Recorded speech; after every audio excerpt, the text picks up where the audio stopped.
Okay, everyone, we're here at the women's protest, Let Women Speak, and I'm going to flip it over so you guys can see Posey Punk.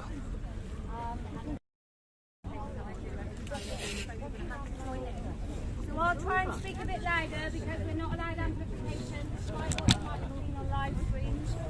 And TRAs aren't exempt. It's a bit like COVID. Even if you're championing the latest thing, you're going to have to fix it. So, how we started, you have to say TERF at the end. What a day this has been, what a rare mood I'm in. Why, it's almost like being a TERF. Oh, it's bliss, it's bliss, it's bliss. Welcome to me.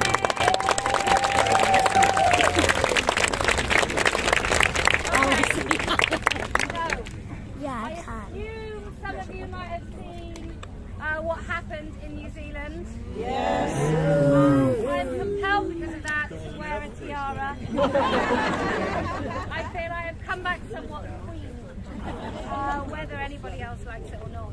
And the reason this happened in New Zealand and Australia is because the lies of the TRAs and the left, let's be honest, have penetrated into people's actual consciousness. And they're prepared to believe, well, let's face it, if you're prepared to believe a woman has a penis and it's right to sterilise children, why wouldn't you believe anything else? You're really right for it. It makes me wonder whether this isn't part of some big plan to make us believe things that we see in front of us not to be true.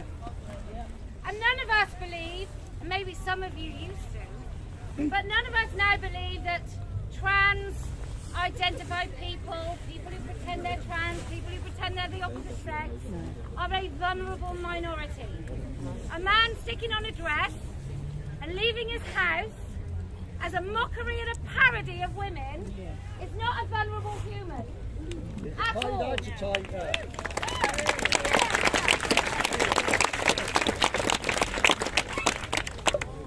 We know that in true government, most people don't believe this. Keir Starmer knows that women don't have penises. Rishi Sunak knows that it's absolutely wrong to sterilise children. And he also has the power to stop us teaching this crap in schools. And yet every day it's being taught.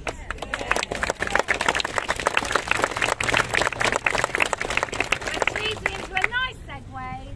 That's why we started a political party called Party of Women that will stand for truth and demand that people answer questions that everyone, quite frankly, is too gutless to ask.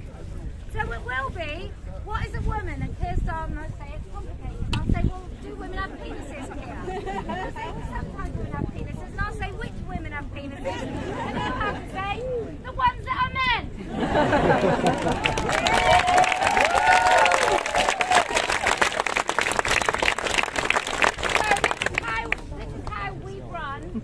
Let Women Speak for the last few years, and it works.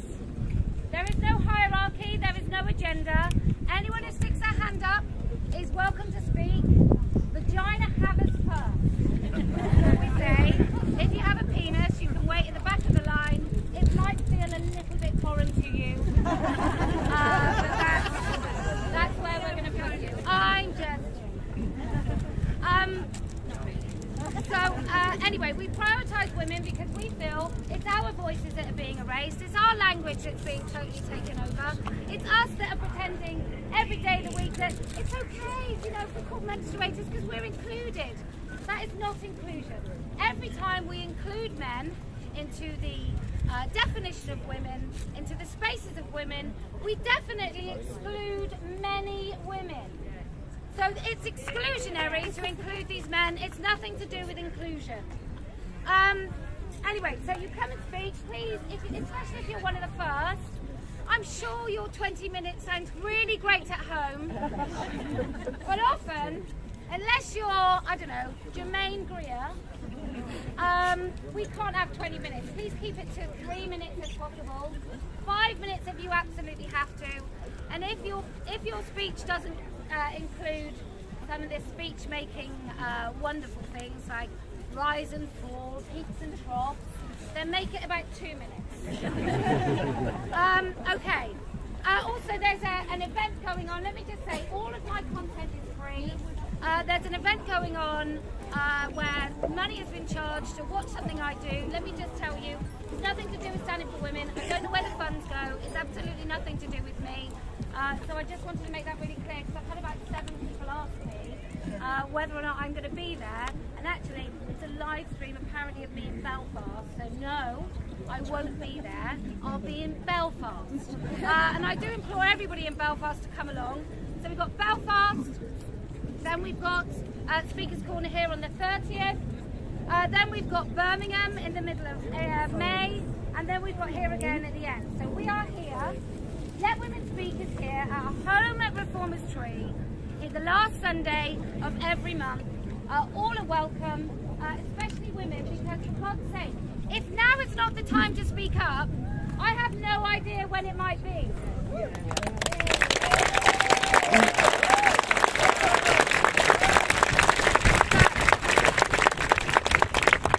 It's Easter, so I brought my eggs. So many eggs with us. So we've come here to say, no woman has a penis. No man has a vagina. Non-binary is nonsense. And transitioning children is profound abuse.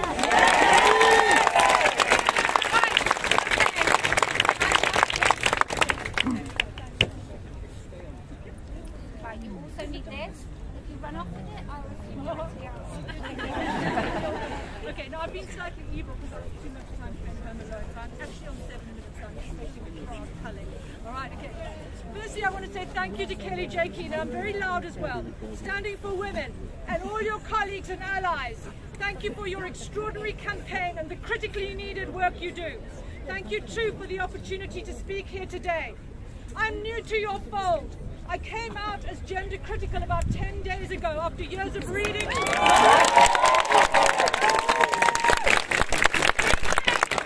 thinking, listening and watching. Yes, the penny finally dropped. I was urgently warned by a friend about the dangers of publicly entering this space. I disagreed. Any danger to me pales in comparison to the global dangers to the rights of women and the safeguarding of children. I spent the last 10 days making a point of starting difficult conversations with people in my life, from friends to family, from the grateful mother of a 2-year-old child who was oblivious to what was going on, to a teacher friend who said that she assumes that my position is one, of course, of kindness. I started discussions with good liberal people who showed me waves of barely hidden distaste as I violated the orthodoxies of inclusion. I heard blustering questions and statements like, they aren't transitioning children under 10. I hope it hasn't gone that far, and it's all about respect, and so forth and so on. These people do not know what they are signing up to in the name of the so-called kindness, and they do not know how high the stakes are. Right now, being kind just doesn't cut it. For clarity, my considered position, and I know that there are those in this crowd who won't agree with me, is that it is not my concern or issue how an adult human wishes to surgically and medically transform their body. This is not my concern. What should be our concern, however, is the invasion of women's hard-earned and needed safe spaces by men, with the appalling pathologizing and medicalizing of normal childhood gender fluidity of expression. When a little boy who likes pink is informed that this is because he was born in the wrong body, assigned male at birth, actually birth by mistake, actually a girl, and this is all fixable by medical means, extraordinarily loud alarm bells should be ringing. The alarm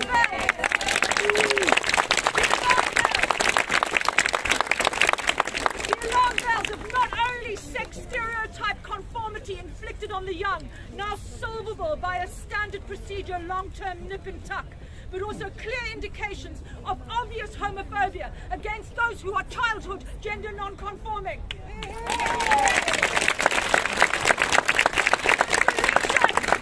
The solution is not medical. The solution is to teach all children that they can't be born in the wrong body and that they can express exactly how they please.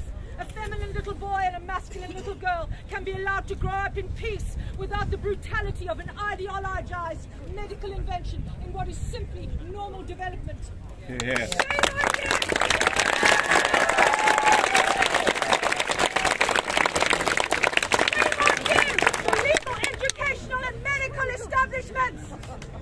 Shame on you for propagating this fiction, experimenting on children's bodies in the name of an adult ideology. Shame on you!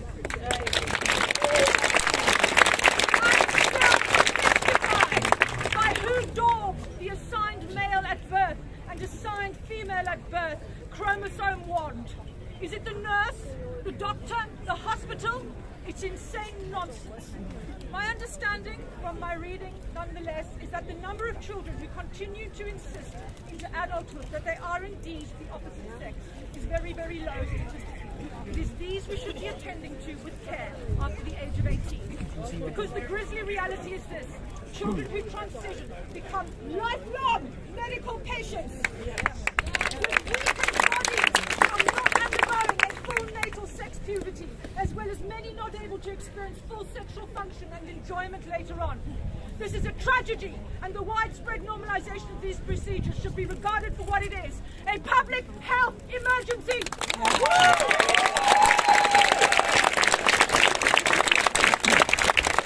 words, leave our children alone.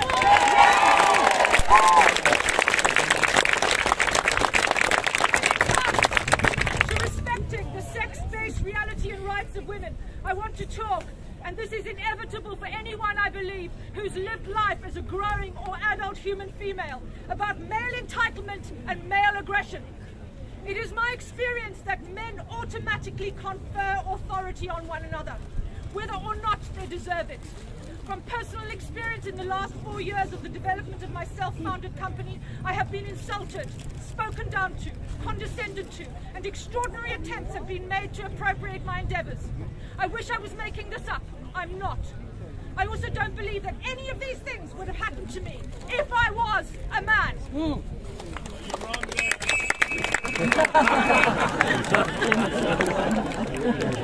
I'm delighted I'm wrong. You made my day, okay? Made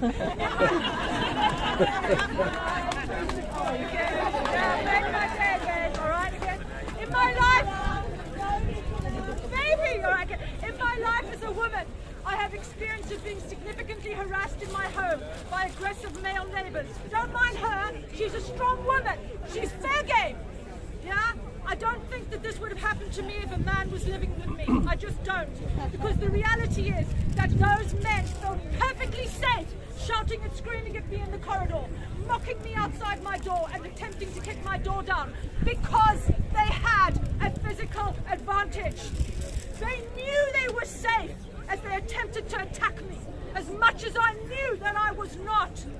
Leah Thomas, no doubt, felt perfectly safe in that swimming pool with a vast natural physical advantage as he destroyed the opportunities of his female competitors. Yes, this is sex-based abuse.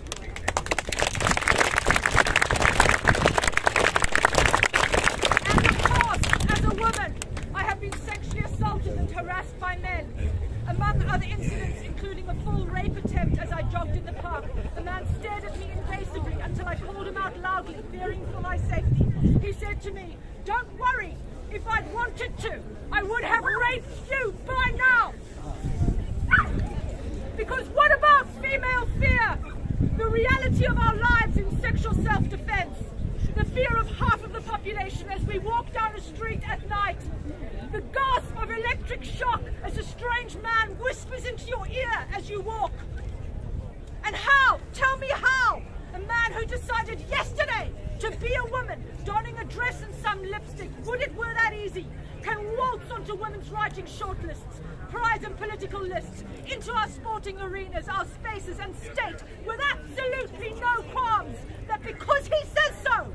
He is a woman. He is not a woman. He is a trans woman. Never able to know, never. What is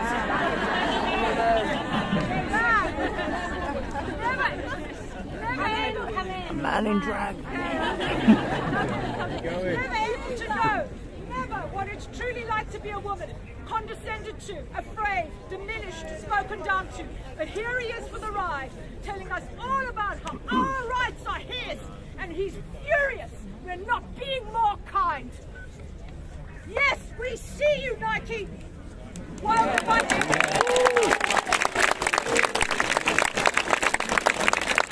vocabulary of our very existence is stripped away from us in a parodied but hideously real extension of male entitlement and aggression.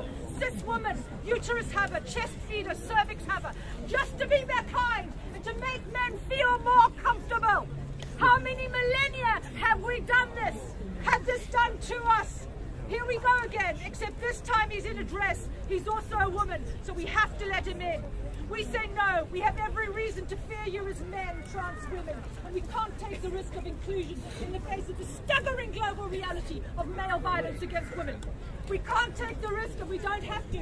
We can subjectify our fight for our rights as women, for women, and for the urgently needed safeguarding of children, without your male permission and the violence enforced on us by the obligation to be kind.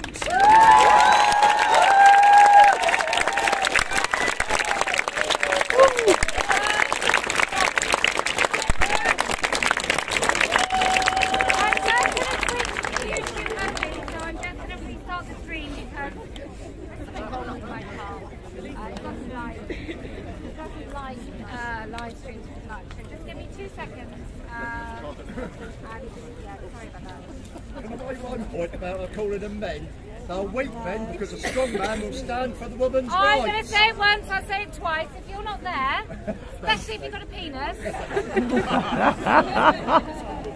I don't mean to be unkind about men very much. My mistake.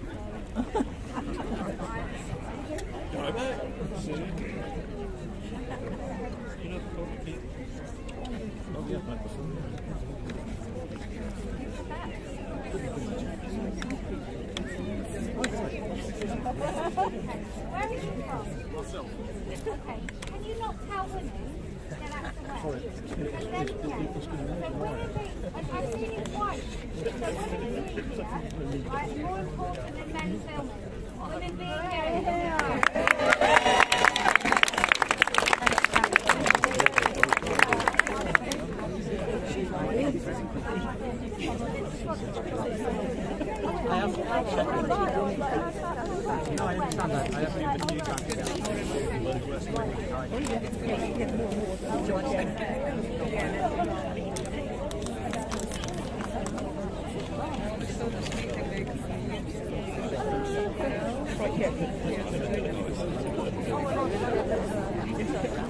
Have you been here before? No.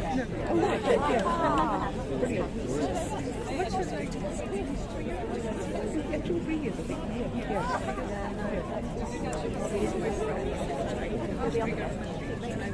Oh, right, yes. Yes. That was the Maxwell. That was a very good one. She's been on there 2 or 3 times, I think. Yes.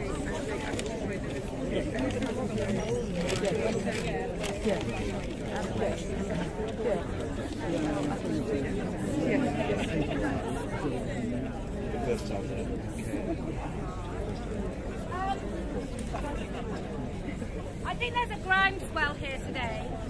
I think the reason, unfortunately, the reason you're all here is because trans activism, which is now terrorism, reached its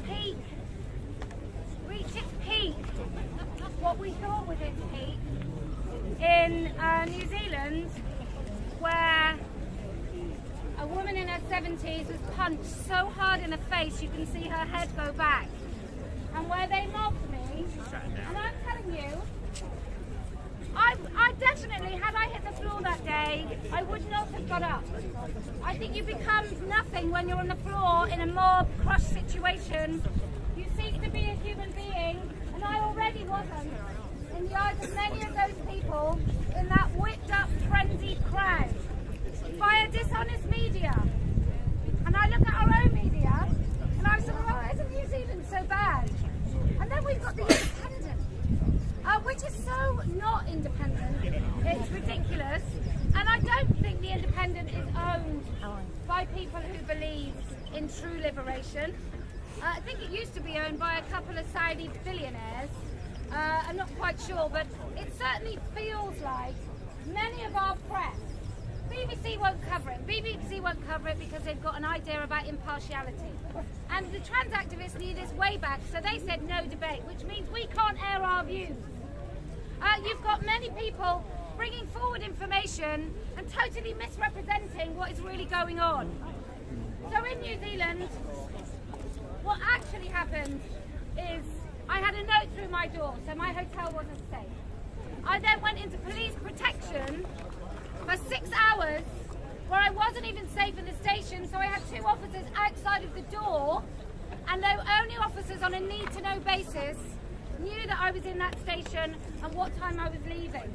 Then I had to be escorted by 2 officers, let me just say, the young, very lovely one who was like young enough to be my grandson.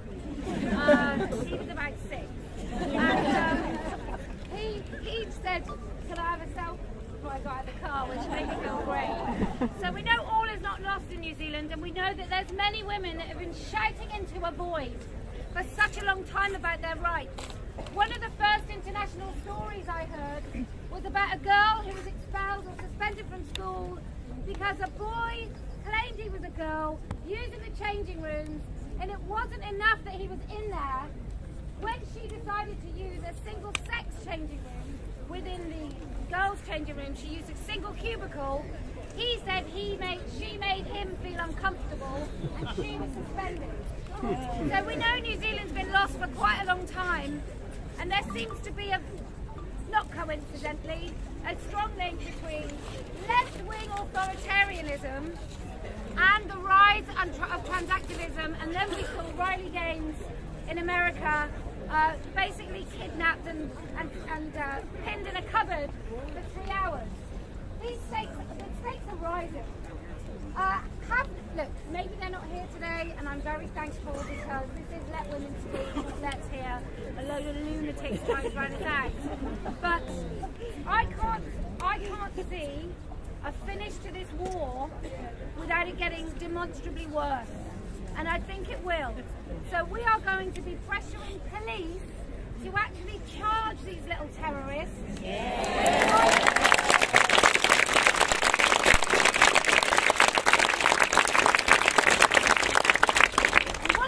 I'm going to enjoy doing is going to the constituency of the most woke MPs with Let Women Speak, and actually with each and every one of you women that is proud enough to show her face here today. I'd like to see you try and take a seat in your own area.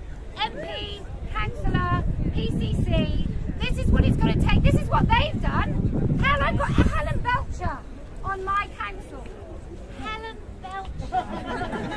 Helen Belcher, who claims that he's been using women's spaces undetected.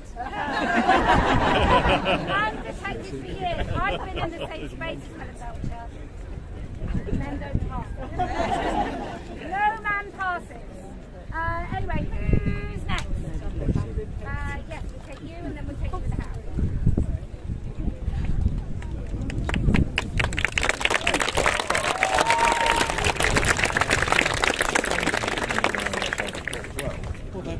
Yeah, he was in May. Okay. Let's go around here.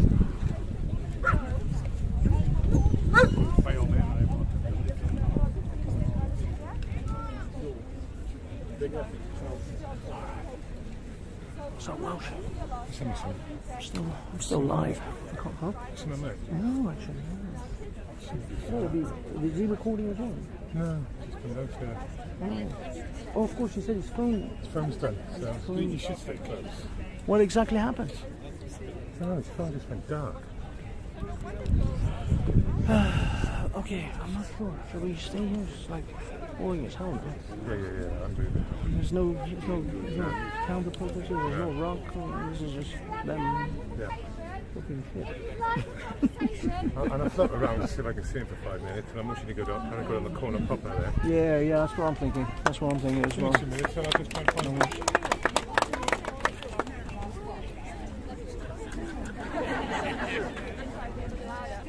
So it's no wonder that girls are looking at porn and seeing what men expect them to do. I mean, boys cannot think so much.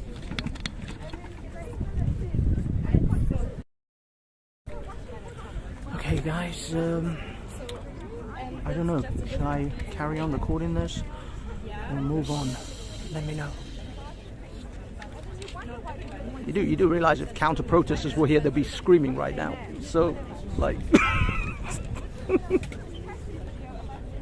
Anyway, so yeah. Give me a 69 if you want me to stay here, or if you want me to go back to the regular Speaker's Corner. They're not counter protesters, they're anti-women activists. Get your language right.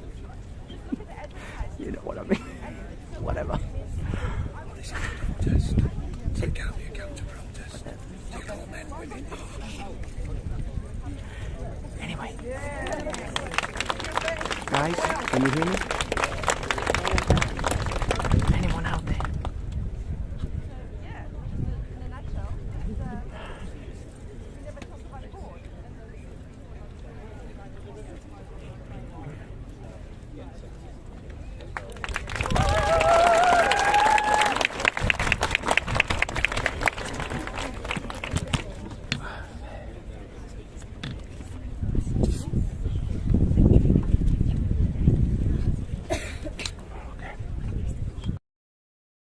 Short, I haven't prepared anything.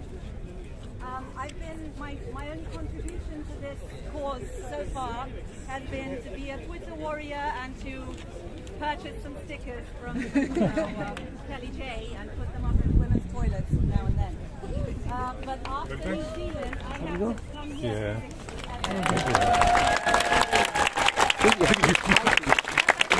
I know. How are you going to get told what now? Because You're just going to go, what are you it's doing? gone You're too far, and I do not want to see that happen in the UK. This is my favorite country in the world. I'm not originally from here.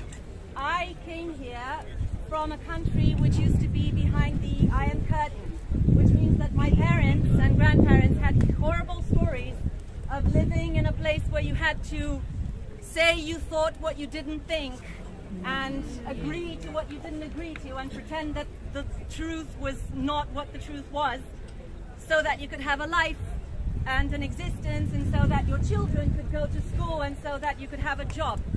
And I did not come here to the UK to see this happen because people are too polite.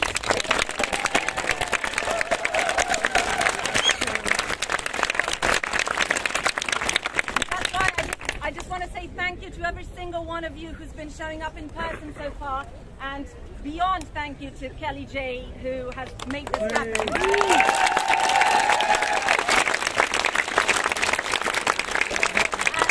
And one last thing that I'd like to say, this is great.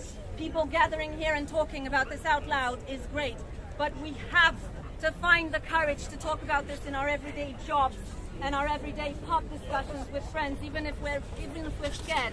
I have been pleasantly surprised so far to see that either lots of my friends and acquaintances either had no idea what was going on or secretly agreed with me. So it is really not as it looks. Twitter is not real life, although it's efficient. Please find the courage to say no at work if you're made to put pronouns in your bio. Find another co-worker, because there must be one who feels the same way. Go to your boss, tell them no, say no, because we can't keep quiet because we've been cowered into thinking that we're the only ones thinking this way. I thought I was, but then I came here and before this started, I took a turn around and kept hearing these conversations that I'd only been having with myself, but people were saying the exact same words. So it's out there, they're out there, everyone is thinking it. Let's say it, let's keep saying it. Thank you so much.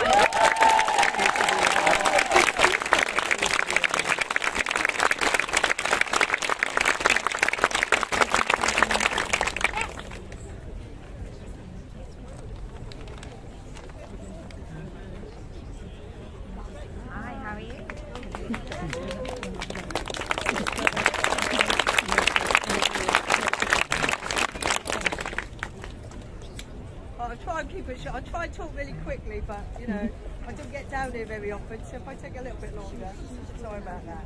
Right, my name's Emma. I was a long-term member of the Green Party. I was expelled in January this year for questioning the adherence of the Green Party to gender ideology. I'm currently challenging my expulsion and taking the Green Party to court.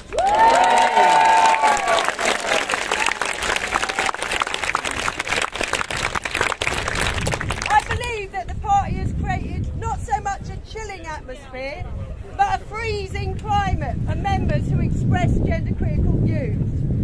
And I think I was targeted to be a head on a pike.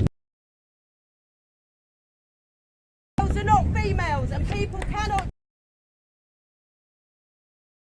Because in 2020 and 2021, I brought a motion to the Green Party conference entitled "Ensuring Sex and Gender Are Not Conflated," which was about accurate data collection on sex and gender.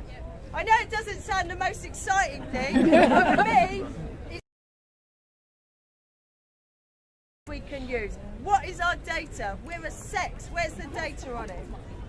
Anyway, this motion was denounced in Greens. I was listening to Alice Sullivan, Professor of Sociology at UCL, who spoke about data collection recently at a brilliant event entitled "Silencing Women, Academic Freedom and Unthinkable Thoughts." Really good. In her presentation, Alice begins by outlining the importance of collecting sex-segregated data. She says, "Sex is an absolutely fundamental category across all of the disciplines that deal with human beings. So from biology to sociology to philosophy, sex is really important. It's not something that we can easily dispense with. So every discipline in the social and human sciences is affected by the demand not to use sex as a conceptual category, as an empirical category. It's a fundamental attack on academic freedom to demand that we stop talking about sex and collecting data on sex." She goes on to say, "The view that sex matters is not remotely controversial, yet many academics and students, of course, are too afraid to say it. So this isn't just an attempt to stop us from speaking, it's an attempt to stop us from knowing." Now I find that really chilling, the idea that basic knowledge about the world and ourselves as women should be deliberately obscured. And it's incredible that political parties discourage accurate data collection. So given my battle with to get back in when I'm so disliked by it, why don't I just leave the Greens to twirl off into gender identity land? And my reason is this: there are women and men in all political parties who are fighting for women's rights.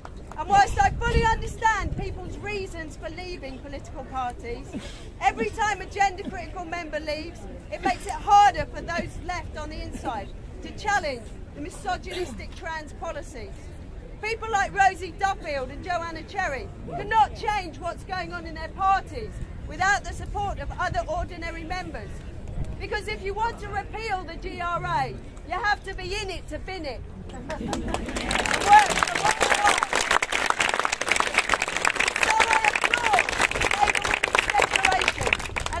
Voice for women, and in the Green Party women, who are all standing up for our sex and facing a barrage for doing so.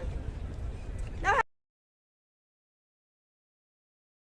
politics and the brilliant grassroots women's rights advocates in Women's Rights Network, WPUK, Sex Matters, Fair Play for Women, Standing for Women, and Let Women Speak.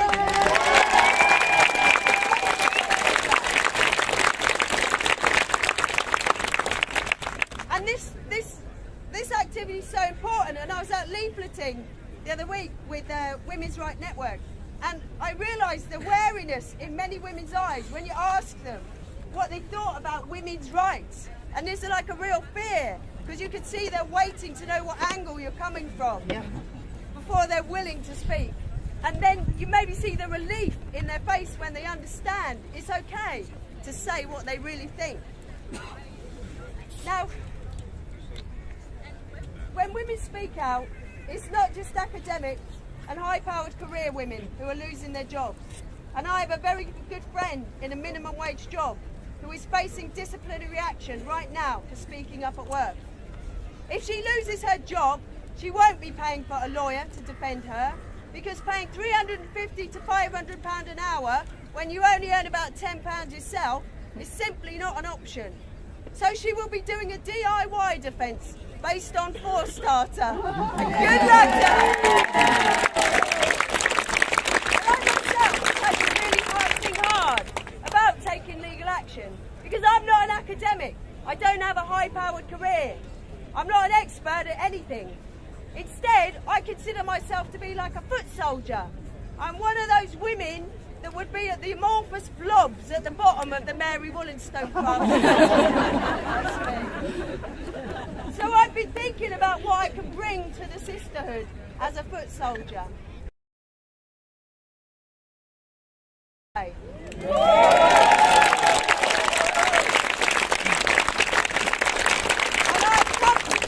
The sums involved in court cases are mind-blowing, but I've come to terms with the possibility that I could lose my house through this case. Because though I'm confident I'm right, we all know the law can be a slippery bugger. One of the things that's made me push on with my legal fight, despite the risk, is because I do believe the statistics on climate change. I've got to do a bit for you. So while I'm an optimistic person, my vision of the future can be pretty bleak. And I think there's huge uncertainty about what life will be like in the next few decades for all of us.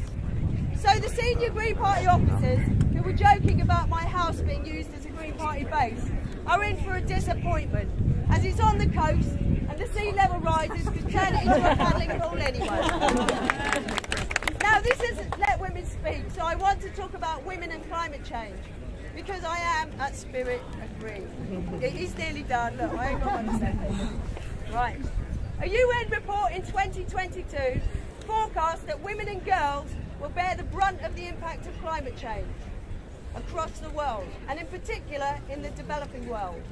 The adverse effects of drought, floods, hurricanes, extreme rainfall events and sea level rise often impact women more than men. Women depend more than men on natural resources, yet have less access to them. And women often bear a disproportionate responsibility for securing food, water and fuel. Climate change is a threat multiplier, meaning it exacerbates tensions in fragile and conflict-affected settings. It escalates conflict-related sexual violence, human trafficking and child marriage. And to help in the house. And climate change brings increasing risks to maternal and child health. Research indicates that extreme heat increases incidence of stillbirth, and climate change is increasing the spread of illnesses such as malaria, dengue fever and Zika virus, which are linked to worse maternal and neonatal outcomes. And when disasters strike, women are less likely to survive, and in the aftermath, women and girls are less able to get access to relief and assistance. And I don't think any of the conditions above are improved by more authoritarianism from any side or type. Now, that wasn't from a UN report, so of course it mentions the 2SLGBTIQQA+ as being kind of very effective as well, as they are. But one of the things, even so, one of the things about this report that I found really refreshing for a UN report was that highlighted throughout the report was the need for more sex disaggregated data to be able to fully understand the role of women in the context of climate change. This report stresses throughout, you must collect the data on sex. So we're back once again to the importance of accurate sex segregated data. It's needed to understand the lives of women across the globe, because wherever we are, our lives are shaped by being female.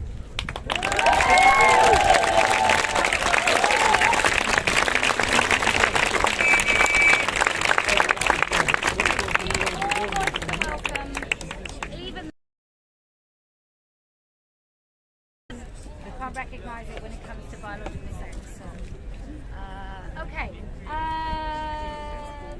Yes. Yes, you. Oh, can I just say, if you recognise this outfit, it caused a little bit of a furore when I was in Melbourne. I think it was this that was the controversy. The yellow. Thank you very much. Hello. I'm shocked to bits to be here. This is the first time I've ever turned out to an event like this, because like a previous speaker, I went on Twitter. I set up an account a year ago, and I can knock out a cookie twig like any of the best of you. Mostly I target people like UN women or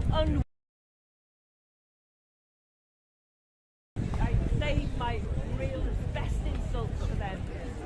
No, I'm here to say that, Twittering is not enough. Showing up is all it's about, and to anyone watching, wherever you are, we have got to turn up, because we have freedom of assembly, so we have to assemble. We have to do it together.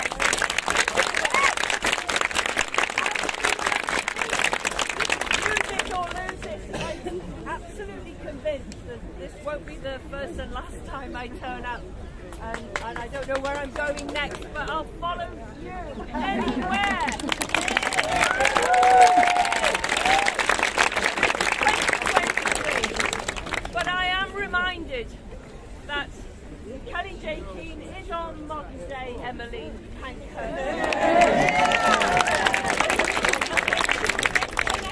In the United States of America in 1910. She made the freedom or death speech. Not me. Emily. It's very easy to confuse the two. And she made the freedom or death speech because she believed that women's rights, the right to vote, was something that we should be prepared to go to the ends of our limits, of our capabilities to achieve. And we're back there now.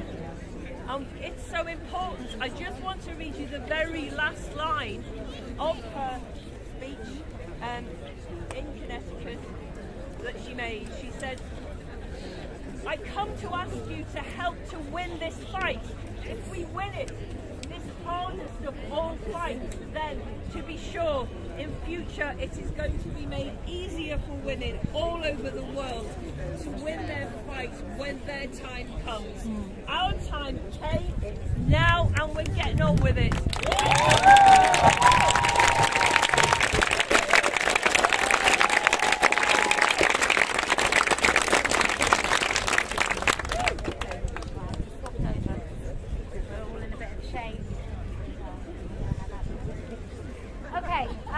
Who's next? Yes. It's going to be so long till we get to you, mate. So long. So many women. How many times I've heard that? I'm sure you have.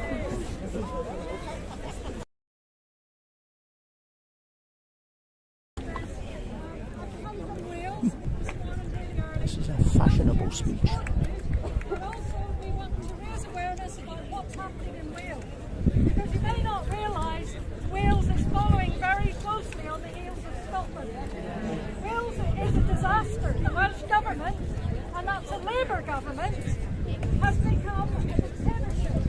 We are living in a dictatorship and not a democracy. They have published a new LGBTQXRYZ action plan. And that action plan has a foreword from the Welsh Labour leader and the leader of Wales. And it excludes sex. It includes gender but not sex. So Wales has erased sex from a really important policy document. If there's no sex, how can we monitor and improve things for women and girls in Wales? If there's no sex, how can we have same-sex attraction for lesbian and gay and bisexual people? And even though LGBT supposed to be in this action plan, we do not exist. Because the truth of the matter is, This is an action plan for TQ+. Yes. I've asked my Senate member, who's the equivalent of an MP, I've asked my Senate member, what does QT+ mean? What does a Q mean? And what the fuck is plus? How can you be doing policies for a plus? So unless you want this to happen in England, because it's on the agenda in Wales, unless you want this to happen in England, you need to go and talk to every single MP in your constituency. You need to go and educate them. You need to make yourself a pain in the arse and go there and make sure they know what you think and know what a woman is. So, is there anything else? I'm a wee bit nervous.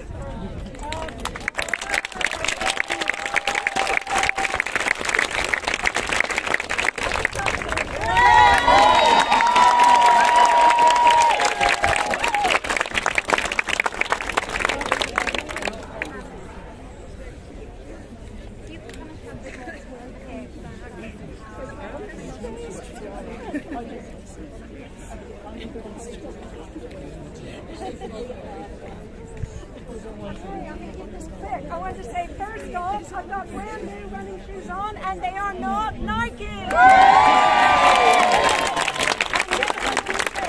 worked in the NHS at a big London teaching hospital, which I left many years ago.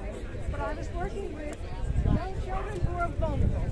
At that time we knew 20% of children in British schools at any time have emotional. Now when I was working with them, they go into their homes because they found they had so many challenges that they really were going to.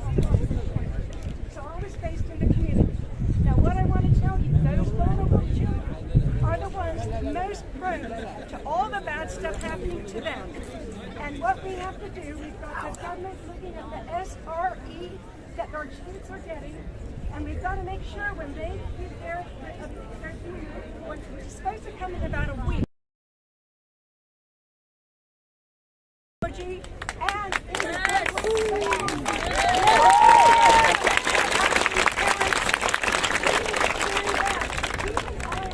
school responds to what the government says. Thank you so much. I'm going to teach you my $3 now.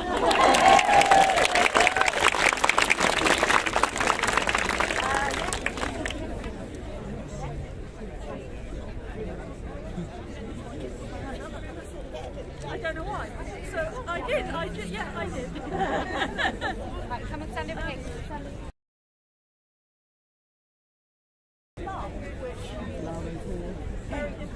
Can you just stop with the commentary, please? And when I Got some mad people here. describe women as being cervix having, I think about my mum trying to understand that information from the NHS. And I think about the fact she would have known what a woman was in about a week. Okay. Because every language has woman, man, like, not the same word, obviously. And then again, I'm sorry, I thought about my mum when she was dying. She had dementia, and her carers could have been male. They could have been male gender identity. And she wouldn't have understood that nearly yet. And that's why I'm here. We need words that mean woman, and that mean what we say when we say woman. And we need them not to have caveats.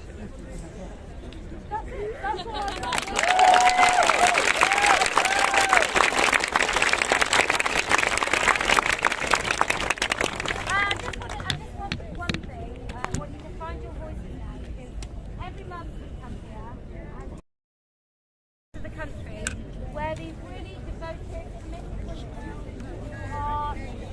Okay guys, this place is full of Karens and I'm bored, so I'm out of here. I'm going to go back to regular Speaker's Corner, see what's going on there. And I think we've covered most of the Karens as they are.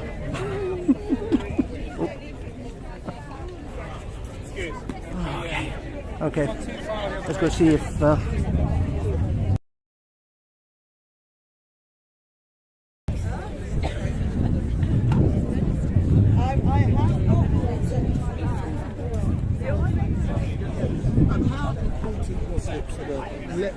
okay. To be at Speaker's Corner this Okay. last week. We're now a sufficient distance away from the Karens, not to get told off for speaking.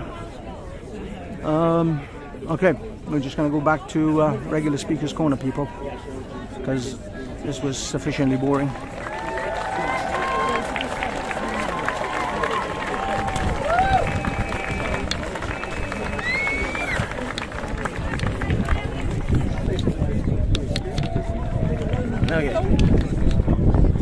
Okay, so, well, no, that's too much. Literally, there's no one watching now. Am I still live? I don't know.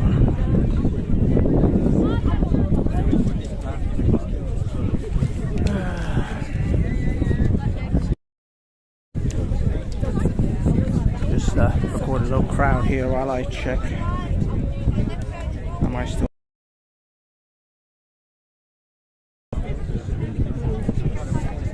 Yeah, I'm still live.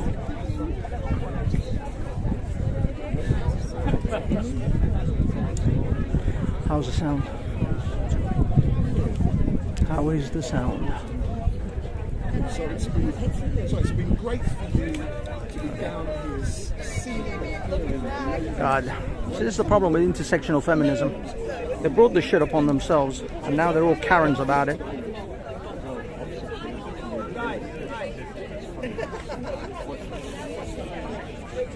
And they wonder why they've got issues with men pretending to be women.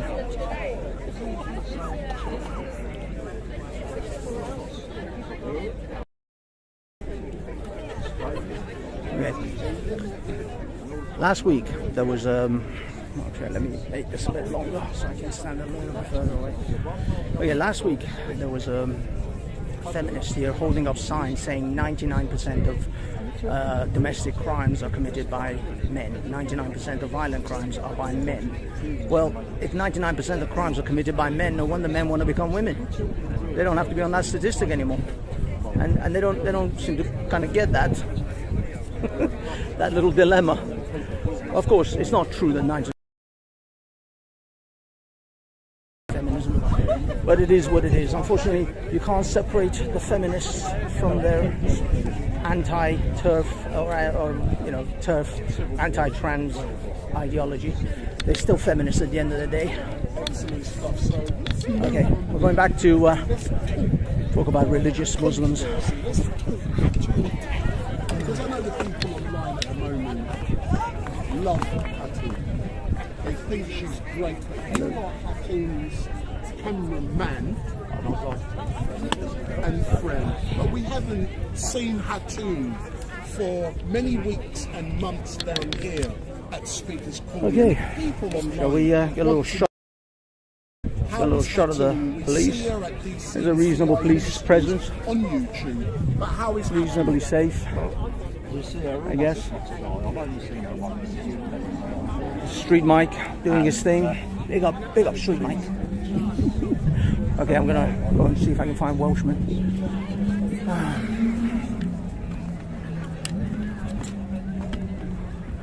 Okay, guys and girls, we're making our way back to the regular Speaker's Corner mayhem and see what we can do there. See if we can make any trouble. I bet Welshman is already stirring up some shit over there.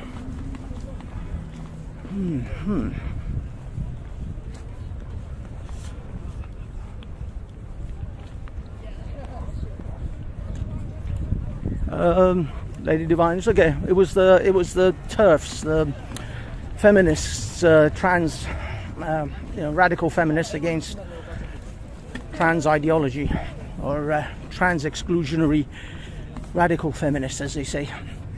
Sorry, Lady Divine. It's okay. There was no race baiting here. You don't have to worry about it. Oh, okay, where the hell? I'm going the wrong way. Should be going up here.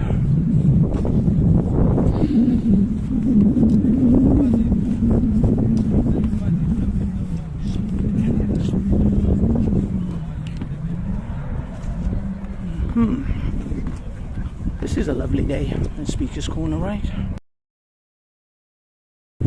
Switch it to me for a bit. I know the microphone's in shot, but I just want to have a little chat, a chit chat.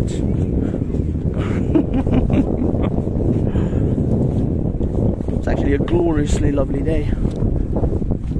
I don't even know why I bother with this. I should just sit on the park and chill, sit on the grass.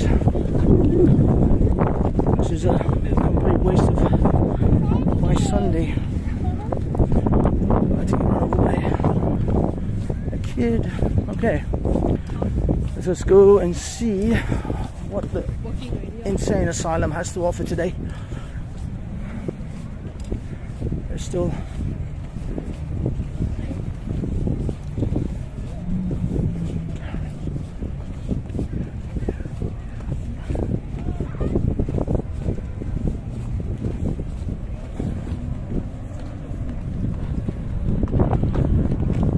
okay, almost there. So, how was everyone? Okay, the text is flowing again. Going back to the insane asylum that is Speaker's Corner. I'll do maybe an hour from there, and then I'm gonna piss off home, or actually sit on the grass here and enjoy this wonderful sunny day.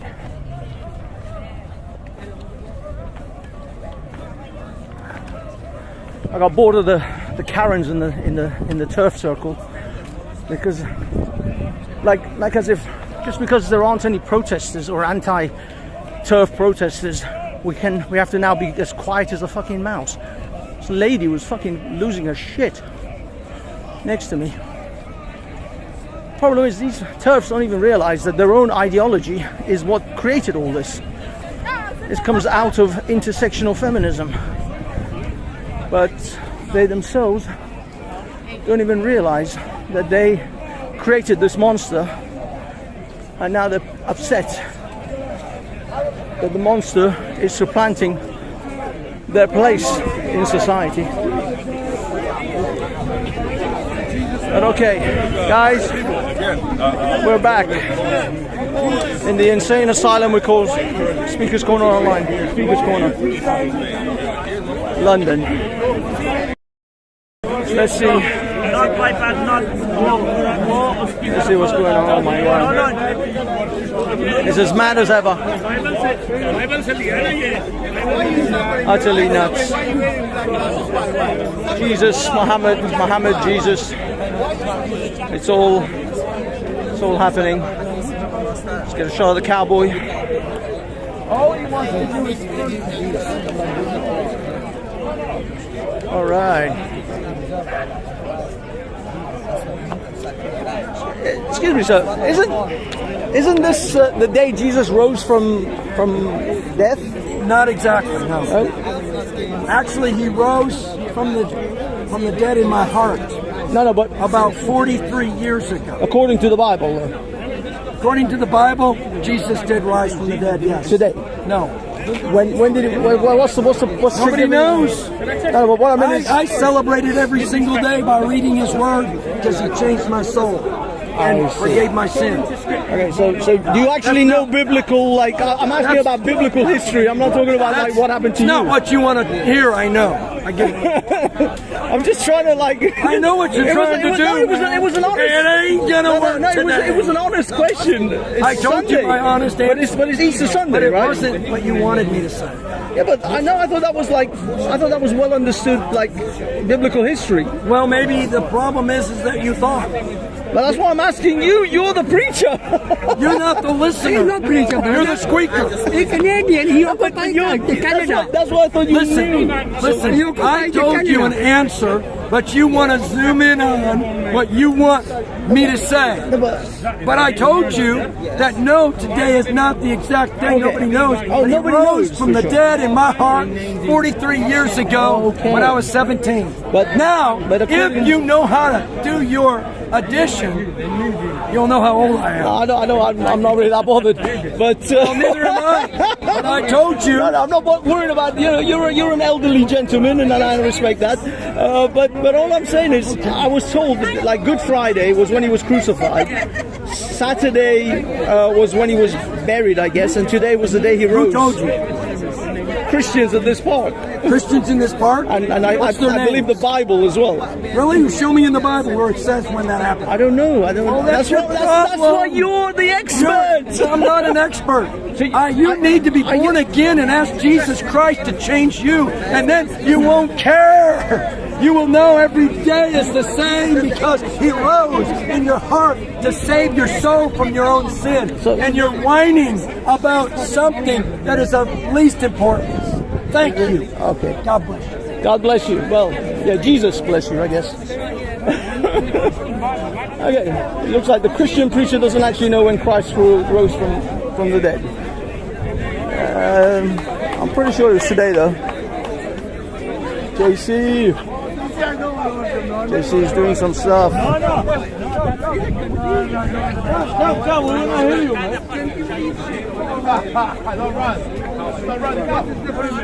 What's up, dude? How's it going, mate? Sorry, I didn't recognize you to him. How you doing? It's the glasses. I'm in disguise. I'm good, mate. I'm good. Just back here again. I was actually over there. Oh, man! Yeah, happy Resurrection Day. Happy Resurrection Day. There you go. I was right. This is Resurrection Day. He rose today. That guy over there would not answer it. Chris, Banks, when are you going to become a Christian, Banks? When I'm going to... Jesus knows. Jesus knows. Yeah. That preacher with the cowboy hat, he was like, nobody knows. I'm like, I'm pretty sure it was today. I will chat with Banksy so we can promote his channel as well. But yeah, so it is definitely today, and then tomorrow he rises to heaven, right? He ascends. Yeah, so basically put it this way. Today in church we spent the. Sorry, do you mind if I'm live? Oh, sorry. Oh no, you're. I've used to be on camera. So, in our traditions, right? We celebrate what is considered to be the holiest day of our Christian calendar. The day of which Christ, He is risen from the dead, and that happens 3 days after His crucifixion. So we believe on Good Friday, it's Friday gone, that's when He's crucified, and then 3 days, which we could say Friday, Saturday, on Sunday, and on Sunday He rose again. And he was, was he buried, well, he was put in the tomb and he descended to hell on Saturday. There's some ideas about this. There is different scholarly opinions, and there will be different Christian groups that will argue about when His crucifixion was. So there will be some people who say Thursday, not Friday. Okay. So, but did he actually descend to hell for a period and then he rose again? Yes, he went to Sheol. He went to Sheol, the place where his souls were kept. And there are different opinions about exactly what he did there. One of them is that he pronounced victory, triumphant. He declared himself victorious in the East Conflict. That's one of them. There are others depending on which tradition you belong to. Because Mel Gibson, he's looking at making a movie. Yes, about that period where he descended to hell apparently, or wherever he went, and all these other things. Would you be interested in such a movie to be made? Yeah. Well, I mean, I think when it comes to Christian media, we have to be careful about how we make it, because we always fall into that danger of making a film that is sensationalist. Yeah. Well, actually, I'll go for that. I say cheesy, and it's something that the average person will enjoy, right? Because it's not a movie made to be good. It's a movie made to be religious. You know what I mean? And I think that when you try and tell a good message, even what I would argue is the best message, you still have to do it in a way that will appeal to those who have no familiarity with it, right? And to be fair, Hollywood has kind of ridiculed Christian movies for a while because there's so much of it. It's so cheesy, right? Biblical stories have been made a lot. There tends to be a lot of kind of cheesiness. But the thing is, he did a pretty good job with Passion of the Christ, I would say. Yeah. Even though maybe he was over the top gory, it was a bit of a blood. It was definitely a unique and something that had to be made. It was a piece of media. But would you then trust someone like Mel Gibson to actually project biblical stories in a more appealing and a more sensible way than the cheesy Hollywood Ben-Hur kind of Ten Commandments style? So I'm not, you know the ones I mean. I'm not too familiar with Mel Gibson because I know there's a lot of critique about his character. Well, yeah, the rant he went on about certain groups. Yeah, so I don't know about him personally, but given the fact that he's done a good movie before, seems like a fair shot he'll make him good again. So, well, who knows? We'll only know until it's actually. Would you say that these kind of media? I mean, we're right now on camera, and is this kind of medium helpful to spreading Christianity? You mean the Speaker's Corner here? Well, not just Speaker's Corner, movies, just a modern multimedia aspect of Christianity, rather than just sitting down reading the Bible. I will actually argue, I'll actually make a case for something you probably won't expect, but there are films which are made, I believe, by at least in part Christians, that actually have very strong messages about the sacraments, the holy sacraments. So, for example, we're going to say The Conjuring 3, which is a horror film. But the story that it's based on portrays a very wholesome and very good and high valued opinion of the sacrament of marriage.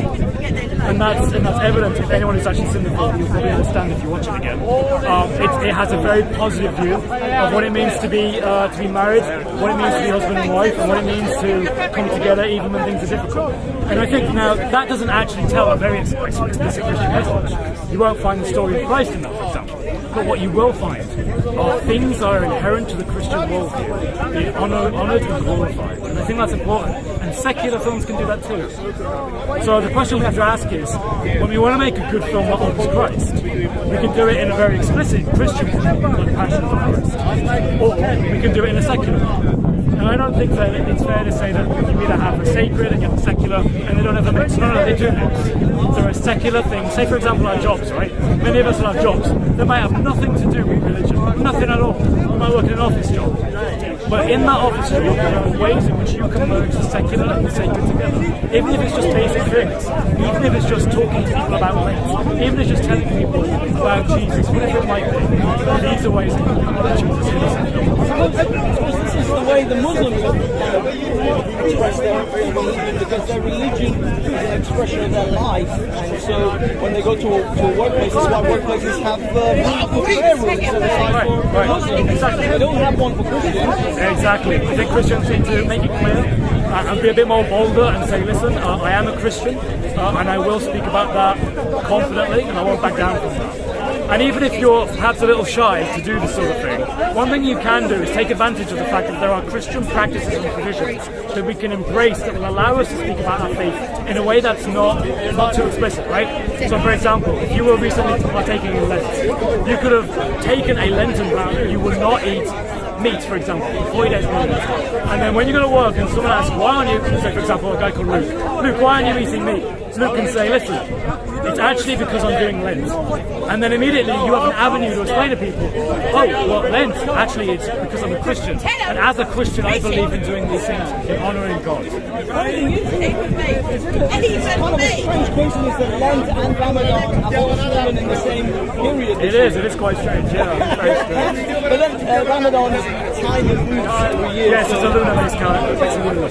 So, yeah. One thing I want to quickly ask, what are your opinions about the recent hockey players, I think, and also professional sports people in the United States refusing to wear LGBT colours of their teams, and they're actually expressing their Christian faith as a nation?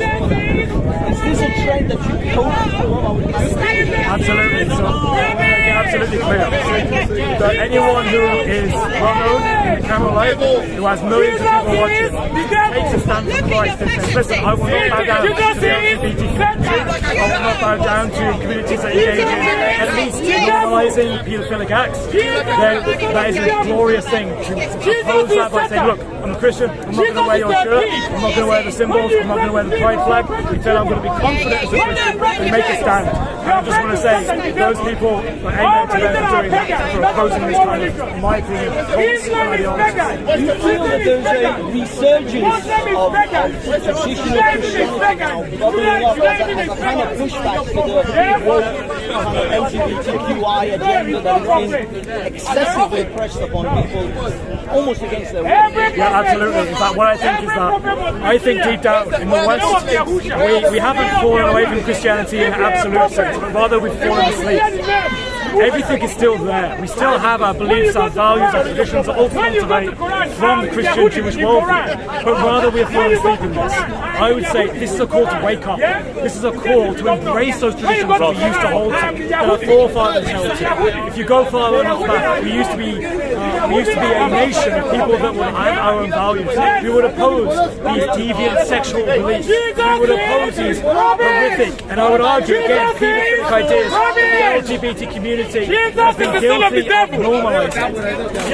What we're seeing now is a wake-up call, and we're seeing people wake up. Absolutely, encourage people to keep talking about it. You can see this in the manosphere. You can see this online on YouTube. You can see channels that are talking about it. They're saying, hey, we don't believe in this.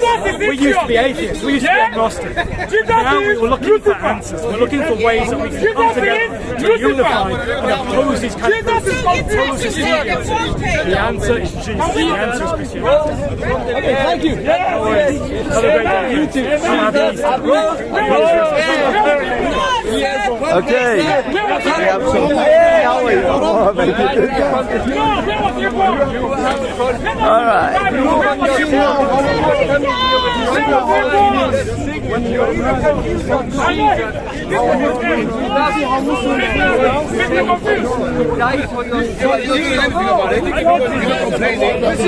You're not saying, oh, that's my prophet. You don't call him a pig. Are you saying that? Listen, Jesus is risen. Amen. That's why we are celebrating Easter today. Hallelujah. Okay, I'm not entirely sure what this is about. Resurrection Day today. The heavyweights. That's your father side. Amen. Can you read? Can you read? Can you read? This is how we feel when you read. Can you read? In the middle. Can you read? Can you read? No, not with the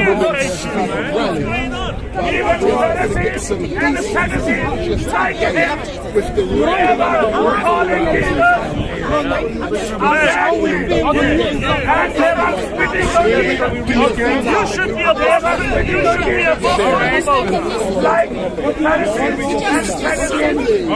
you.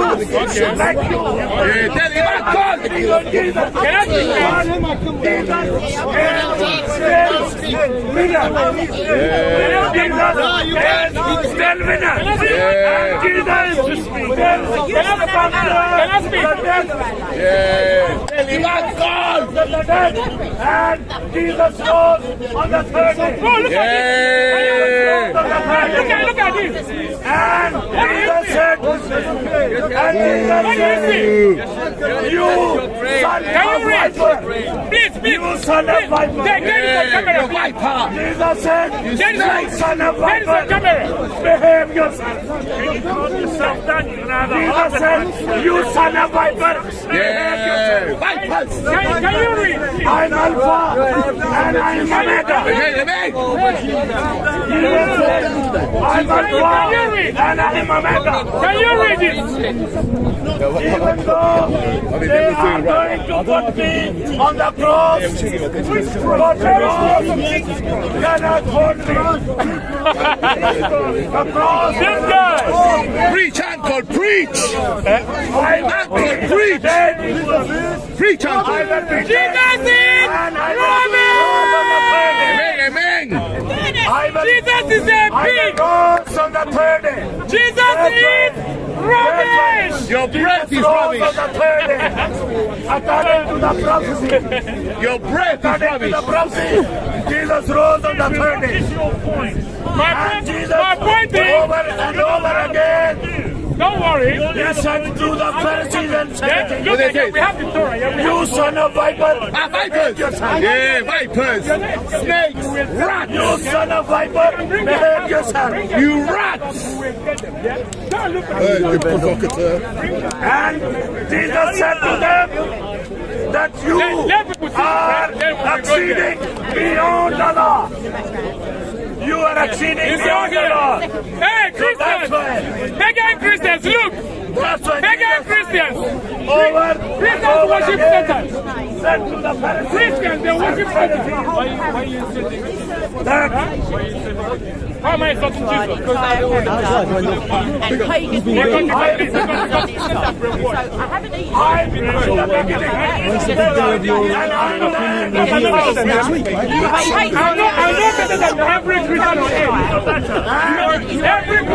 I've been keeping tabs. You are influenced. Most of the Jews in retired that. I'm now 5 days leave. And then you retire. And then you let the beast loose, the dragon of opinion.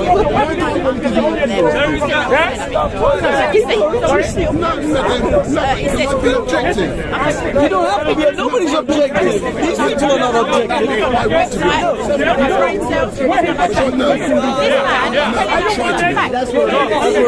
to be objective all the time. You can try to be fair wherever you can. And that's all I try to do. I've got my opinions. I never from telling people this is an opinionated show. When you try to just be the cameraman, the fly on the wall recording.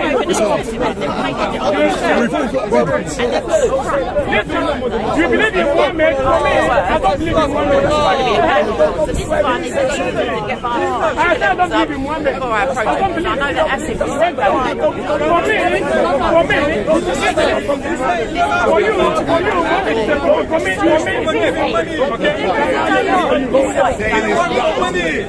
religion,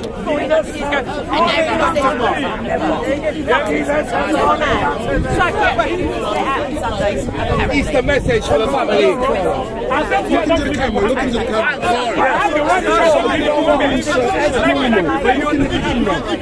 We are now at Easter Sunday.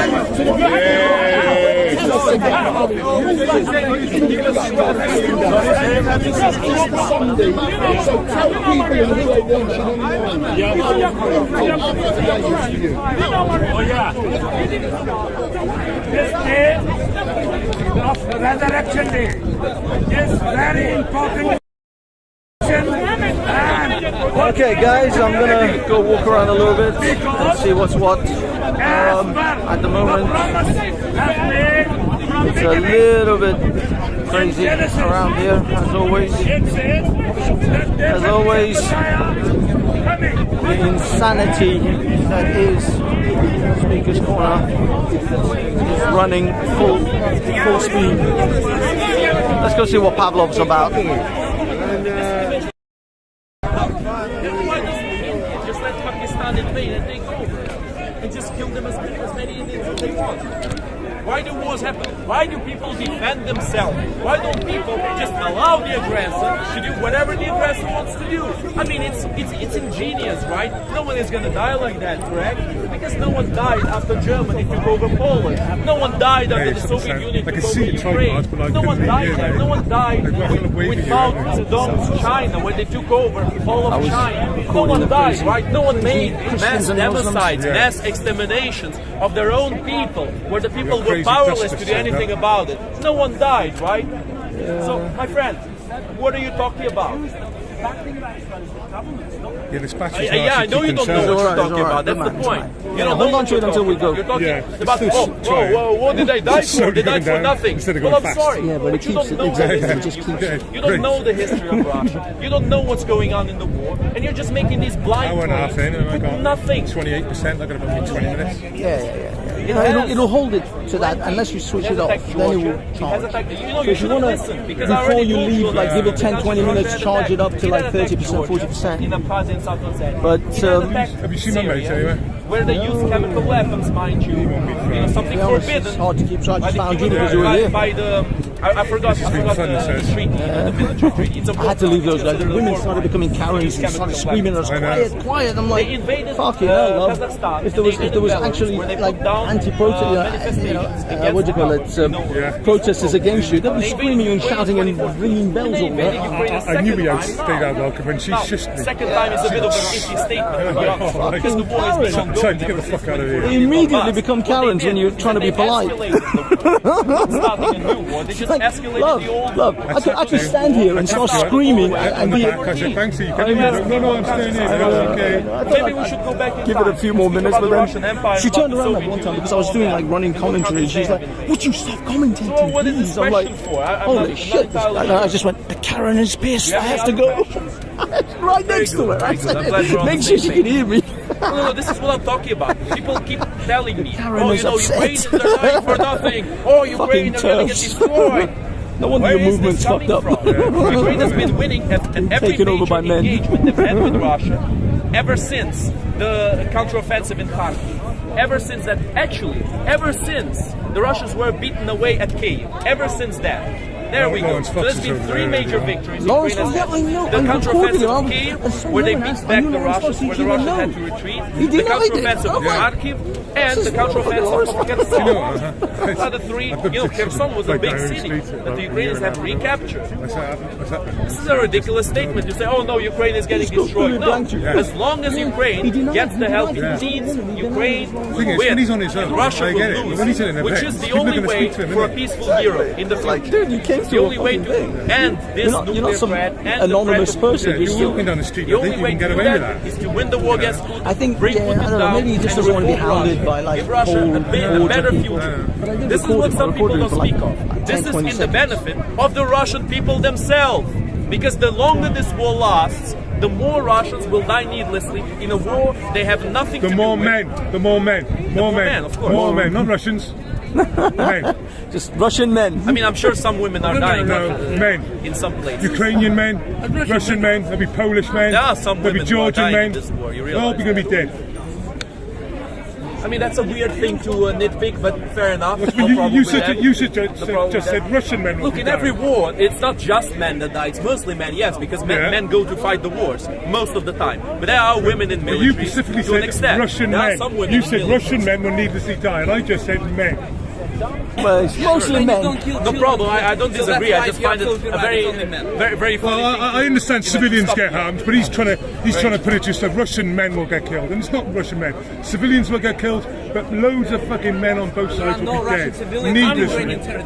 Unless, of course, we give credence to Putin's annexation of the Ukrainian regions, where he says, "Oh no, they're all Russian citizens now." In that case, yeah, there's been a lot of Russian citizens who died, but that's a sham referendum. Just be more honest. It's all a Just scam. say, look, more humans will die. Not just Russians. Yes, more they will, Ukrainians, and it's very unfortunate. And That's true. I wish it would not happen. I wish. Just don't sound like it. Just don't sound like it. Unfortunately, the world we live in, sometimes we can't just make what we wish for happen. Unfortunately. Again, as I said before, if there was a way of ending this war without killing a single more Russian, I would go for it. No problem, let's go. But there is no such a way. The only way is to help Ukraine win and put Putin to sleep for good. That's the only way to win this war. That's the only way to end this war. Because we eat that meat, So let them rot in that. That's all I know. It's a meat grinder down there, and it's a meat grinder of many nationalities. And how do you think we should solve this meat grinder?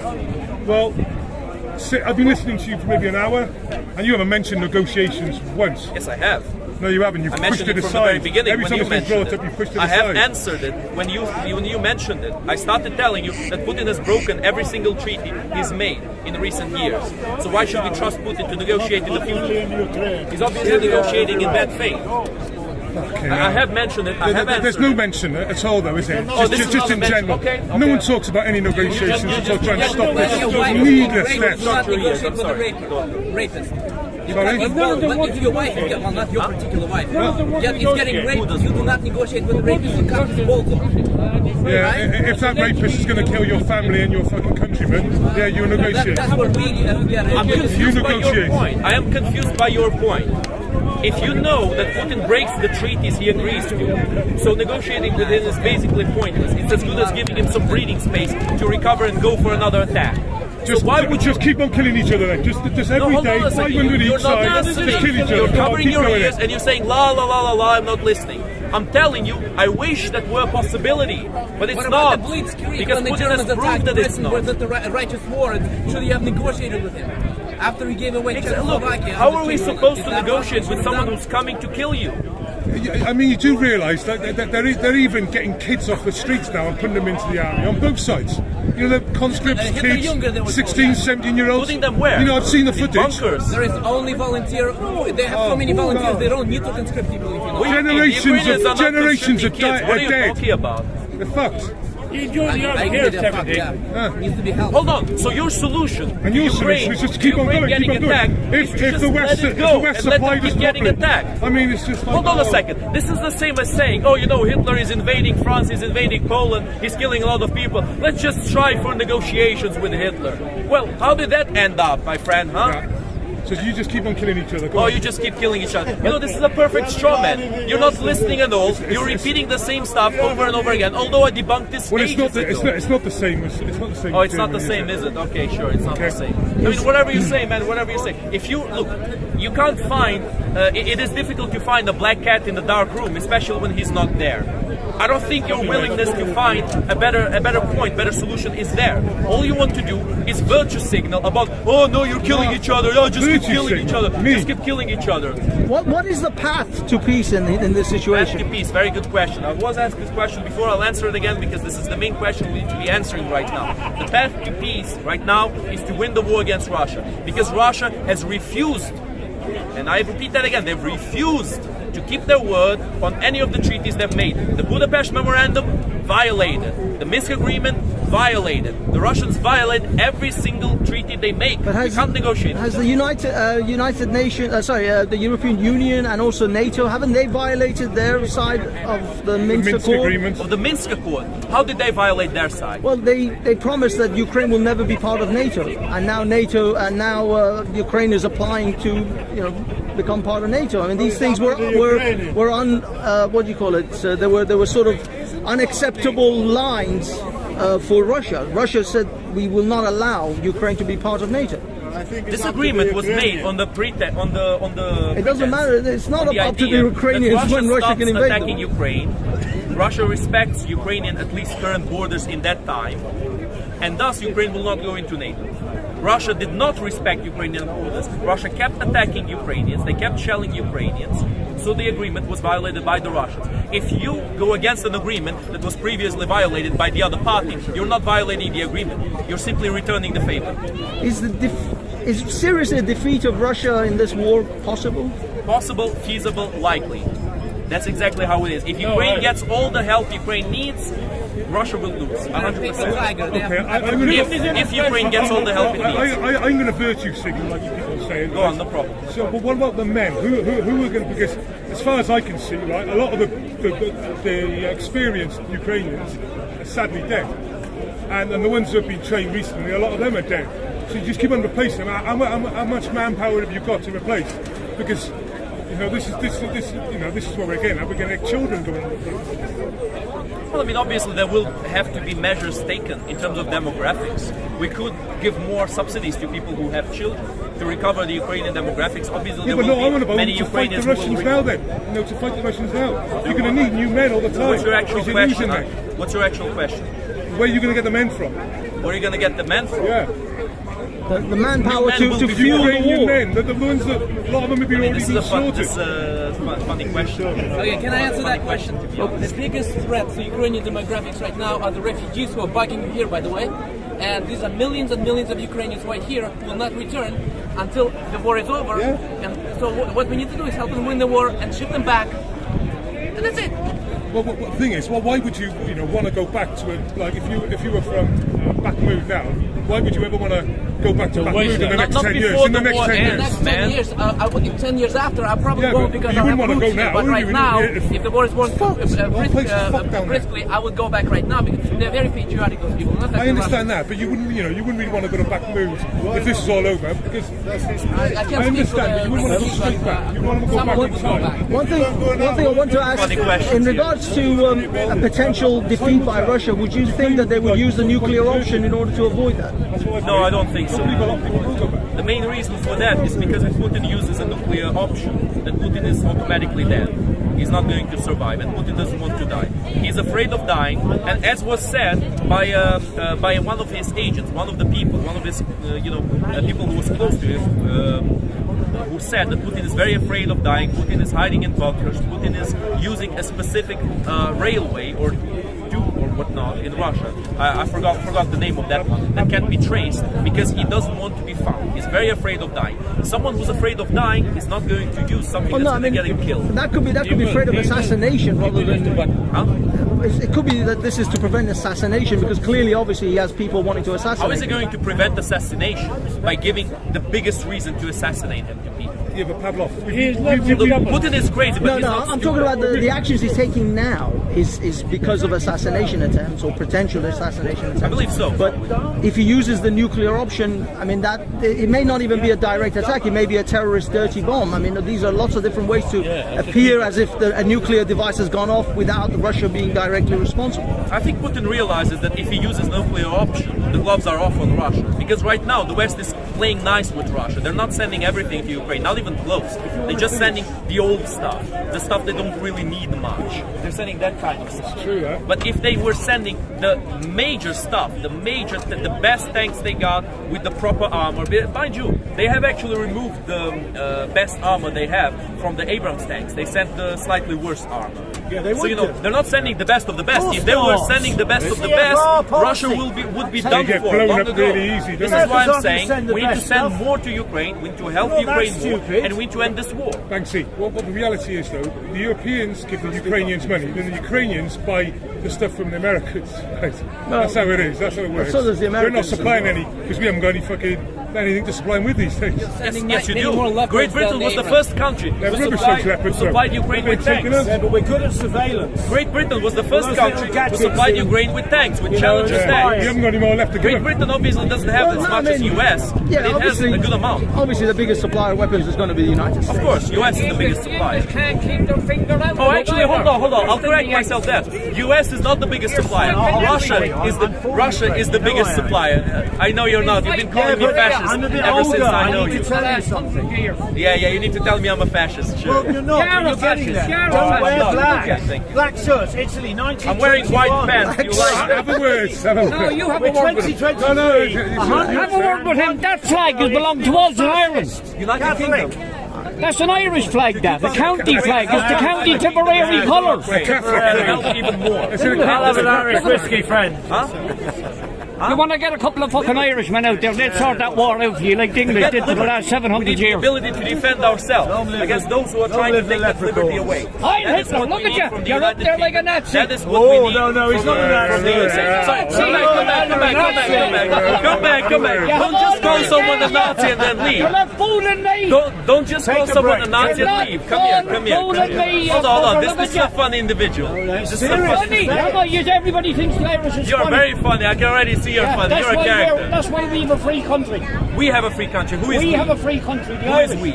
The Irish. The Irish Republic. Irish free rule, 1880. We're fighting these for 700 years. What did you fucking fight the Catholic Church? We're fighting against the Soviets. We're fighting against the Soviets. Thank you very much. Fuck all. You don't know anything. You want everybody to put out their fucking hand. What do you know? What do you know about the Ukrainian fight? You help nobody. What do you know? What do you know? I want to hear what you know. You just come here to shout random nonsense. What did you ever do? You don't know anything of what. Why should the Irish help you? I'm talking about. Why should the Irish help you? Very good question. Because it's in the benefit of the Irish to help Ukrainians. Why? Because it stabilizes Europe once again, improves the economic situation in Europe. We're fighting these for 700 fucking years and you never helped us. Fuck off you. Where are you going? Where are you going? My Irish friend. My Irish friend, man. Go. I want to hear his explanation why I'm a Nazi. This shit went south real quick. You will not be joining the new Germany yet. I haven't heard his explanation yet. The thing is, we've all been called Nazis. Now he knows what it's like to be called a Nazi. I've always known. Called Nazi once a week on the internet. My friend, Ukrainians. If I'm not called a Nazi, it's something wrong. I'm not doing good on I'm not making enough of an impact. Like him, from all of these people. You call them Nazis. You do all of this. What a nice guy. What a nice guy. I'm on his side. I'm Putin's side. My side is not Putin's side. My side is not Putin's side. My side is the opposite. No, it's my scary though. Like no Western media talk That's how it is, my friend. That's as simple as it is. If someone is coming to kill you, escalation is imminent. Escalation is imminent. If you fight for your existence, someone is coming to kill you. You can't allow those who want to oppress you, those who want to kill you, to get away with it. You know, he seems to think that the Ukrainians have lost like far Many of the ethnic Russians are fighting against Russia right now in this war. No, I don't know, man. I don't know. This is not going to end well. It's not going to end well. Getting killed? In eastern Ukraine. Were they getting killed? Are you sure of that? Not going to end well, people. I am denying it, of course. The situation is. No one is doing any genocide. It's going to go pear-shaped real fast. No, then no one was. Hold on. Let me put you through the test here. Do you also believe that the Ukrainians passed a law that banned Russian language? Zelensky insulted. Okay, you're not sure. Fair enough. You're not completely misinformed. Because many people who claim the same as you're claiming right now also claim that the Ukrainians were banning Russian language. They were not. They never were trying to do that. They would never try to do that because they know there's a lot of Russian speakers in Ukraine. Now, what happened in eastern Ukraine was the region was destabilized by Putin and his agents, and they started making up all of these crazy lies about the Ukrainians exterminating all the Russian speakers, all the ethnic Russians. A bunch of It's absolutely ridiculous because there's not a single bit boring. You could hear the kettle boiling, can you? It was simmering for a while. The wind was getting in the flame, and it just simmered for about 20 minutes. All of a sudden, it was like, shut up, you're not a woman. Right now, who got prisoners from the Russian jails to go and fight in Ukraine. This is the side that the Russophiles are defending, the side that sends prisoners to do their dirty work, to go rape, pillage, and kill people unopposed. This is what they're trying to do. But they are being opposed, and that is the good part. That is the good news, my friend. They are being opposed by the Ukrainian military. This is why we need to help the Ukrainian military as much as we can from trans-hating to and to just put straight up Russia man-hating. to rest for good. Sorry? Can't help forever.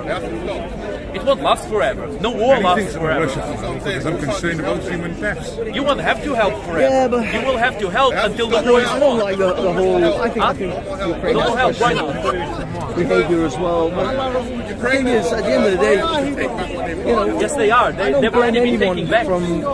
Yes, they have. Their country. Are you serious? Anyone would. If France took over the last few months, the last few big engagements the Ukrainians have had have been all world-shattering Ukrainian victories. I can't see it. Let me give you a list of those. The Battle of Kiev, an absolutely astonishing Ukrainian victory. The Russians have retreated their many miles long convoy. The Battle of Kharkiv, the counteroffensive of Kharkiv, where the Ukrainians have made a huge counteroffensive and have retaken a huge amount of land. That land was, I think it was similar to the size of Portugal, the land that they returned just a few weeks. And the retaking of Kherson, where the Ukrainians took back the city of Kherson. What exactly did the Russians take lately? Nothing. They've taken villages, they've taken streets. Their advance is counted by the square meters. A few square meters every day. And this is until the Ukrainians manage to land their big counterattack, which is going to happen very soon, my friends. The counterattack is coming soon, and the Russians are going to be broken by this counterattack in Melitopol. Mark my words, it's going to happen. And Ukraine will win this war as long as Ukraine gets the help it needs. Because obviously, Ukraine can't produce their weapons. We don't have the capacity of that. Ukrainians need weapons of the West to beat the Russian military and to win this war. This is what needs to happen. This is the only way of ending this war. The only way of ending this war is to win this war. Because if we don't win this war, Putin is going to build, organize, to cover Danny Shines because he's a funny bastard. That's exactly what's going on. Okay, we're moving. Never mind, I asked you first, why did your parents have you? Because they like to fuck. That's why they had you. They like sex. And that's the same reason why you're all here. You are all here because your parents fell for the ultimate scam of all time, the oldest scam in the book, sex. Why is it you see people here are so stupid? We are all so thick. And I have to admit that I didn't know this till I was 50 years old. And 3 children. 50 years old and 3 children later. Why is it? How many people here, put your hand up if you can tell me, why is it that sex feels so good? Why is it that sex feels so good and not taking a crap? Why does I mean, actually take the crap. Sometimes, yeah. It depends on how long you've been holding it.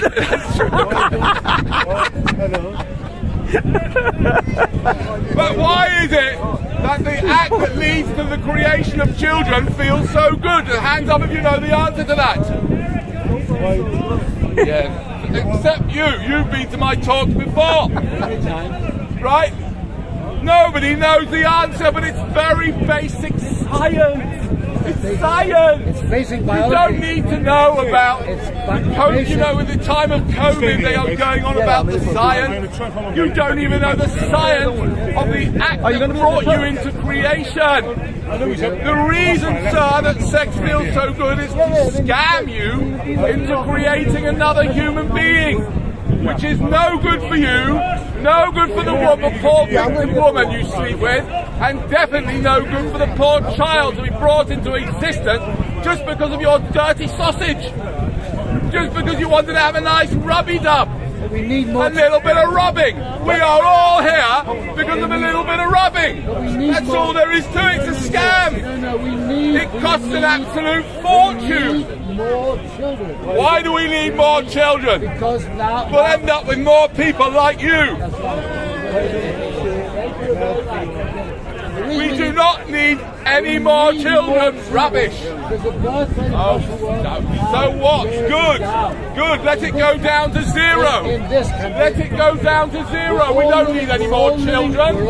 Look, you two here, for example. Let me ask you something. Why did you have the child? Because you wanted to. Ladies and gentlemen, let me explain to you the difference between a human being and an animal.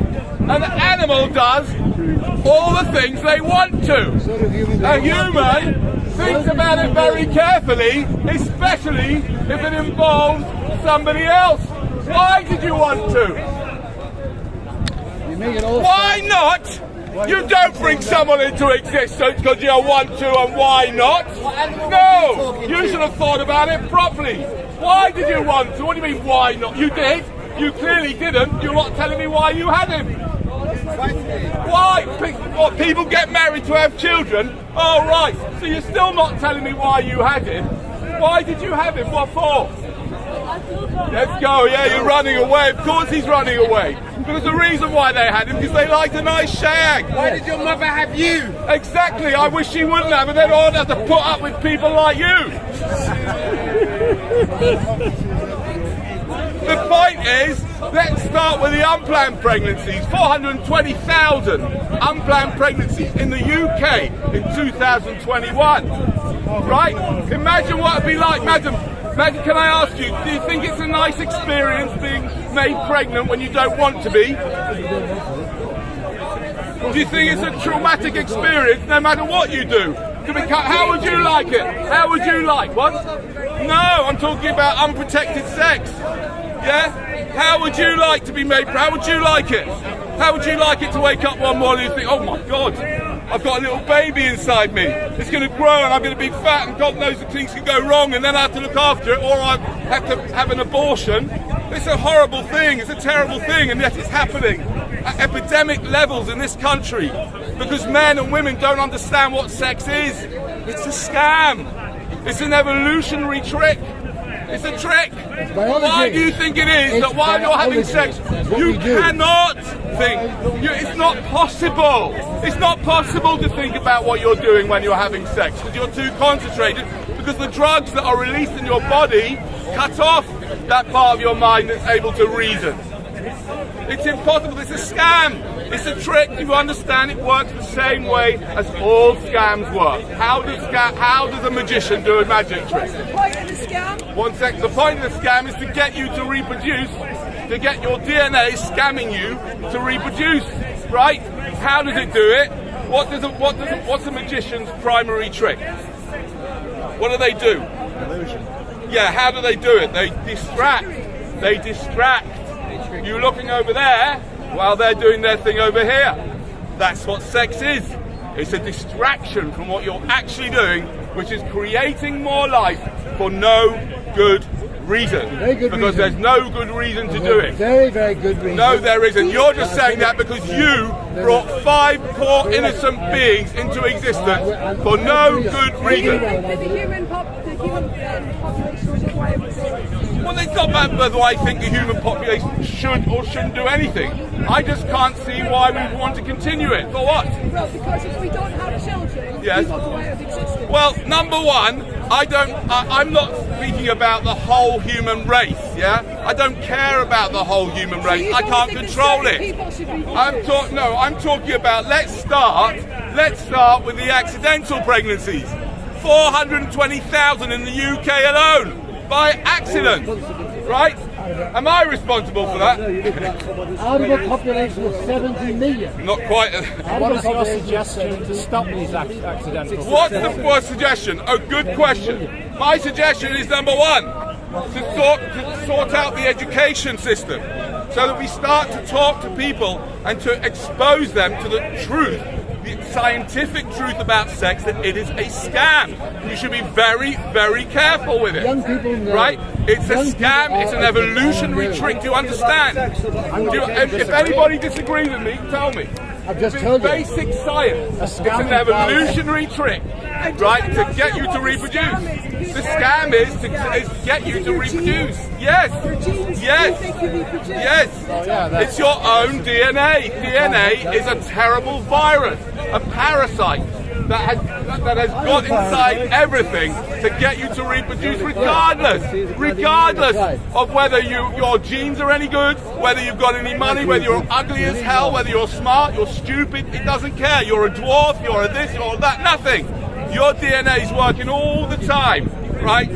To get you to and that's what's going on here. Yes. Oh, we need to bring up the population. This is all DNA bullshit going on, driving your stupidity, right? Because he was done in, but his own DNA tricked him to get his dirty todger out and put it into some poor woman, and he managed to pump out, he managed to fuck 5 people into existence. He's brought in 5 people for no good reason. 5 cum dumplings he's created. I'm very proud of them. Really? You're so proud of them? Why are you proud of them? What, because you happen to you managed to get... Like, he's proud of them. Why? Because he managed to get his wife to open her legs 5 times. Well, hey, I'm so proud. What are you proud of? Bringing 5 people, innocent people. Imagine having this guy as your dad. Imagine having this guy as your dad. Oh my God, you're proud of them. You narcissist. You're a narcissist. Because we're not talking about, you're not talking about your children. You see, he's selfish. He brought them into existence and now he's proud of them. What about the pill kids having this guy as a dad? Would you want this guy to be your dad? No, exactly, you've got some standards. We need more young people. We must have more young people. There's too many old people. That's the problem with the world. People are living longer. It's true. It's true. We don't need any more people at all. You're using. He wants to use. He wants to use people. He wants people to be used in a human Ponzi scheme where everyone's having more and more children to look after the people. It's ridiculous. Rubbish. We don't need people anymore. We've got AI.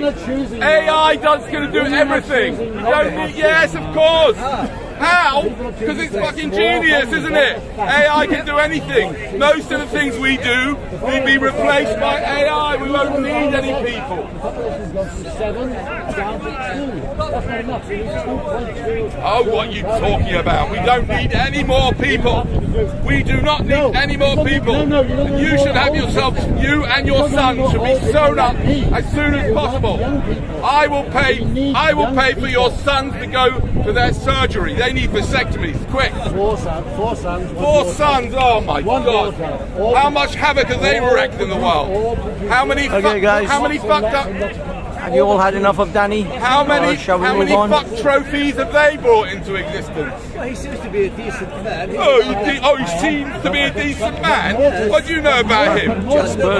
He's obviously, his life is obviously so poor, he's had to end up coming to Speaker's Corner for years and years. I'm going to move. You want a dad like that? See what's going on elsewhere. Exactly. Across the world, there's too many of us old people like me. We need men to be better so that more women are willing to have children with them. No, we don't need any men, we don't need any women, we don't need any pregnancy. Pregnancy is a disaster, especially when it's accidental. And there are young men and women having sex all over the place thinking it's perfectly fine to have unprotected sex. But it's not. It's a very serious problem. And if a man has unprotected sex with a woman and she doesn't want to get pregnant, he is causing her potentially grievous bodily harm. Okay, guys, I'm moving. He is. How would you like to be? Okay, we are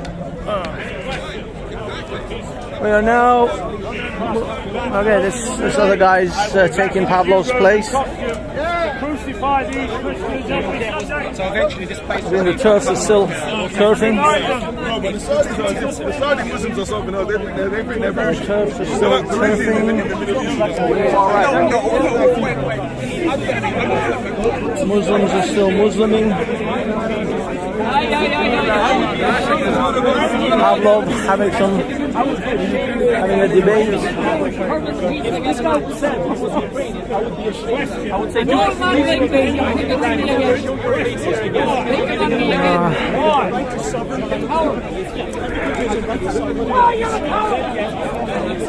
oh God. Irish guys losing his shit. I had the marks on my wall.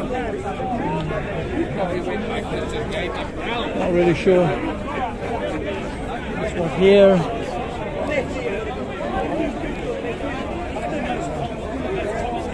Debate going on over there. Not really sure where to go. I haven't seen Atheist Steve here today. If you put a mine in the ground, almost literally anywhere, you come out with a This guy's name.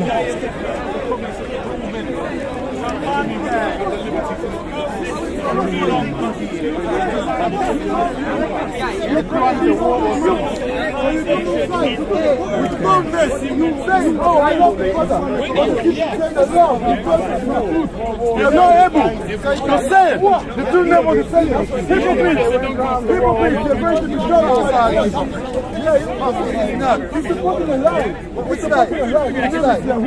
She's calling me a fake. What are you doing with the white woman? I can't believe Israelite teaching. What are you doing with that? Since you don't want to teach racism, what are you doing in the white woman? I'm talking to you as a rapper.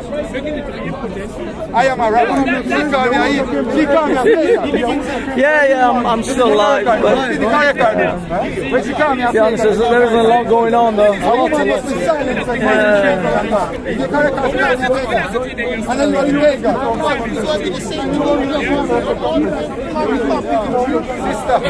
Assembly. I win assembly serving. I win assembly serving. Serve him and believe, yeah? But don't let nobody tell you say you can't say Jesus Christ because you're a liar. And listen, you can't tell me say you know about Yahusha because you're not an Israelite. So you must have been taught that. No. Please, you don't. Oh, you mean? Don't bring that. Don't she called me a heathen. Paganism? Crazy, huh? Crazy religion, huh?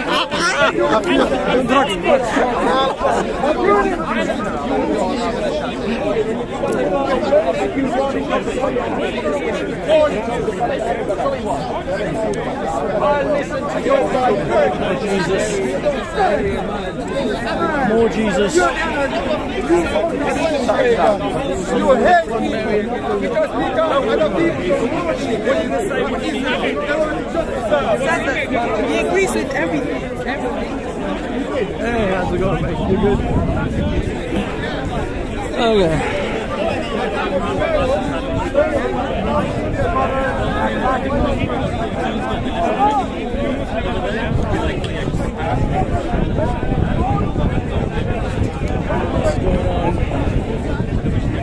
As if he's screaming.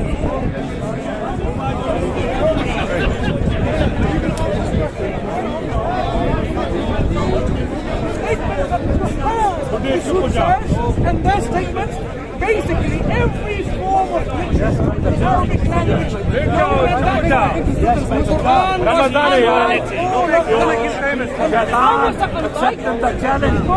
Accepted the challenge of Allah. Bring something like it. Let me give you an example of something. As an example.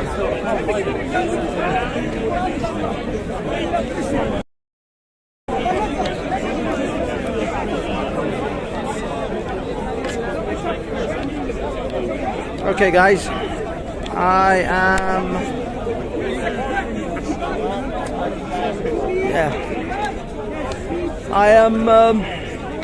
I'm gonna go back to the TERFS for a bit, see what's what there. A little bit boring today, but then again, same old, Speaker's Corner. Same thing, different day. Oh, Kay's making a speech. Kay's having a debate. It's Kay having a debate with the mandem, with the masked mandem. The mandems are having the mandems are wow. This is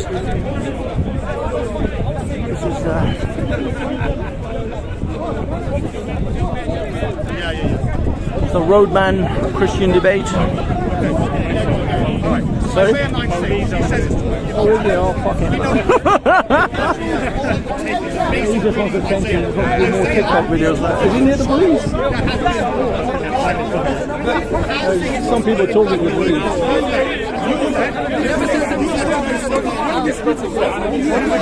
Yeah, let's go see what the TERFS are about. Joseph is here as well. I don't know. Is it worth hanging around here or going to the TERFS? Decisions. What's going on? What's happening in the text, people? I mean, the TERFs are boring. I literally went down to like one viewer during the TERF speech.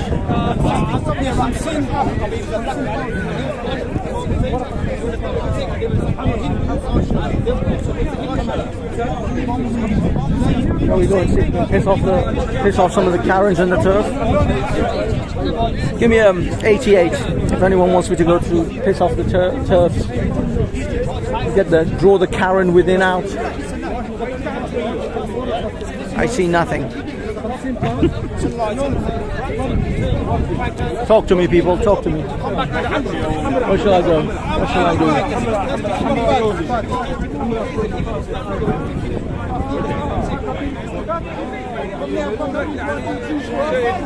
We could go and say hello to Joseph.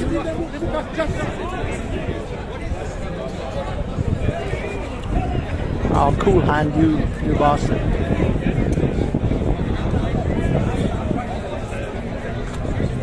Oh, big up, guys. Yes, groom dogs, not kids. Totally agree. Hello, Joseph. How are you, sir? Good. How are you, sir? I'm good. They're leaving you alone today, or? Yeah, I'm. So far, every time I come around you, then they want to kick my ass. I don't know why. Is it worse than an ex-Muslim? Is an ex-Muslim who talks to Zionists. Yeah, it's an ex-Muslim who doesn't hate Jews for some reason. Yeah. I mean that guy last week. What the hell, man? To be honest, he just saw you and he hated you. The more I saw, the more I thought it was just that there's. Oh, I'm sorry. People who are, I'm live. I am live, but I'm only recording. People who are disturbed, like there's people who are clearly not mentally well. They don't faze me. Was he not mentally well? He was a bit unhinged. Incredibly low IQ. Yeah, I mean, so one of the two. Did he ever come back, or did he ever say anything to you? So I tried to deflect the sort of thing from you and engage him in a conversation. So I figured you get enough shit as it is. No, to be honest, that kind of heckling is milder. Like approaching a Jew and saying you guys control the banks. Is like high anti-Semitism, but low threat when coming from someone like that. So it's the high threat and low anti-Semitism is the problem. And unfortunately, there's a fair amount of that at the party. Hopefully not today, but in general. Yeah. Which is why we're here to film it, trying to spotlight all these. So you're gonna do some stuff. Yeah. Actually, I wanted to ask you about this recent event at the Al-Quds, right? Yeah. So Al-Quds is the Arabic name for Jerusalem, Yerushalayim, based on the word they used to call our temple in Hebrew is called the Beit HaMikdash, and in Arabic that was translated Beit Al-Maqdis. And then they shortened that someone to Al-Quds, or Al-Qudsi is someone from the place where the Beit Al-Maqdis stood, where the Jewish temple stood. So every Ramadan, Hamas orchestrate violent riots on the Temple Mount at Al-Aqsa, and Jews are massacred. Just this Friday, there were 3 brutal murders in Israel. 2 of them, 2 girls, are actually daughters of a rabbi I know. He used to be the rabbi of a synagogue I go to. Oh wow! And they were brutally gunned up. Daughters of a 15-year-old and a 20-year-old. May their memory be a blessing. I'm sorry to interrupt. I just want to say, you know how just recently America had a mass shooter and he shot like 3 kids and 3 adults. If this was, in America, someone had shot 2 15-year-olds, it would be all over the news. How is it? There was 2 terror attacks on that day. An Italian tourist and 7 other tourists. I think there's several. I think 3 may have been British. One of them was killed and 7 injured in a ramming attack in Tel Aviv. Same day, 2 daughters were brutally taken from their parents, and the mother is in a critical condition. I'm at the tree near the police van. It barely registers in the news. And not only that, you'll get all the Muslims at the park today will come up to me and complain about Al-Aqsa. Not one of them will shed one tear for the murdered Jews and Israelis over the last few weeks. At Speaker's Corner, where the tree is. Can you hear me? Yeah. Come there. I'm there. I'm with Joseph. All right. I'll see you in a bit. Sorry. I had a call. But yeah, I mean, I wanted that message to come out because it seems like there's a lot in the mainstream media, like a lot of anti-Israel commentary that I've noticed about the fact that they've killed people or they've put I would challenge anyone, whenever you see a Palestinian death reported, Google the name and Google one of these keywords: Hamas, Palestinian Islamic Jihad, Al-Aqsa Martyrs Brigades. I guarantee in almost every instance that dead Palestinian was carrying out a terror attack against Israelis. And this is the difference. The Palestinians stand by the side of the road take a gun and murder the daughters of a friend of mine because they are Jewish, and that is it. It didn't matter that they were civilians. It didn't matter that they were females. It didn't matter that one was 15. That was enough ammunition for him to take his gun, point it at her, and murder her in cold blood. Now, when you contrast that to the Palestinians who are killed, the Palestinians who are killed are those very terrorists that are murdering Israelis. Yeah, it's a very difficult period. Well, why do you think this happens always at Ramadan? Isn't Ramadan meant to be the time that Muslims become more Islamic and more traditional and more obey their religion even more than usual? I'm not going to make a comment on Ramadan. I'm going to make a comment on Hamas. Hamas, which is the Islamic resistance, that's what it translates to, who are a genocidal anti-Semitic organization hell-bent on murdering Jewish civilians and taking all the land, and not just taking the Jewish land, but taking the entire world and turning it into an Islamic caliphate. So I will comment on Hamas. Every Ramadan, Hamas incite riots. Last year they used the pretense of Sheikh Jarrah. This year, and every time they orchestrate riots on the Temple Mount, every time you hear of riots on the Temple Mount, check what date it is. It's always Ramadan. And so what happened this year was Hamas organized for a group of thugs to barricade themselves in Masjid Al-Aqsa, locking in worshippers. And so you maybe saw video footage of Muslims standing by the doors outside Al-Aqsa and being cleared by the IDF, or the police. They were cleared because Al-Aqsa compound, or the masjid itself, had been taken hostage along with Muslims inside. The Israelis then went in, and what you saw the thugs inside firing fireworks inside the mosque, nearly burning the mosque down, throwing rocks at the Israelis. And what you then see is a 15-second clip of that interaction will be clipped and then distributed across the media. Look what the Israelis are doing. They're storming Al-Aqsa, and you get a 15-second distortion of what happened. Soundbite. Yeah, and that's the news story. The news story isn't my friend's two daughters who were murdered. That barely registers. The news story isn't the Italian tourist who was killed in Tel Aviv that same day. That's not the news story. No, the news story is thugs attack Israelis in the masjid. Israelis respond, they get a 15-second soundbite, and that's what the world cares about. The world doesn't cry for dead Jews. The world does not care. Actually, it's worse than that. The world likes their Jews. When we're being put in the ovens in Auschwitz, the world feel, oh, there's that poor vulnerable Jew. Then they like us. They like the Auschwitz Jew. They like the Holocaust Jew. They don't like a Jew that fights back. They don't like a Jew that defends himself. They don't need a Jew that isn't dependent on them for their own liberation. So no more. We will fight back. And again, may the memory of my friend's daughters be a blessing, who were tragically murdered, brutally slaughtered on Friday for the simple crime of being Jewish. Thank you so much. Thank you. Cheers. Okay, how's it going, dude?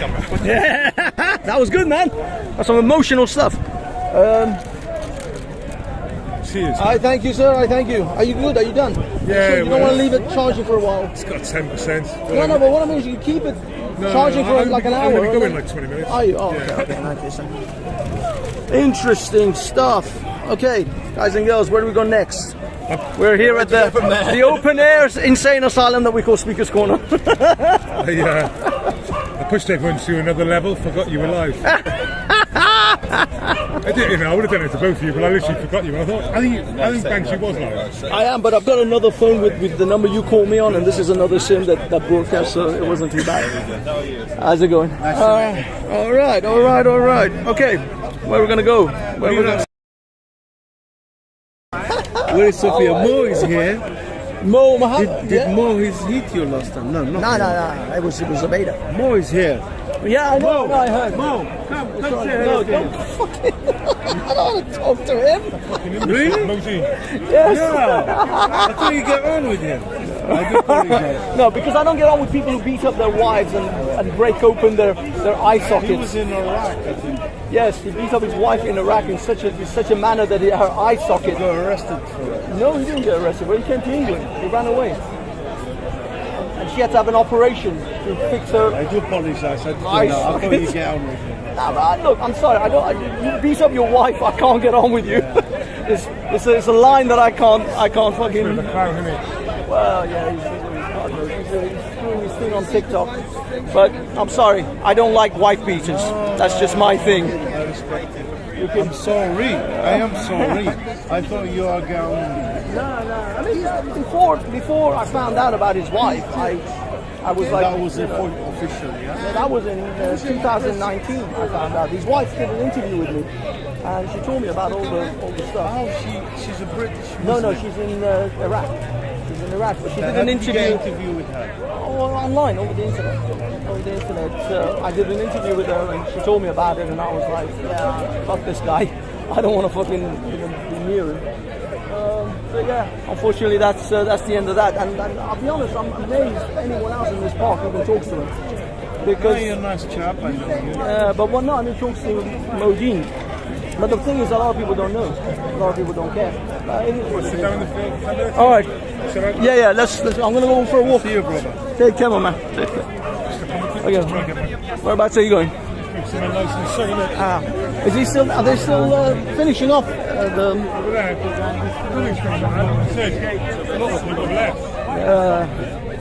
Okay, I'm going to do a little quick final tour of the TERFS. See if I can trigger some Karens, and then. Just be there. That'll trigger. I should have brought Trigger. Did you? No. Did you purposely call your dog Trigger, or? Yeah. Not because of that. Not because No. of social justice, though. Yeah. Oh no, that's what I mean. I thought you did it because of the social justice thing to call him Trigger. I was like, that is amazing. That just worked out that way. 6 years ago, don't even think. All right, I'm gonna go down. I'll come back up in a minute, guys. Okay, let's go. See if we can trigger some Karens, and if not, we will pack it up. I will say that was some powerful stuff from Joseph. Joseph really called it on that one. I had no idea. A couple of 15-year-old girls, or one 15-year-old and her sister got killed in Israel recently. That's messed up. Yeah, it looks like TERFs are packing up. People are leaving. Let's see if we can catch the end of the TERFS.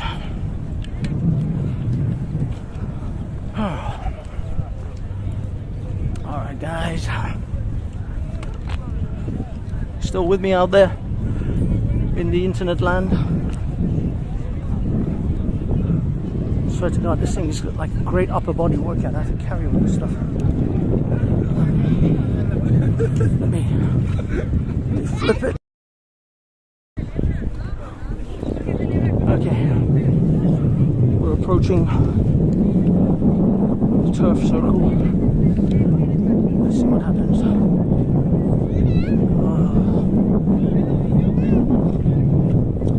This is Mr. Haiku. Hello, Haiku. How are you, sir? You okay? Did you do a speech?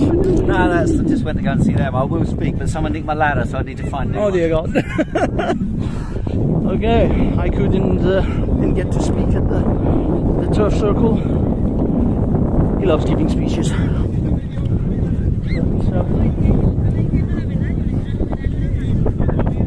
See a rainbow flag. That's a bit novel. But then again, TERF still support the LGBT community. They just have a problem with the teapot, the cube, the bus, all of that. To be honest, it's a waste of effort. Come here, get bored, back up there. Still a fair few people there.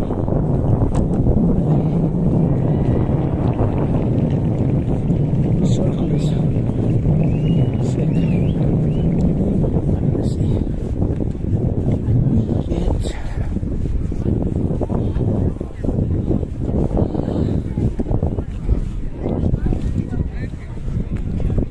God, this is boring today.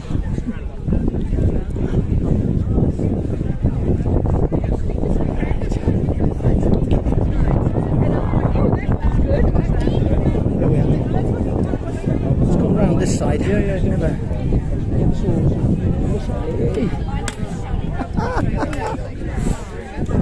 Here we are. It's another alternative. You're still hung in here, man. Still hanging here. Yeah, I'm gonna head to the corner soon. Yeah, I went there. I did some. Is there anything much going on yet? The usual Muslim, Islam, Christianity. Is Piers there yet? Piers, I didn't see Piers, but I saw him Haiku. earlier. Oh, was he? Oh, maybe he's made his way there now. So yeah, so these guys are finishing now. Yeah, they're finishing now. Oh, good. We caught the end. There are a few non-stop people to sort around. Yeah, did you see Nick? His name is Unwashed. No, you don't know who that is? You know who that is?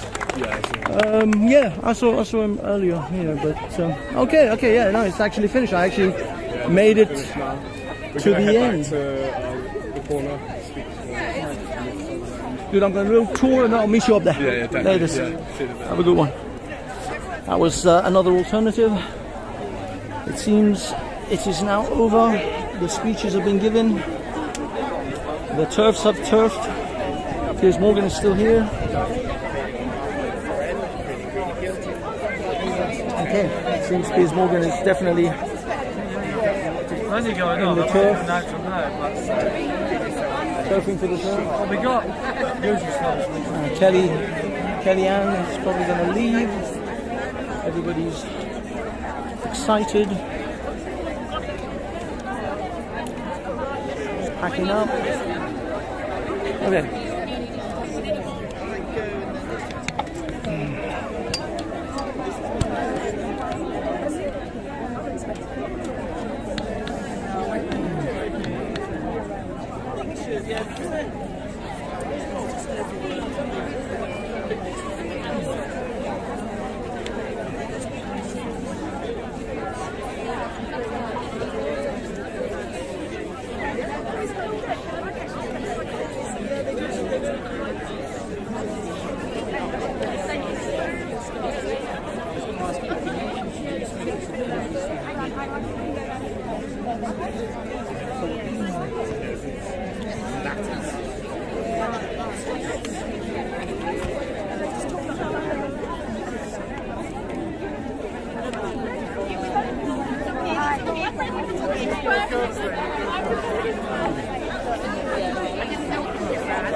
Go, Kelly Jenny.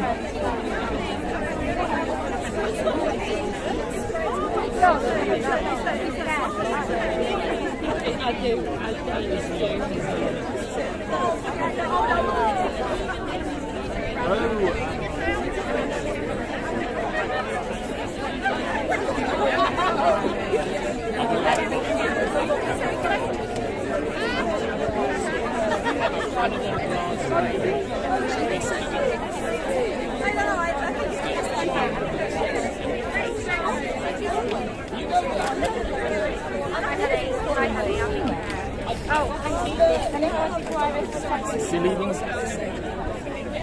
Nearly done? Yes.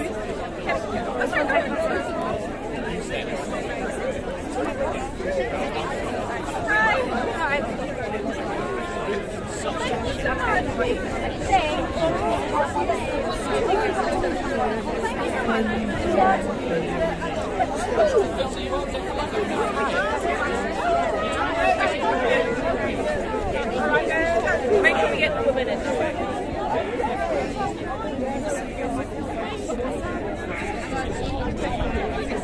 Okay, so she's nearly finished, taking some photos with some fans.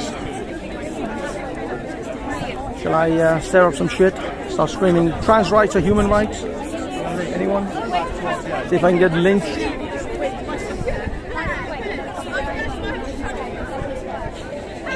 The true Queen of England.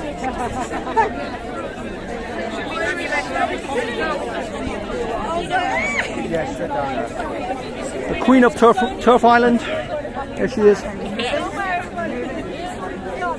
She's now leaving. Kelly J is now making her way. I'm going to wear one. A line of men. There's Nick shouting at a line of men in dresses. How are you? Yeah. Oh, right. I want to be the bouncer to this because I don't want to speak. Sorry. Leaving quickly. For a small woman, she walks surprisingly fast.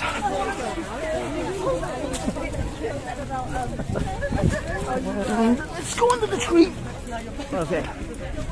Okay. Damn.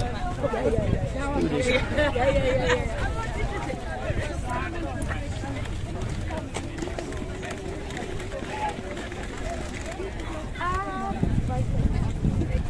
To trust their instincts and not try and rationalise them to but to trust their instincts. If they feel something's wrong, it is. And you can't. I think once you start trying to wrestle with that and make it rational and reasonable, you lose your instinct and then you lose your protection for yourself and you put yourself in danger. Can you tell me about the network speaking campaign? Well, so I've been doing back since 2018, and we started coming to Reformers Tree and Speakers Corner to enable women, and then we do it all over the world, to enable women to come and actually speak about the things, about their fears, about the consequences of transgenderism on their lives and the people that they love.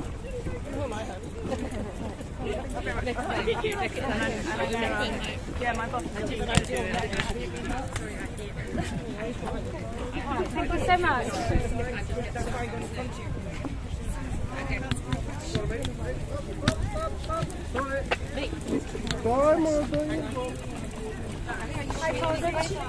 Hi, I'm Paula. Hi. Oh, hi. I would love to interview you for my podcast, but I'm trying to. Oh, you're right. Yeah, I'm so maybe sorry. I'll email you. Yeah, and it was right in the middle of like trying to organise a tour. You're amazing. I'm Okay. here to support you. Can I just ask you two questions? Two questions. I'm going to keep walking. If Yeah, of course. Hi, Posey. Thank you for everything you're doing for women's rights. You're a real defender of women's rights, and we love you. A lot of people also who are silent and not speaking out, they love you. I'm just telling you. Thank you. And I'm here to ask you, what is a man? It's an adult human male. Are you sure you're not a man, right? I'm absolutely not. Why do you think a lot of girls take off their dress and become men just by doing that? I think we're just in an age where we are lacking in truth, and this stuff is being pushed onto girls. And I think it's a social contagion. So we've had anorexia, bulimia, cutting, and this is the latest inhalation.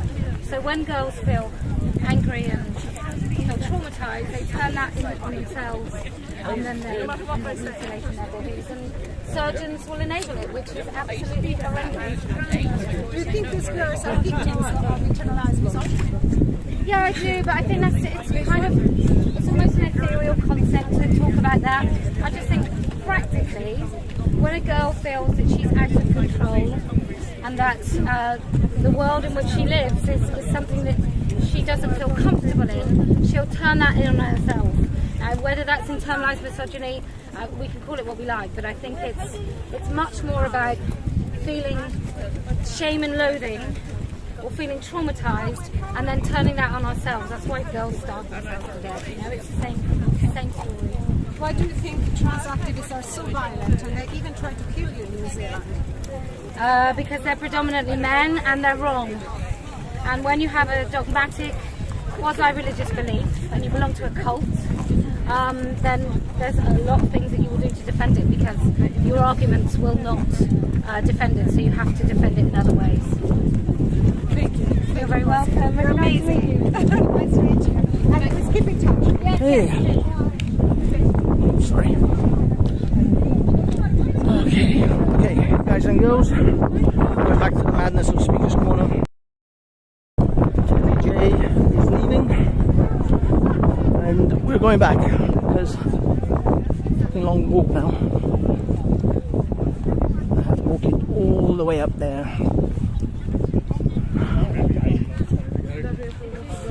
Okay. Oh my god.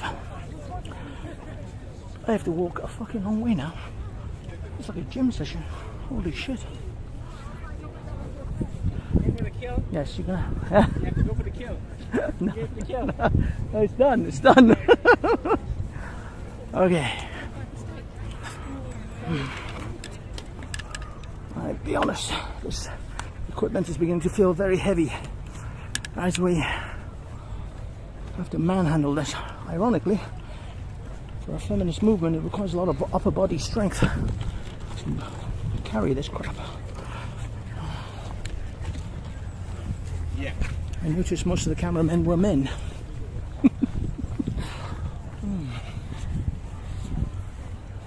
And there's some rollerbladers and roller skaters who clearly have picked the wrong place. Go on, do a jump, do something. Go backwards. Okay, not that one. Clearly they're struggling.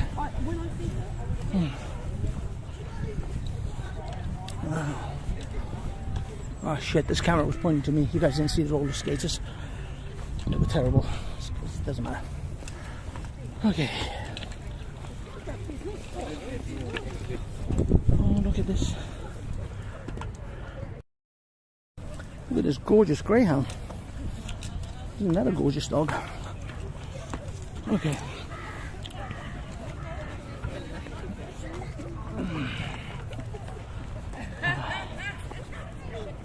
Okay.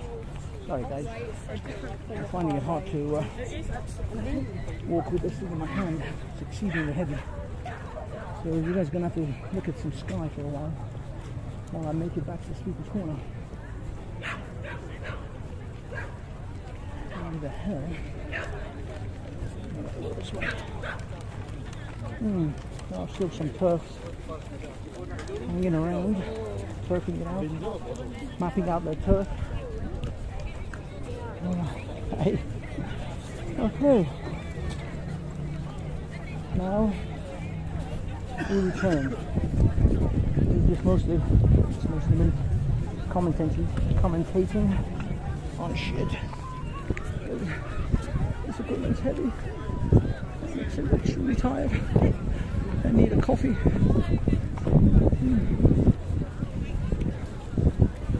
Things I do. Look at that, horses. Let's do some horses. Let's record the horses. There we go. There's some horse. Check out the horse.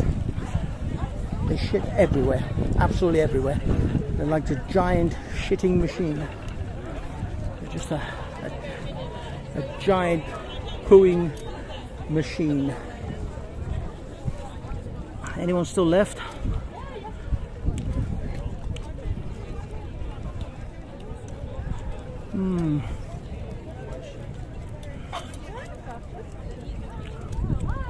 Hey, fuck you, Skyworks. I exercise. Maybe not this much. Look at that horse. Swear to God, this thing looks like it's about to kill someone. He is busy eating that grass. They're just eating shit. Okay, let's keep going to Speaker's Corner because I'm tired. I'm gonna put the shit down. I don't even know where Welsh is.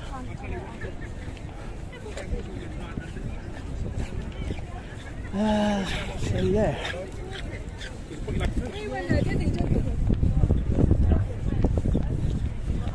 I'm assuming you guys can still hear me.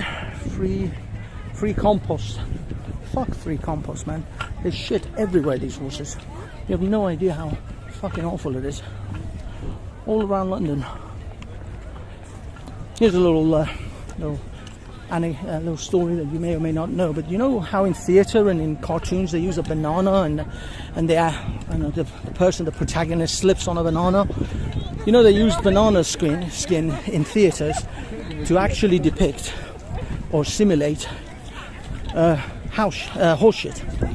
It was horse shit that everybody slipped on and fell over a lot during the days of horse and carts in London. But obviously they couldn't have horse shit on the fucking stage, so they used the banana skin. Banana skin's not that slippery. I've stepped in banana skin before. I didn't immediately hit the ground. But horse shit? Oh man, that stuff is like an ice skating ring. It's unbelievable.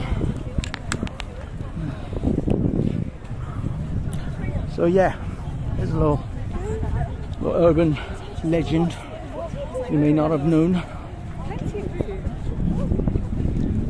I'm here all week, people. I have these stories all day. I know it's riveting. The watch count has probably gone to 0 at this point. Okay, we're making it. We're making our way. My God, it's exceedingly crazy today. There's like an excessive amount of crazy out there. There's some extra flags. I think some new crazes have shown up. What time is it? It's 4 o'clock. Christ, it's only 4 o'clock. Feels like I've been here all fucking day. As soon as I make it there, I'm just going to lay this thing down and chill. So you'll see whatever the fuck you see. I'm not chasing stories anymore. Oh, Palestinian flag. Oh, Joseph is going to get so much shit now. Oh, there's a Palestinian flag. Poor Joseph is going to get it in the fucking neck.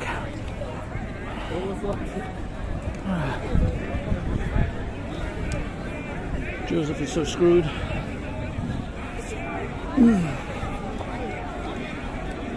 Okay. Take it easy, Joseph. Oh no, it's just some dude on a bicycle. It's not a major. Assange, Palestine, and all that jazz. Okay, let's see where we can plop this down somewhere. Oh, there it is, Joseph. Big circle of people.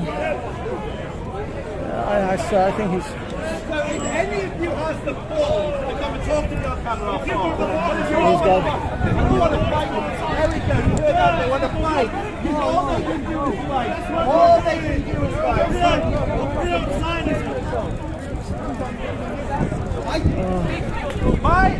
When I came to London 10 years ago, the rabbi of my synagogue was a man called Rabbi Leozi. On Friday, his 2 daughters were murdered. On Friday, murdered.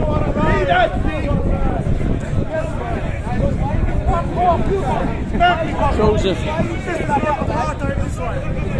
This is not Israel. You can't fuck off people. You are a hater.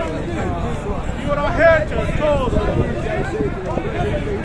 You are a hater and a liar. Who wants to do what you can do now because this is Lord and apartheid Israel said.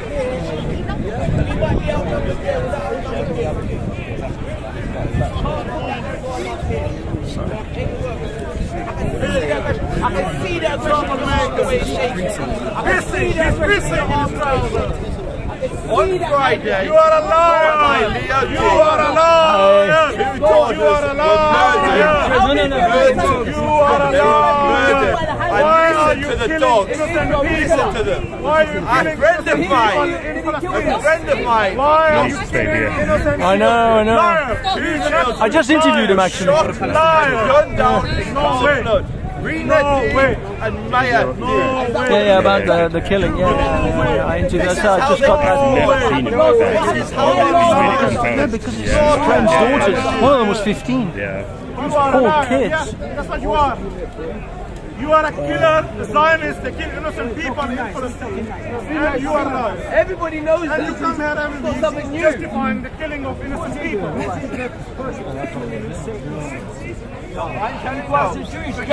How many of you lost a friend? How many of you lost a daughter on Friday? I lose a brother every day when you kill them. They're my brother. I'm literally talking about the rabbi of a synagogue I pray at. That doesn't matter how far Listen to them. This is how little they care for the slaughter of Jewish children. This is how little these monsters care. Imagine living under them. What about on the beach when the children die?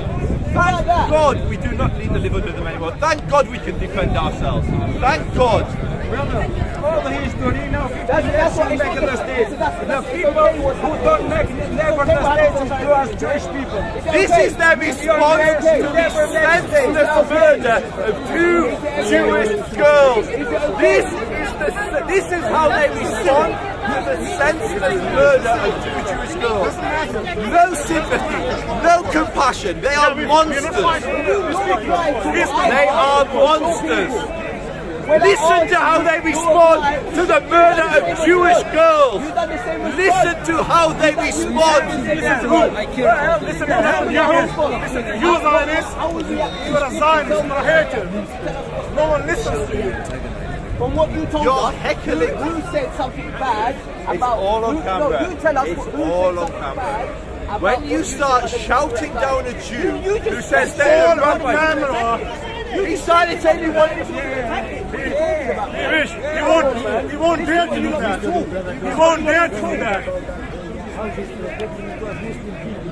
No one listens. Do you know who Hajimin al-Husseini is? We protect you. You know who Hajimin is? Because you kill Muslims. I'm killing Muslims. Literally 2 Jewish girls killed on Friday and I'm killing Muslims. How many Muslims die there all the time? It's a norm. Listen to the lies. Listen to the lies. I'm going to shift over there. That's how they are drunk on the blood of Jews. When we see it, before we used to cry. They are drunk. Now we get used to it.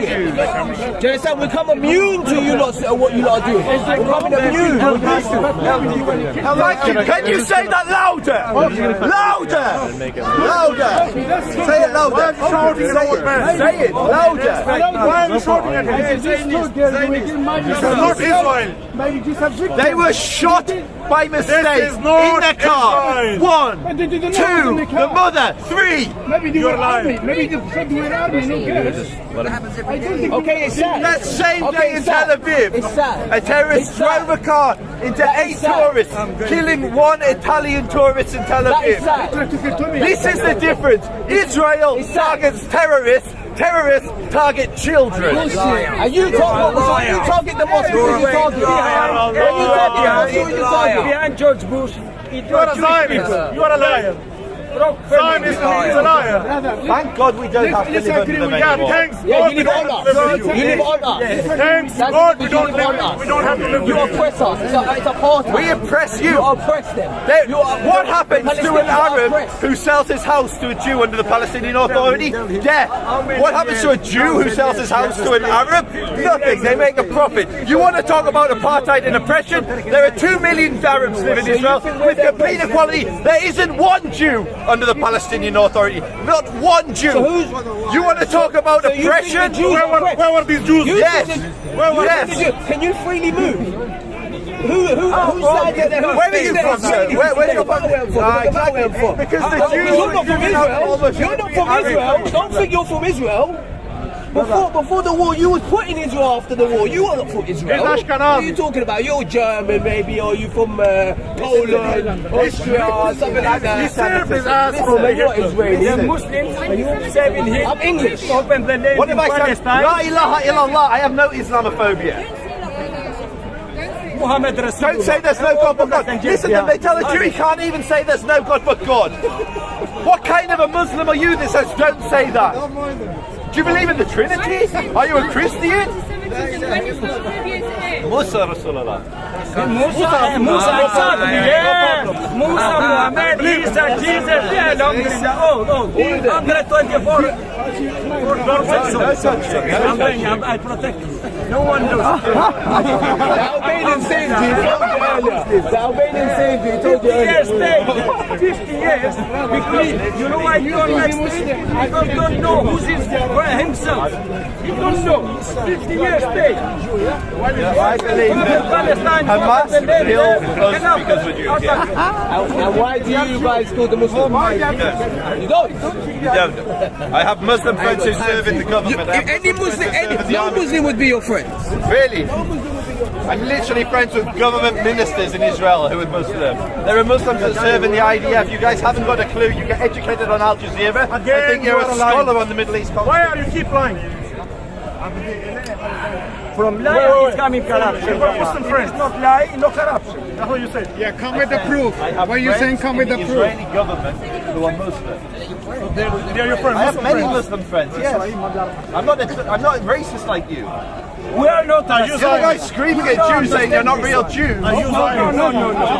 Brother, because I love you, I love in next life. No, sorry, it's Albania. Protect you. For this I love you because for next 250,000 Muslims prayed there yesterday. Jews aren't allowed to pray. Why should Jews go and pray? Why should we pray in our holy site? That's a Muslim land.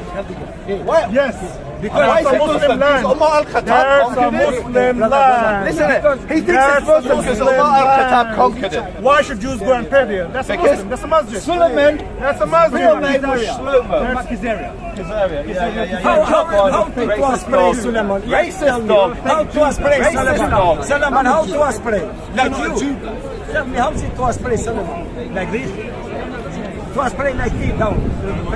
Jesus. Like you? Same, yeah, in down, Arabic. down. And you have to in pray. Arabic. Because I love you, I want to save you for next life, but you don't understand.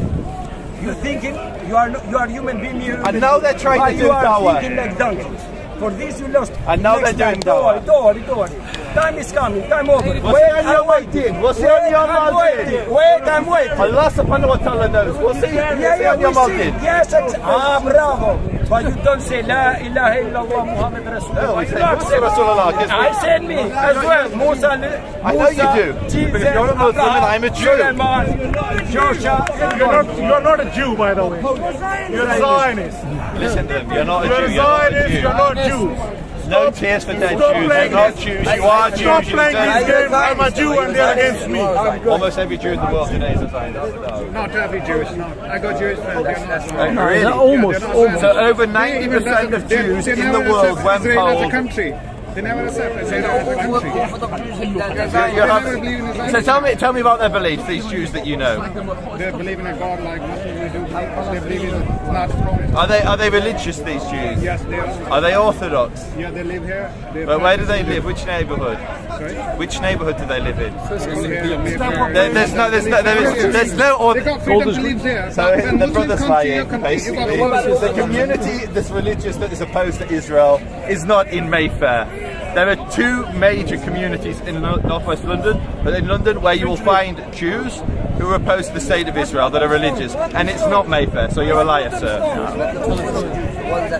We have to face these lies. They'll come here and just lie to your face. They are Jews that don't like this. What's the name of these Jews that you know? Because you're lying. Don't come here and lie in my face. Tell me the proof. You tell me the proof. Got the number from your Muslim friend. I'm sure you can't. You're going to go to a card, aren't you? There's like 8 of them. Can you show us You give me the Muslim name. That's why you can say the name. You can say Rabbi Beck. You can say the same. Yeah, give me the Muslim friend name. So there's in various villages in Jerusalem, in Ramallah. I think many. I also know Jews in Belgium who live and they are against Israel. So in Belgium you might have some. You might have some in Belgium. Like Antwerp. Well, give us the names of these that you told us. Yeah, Jewish people don't talk to us like this way, like you are. He's extremist. He's Zionist. He's extremist, bro. Zionists believe in apartheid state of Israel. That's it. A real Jew will not believe on the state of Israel. It's bad to not talk to this guy. It's bad to, don't talk. Tell me about his belief. Yeah, he served in the IDF. Now he's in the government. Now he's a diplomat in Africa. When you stop being, you do your service, and then you move on to another career. That's how it works in Israel. Ishmael Khaldi. Tell us about his belief. Ismail Khaldi. If it was true, you As an example, one of many. You're not allowed to say his name if he's in the IDF. He's not in the IDF. I just told you he's a government diplomat. No, he was in the IDF. Every citizen in Israel was in the IDF. It's a conscription. If you're Israeli, that means you can't. What are you talking about? Everyone in the I've got so. It's not allowed to be a Muslim in the IDF. They think that you can't say the name of someone in Israel in the IDF. I don't think that's accurate. Kafir.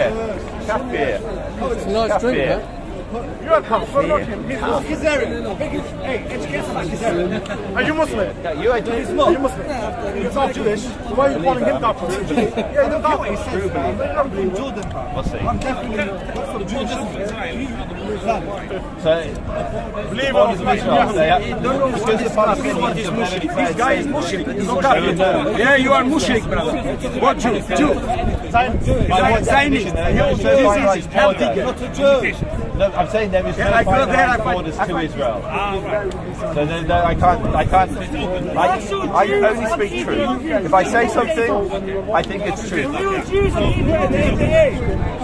Now, are any of you brave enough to actually talk to the one Jew that's here by himself on camera? Or are you all going to hide behind the camera and shout at me? There's like multiple cameras. Yeah, because I'm the media. I'm the BBC. I'm talking to my audience. How many years state have Israel? How many years is state Israel?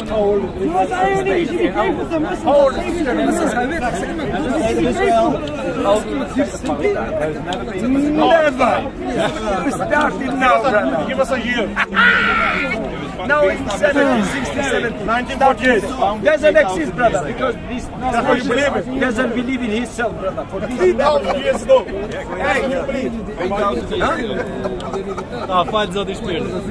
Oh, I said the English, I said I speak Greek, Italian, Russia, now English, Jewish, I start to speak Jewish. Shalom, shalom.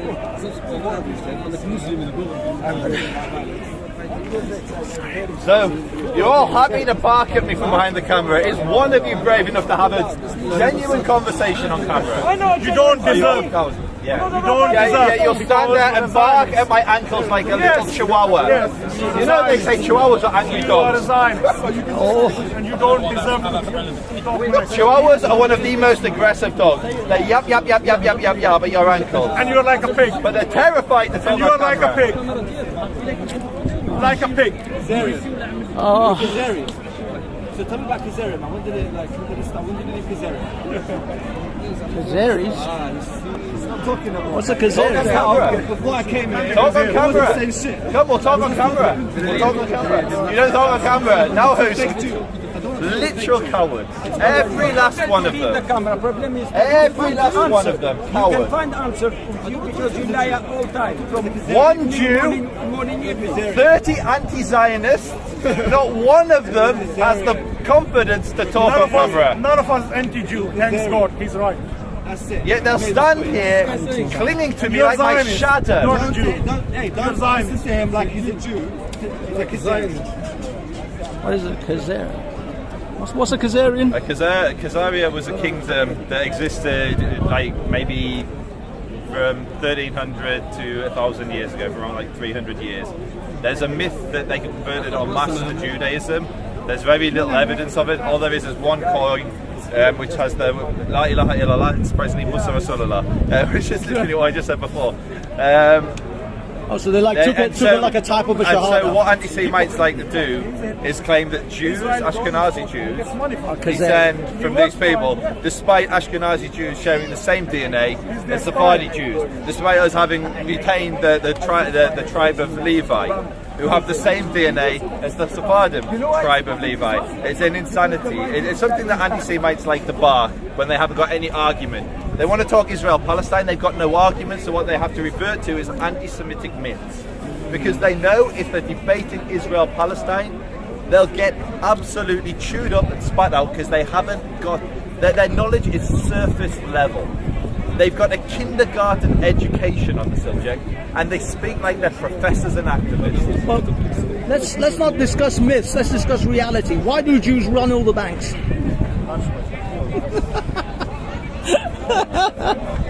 let's not lean into those tropes. There's actually the Quakers. So Barclays and Lloyds, both founded by Quakers, not Jews. That's true. But no one's complaining about the Quakers. It's because they make good oats. If they made better, if Jews made oats, things would be different. And there we have it. Not one person brave enough to talk on camera. So, come on, guys! I need Literally footage. one Jew, do something. One Jew, and they all run. This is getting boring. Some of us need content around here.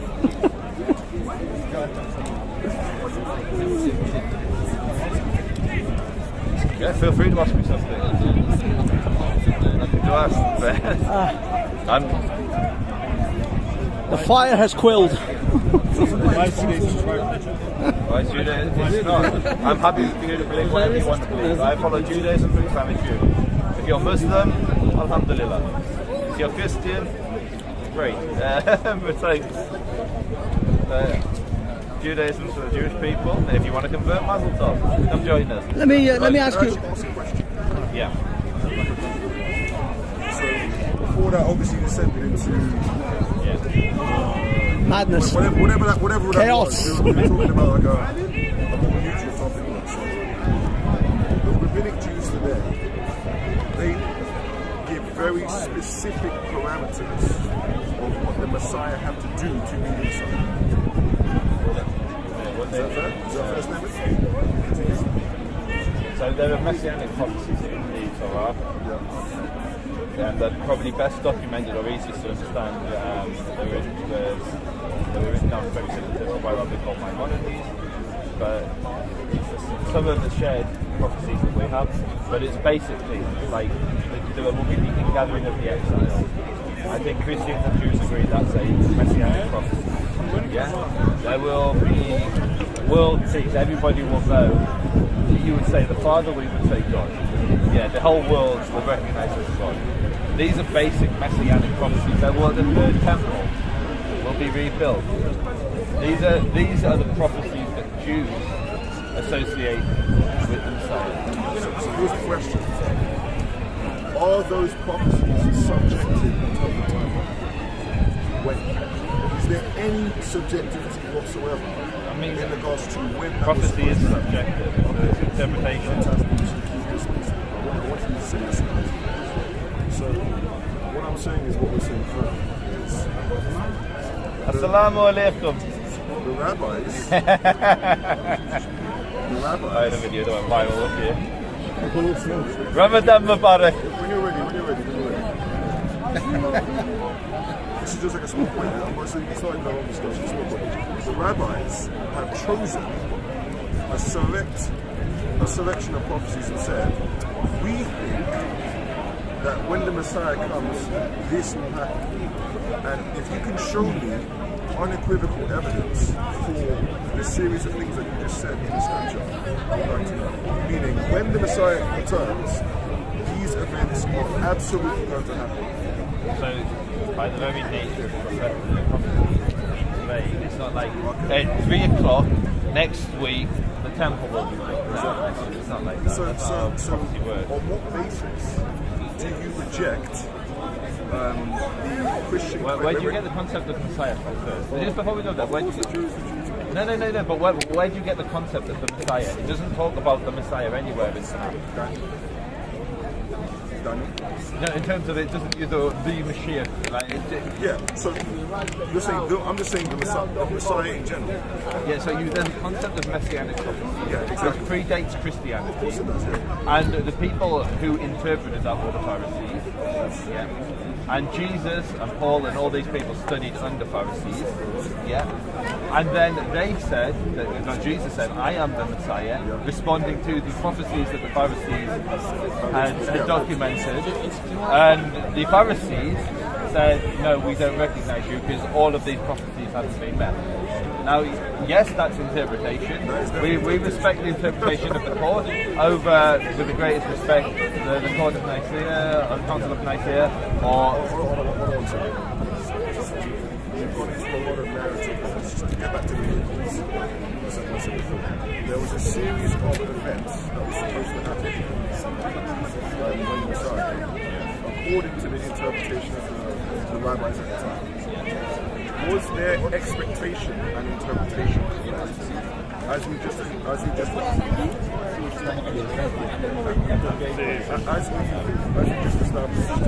these passages by nature are subjective. So you say, for example, when the Messiah returns, world peace will automatically be initiated. How do you know that? So I'm just going to go. It'll be there on the other side. It'll be much easier. It'll take a little time because you've got to pull them up. This is just one little point. It's not a big debate. This is just an open question. How can you say unequivocally that one thing will happen versus another? It's going to be very boring, so I'm going to look up. Okay, clearly nobody gives a shit about the prophecies. Yeah. This is good. We kind of dispersed it. Yeah, just do something incredibly boring and then they all disappear. And then, okay, now Israel, Palestine, what's happening? Then it's just like hate. What has happened recently in Israel and Palestine? Why do they hate each other? There doesn't need to be like a conclusive answer to this. It's just more of an open question. Because if I'm saying to him that the Messiah had to die on the cross to save the sins of the nation, I'm making a claim that had to happen when the Messiah came. He's saying no, the Messiah had to initiate world peace and a universal knowledge of God. And I'm saying, by what basis do we make those statements? Like, what authority does that 70 have to say this is going to happen when the Messiah comes? But they don't believe that Messiah's come yet. Of course not. This is the point. Because certain prophecies things haven't come to pass. That's the point. So, whereas other people are saying, no, these things happen. And that qualifies. The prophecy has come to pass, effectively from the Christian perspective. But ultimately, it's subjective interpretation of verses. Because it doesn't tell you. But let me ask this: if Jesus would come back today as like a regular guy and starts, what events are you expecting to happen for Jesus' return for you to be sure that Jesus has returned? That this man claiming to be Jesus is actually Jesus? The entire world would universally recognize a cosmic event that causes complete awareness that he's coming. It's not. It won't be like a silent event. Oh, I see. So it will be the equivalent of like a meteorite in space. Yeah, but how about everyone? But what if a meteorite in space actually comes and hits Earth?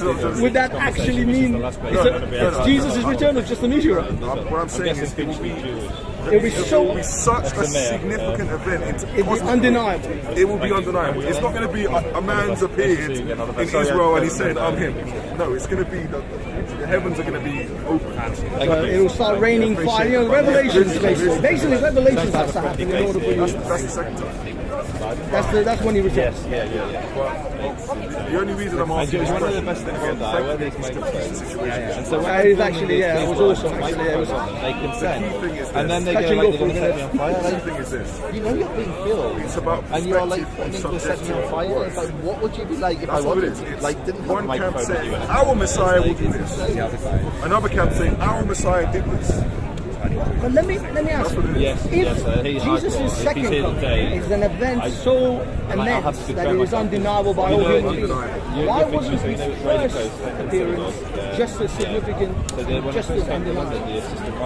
Why was he so subtle in the first appearance? Oh, his two daughters were just murdered.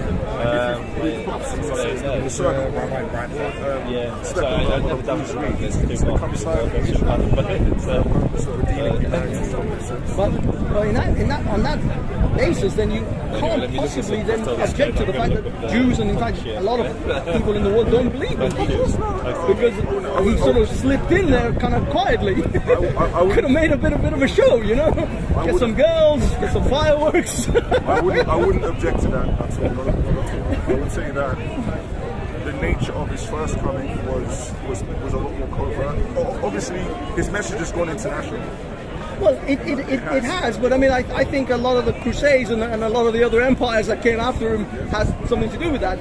But nevertheless, for me, it just seems kind of odd that God would damn me to hell for all eternity because I did not believe in Jesus, whilst Jesus' actual appearance was such a uneventful event in order for me not to... I wouldn't say uneventful because we're talking about it now.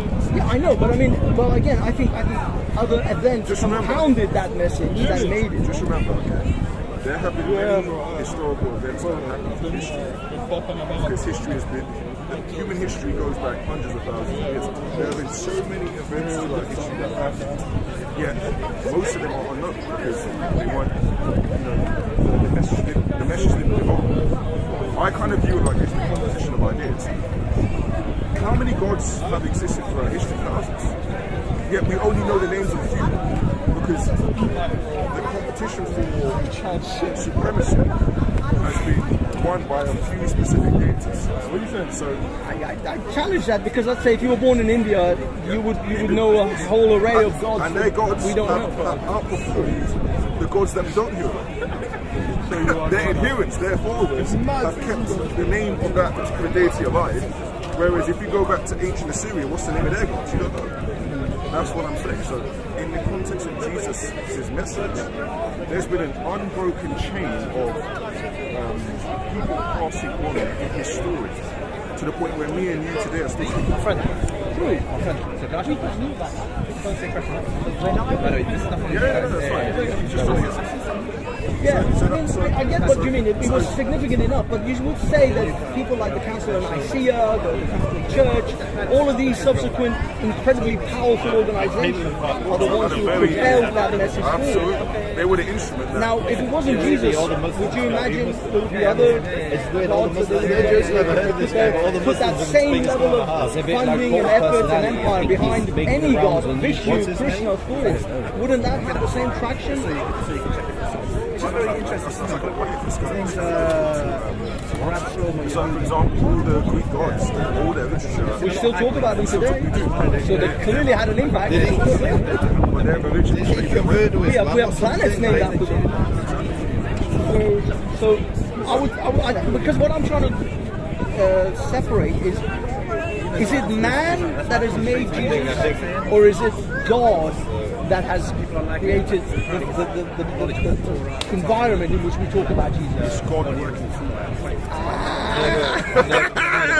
that's a get out clause. Because human agency has always been all the people that are necessary on channels, on Jewish channels, to spread the message. It wouldn't even surprise me if they even didn't if exist. But like, I don't know. I human agency is unequivocally important. The only reason why the Bible is relevant. No henna.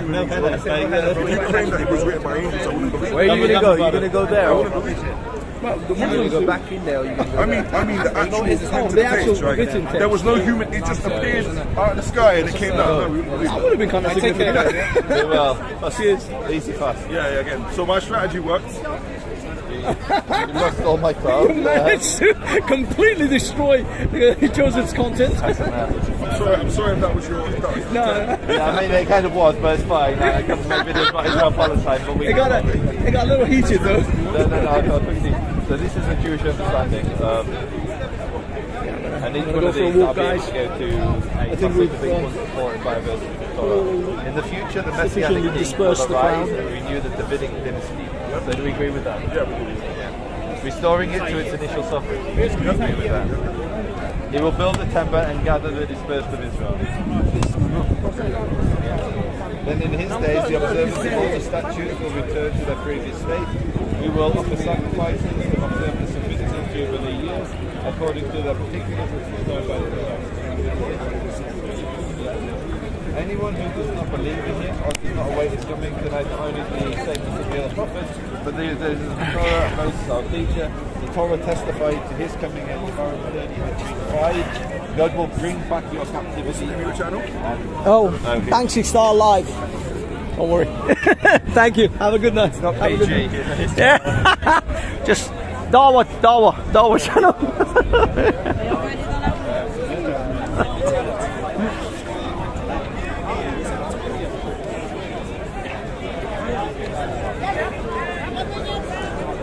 That is amazing disguise.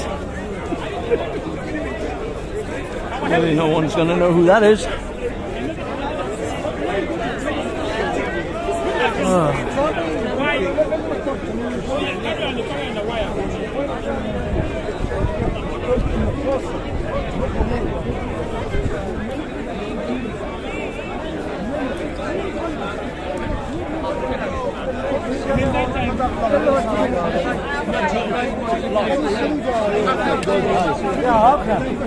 How many Qurans? Nice, okay. Oh, really?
Okay, guys and girls, we're going to end this thing at 5. So that's what's going to happen.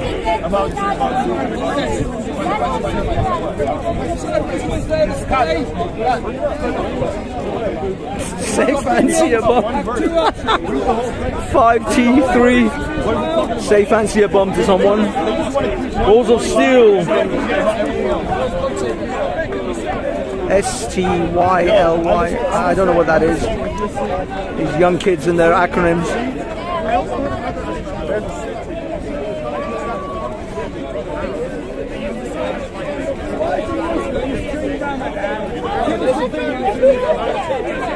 That's what you're correcting.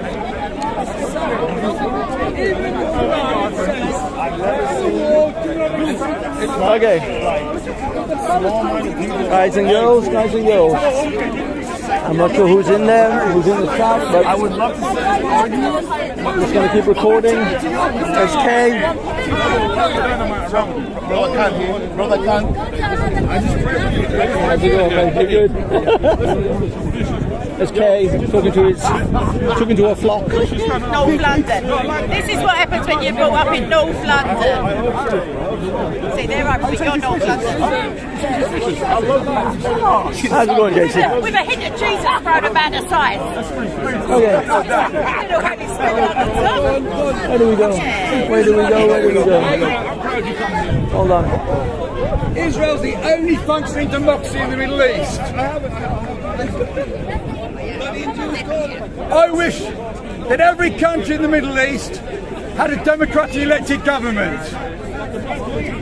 If your government goes bad, you can vote it out and vote a new one in. It's a great thing, democracy. I agree, it's a great thing, democracy. Okay, moving on. I don't see anything of interest. Oh, Haiku. Haiku is doing his thing. Let's see if Piers Morgan is around. Many people celebrate England's achievements. Young speakers, future speakers, future speakers score. Mother of speakers score. Westminster, mother of Big up, man.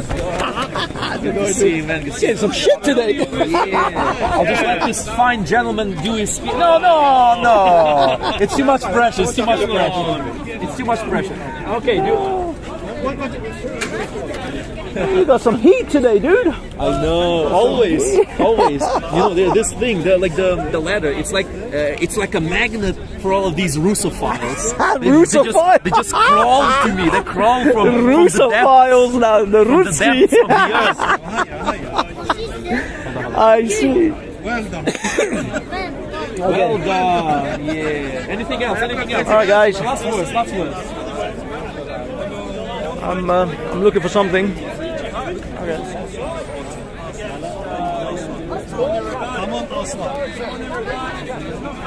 That's good. Thank you, no problem, no problem. All right, boys and girls. Looking good today, boys. I like the beard. Well trimmed. Okay. Here we go. He's gonna tell us more about Why stop the fun? I tell you. more about how Russia is terrible. That's right. So we need to talk about this whole conversation. You know, Banksy, you asked some pretty good questions in the past. I'm glad to hear that. But not all of the questions that have been asked of me are good questions. A lot of them are loaded questions that I can tell, I can smell a mile away that this person is trying, is begging me to make a mistake, some kind of mistake, to then say, oh look, he made a mistake there. All of his points are invalid. All of them. All of them. Is that what's going on? Is that what's going on? Are they trying to trap you? Some people have more, ask better questions. Some people are more genuine than others. Some people, they want to learn something more. Others, less. That's just how the world works. That's how Speaker's Corner works. But it's a lovely place in the end. It's a place with good potential to do speeches, to discuss with people, and to find better truths, because this is what many people don't understand. Truth is not something that's universal and unchanging. Truth is an idea that we get to, that we achieve by discussing, by discovering the world, by finding out more things. What we have in reality is an approximation to the absolute, unquestionable truth of this world. Now I'm actually going into philosophy a little bit. Anyway, Okay. Let me ask you this. Go on. Recently, Saudi Arabia and China and Iran have actually brokered a deal where Saudi Arabia has agreed to work with Iran. This is kind of a historic event, almost like a 1400-year historic event. Now with China, with the BRICS nations, and all the things that are happening, and the threat to the petrodollar, how is this going to play out with the Ukraine situation, as well as the global stability, and especially the place of the dollar as the reserve currency? How is that all going to work out? I believe that the conversation about BRICS is being a bit overblown. Now, it is relevant. I'm not saying it's irrelevant. I just don't think it's as much of a big threat to the petrodollar as many people imply it to be. Why is that? Well, because of ideological rifts. And as history shows us, no alliance with huge ideological rifts lasts for long. It never lasts for long. It always collapses very quickly. What am I talking about? I'm talking about China and about India. Those two countries have such big ideological rifts, such big issues in the border. There's been skirmishes, there's been dead people in these skirmishes, there's been casualties on both sides on these skirmishes through the last years. How are these countries supposed to cooperate in harmony? They're not. They will not cooperate in harmony. What is actually going on is that all of these countries of BRICS, they're trying to get a share of the pie. They're trying to get some of America's influence. They're trying to steal it for themselves. But they don't intend to work together at all. This is why I don't think there's such a big threat. Because they're all, it's like a tale we have in Ukraine about the fish, the crab, and the swan. I believe that's how it is. So they all make a cart, and they want to push that cart somewhere, to go somewhere. But each of them pulls the cart in a different direction. So what happens? The cart doesn't actually go anywhere, because although there's a lot of power in place, there's a lot of strength, there's a lot of resources, they're all pulling in different directions. And that's the situation with BRICS, I believe. It's a situation of a crab, a swan, and a fish. They're all pulling in different directions. They might be a short-term threat for the petrodollar, for America, but it's not a long-term threat at all. I don't believe it's going to be a big threat. You think that America, since the petrodollar is actually part of America's national security, they will actually go to war with either Russia or China just to protect the petrodollar? This is where the war in Ukraine comes. I wanted to come to that, but I'm glad you mentioned this, because it actually helps the answer I wanted to give. It develops it a little bit more. So the war in Ukraine will show that America is not toothless, that America can still defend its interests, and they can still help their allies to win any wars that they are necessary necessary to win, because the war in Ukraine is essential to be won by Ukraine and by the West, not by Russia. If Russia so close as achieves a permanent stalemate, it's a terrible situation for the West. It cannot be allowed to be, because then China will be emboldened to invade Taiwan. Then every country that owns nuclear weapons will be emboldened to invade any neighboring country that doesn't own nuclear weapons. And these situations, like BRICS situation and the trade agreements between Saudi Arabia, China, and what was the other country? And Brazil, Saudi Arabia. Oh no, you mean Iran? No, not BRICS. Iran. Sorry. How did I forget? There's an Iranian speaking with me right now. Just a lapse, a bit of a lapse. I'm sorry, guys. I'm very sorry. So Iran, Saudi Arabia, and China, right? And on the other side we got BRICS. Again, huge rifts, and you know this between Saudi Arabia and Iran especially. They have a proxy war in Palestine. In Yemen. In Yemen, yeah. They have a proxy war in Yemen right now. Now this is something people sometimes ask me. How come I'm calling the war in Yemen a proxy war, but I'm not calling the war in Ukraine a proxy war? What's the difference? Now let's establish the differences. Main difference is in the definition of what it means to be a proxy war. And this is people don't pay a lot of attention for, because proxy war is a bit of a derogatory term that has been used very often lately to demean the countries that receive help.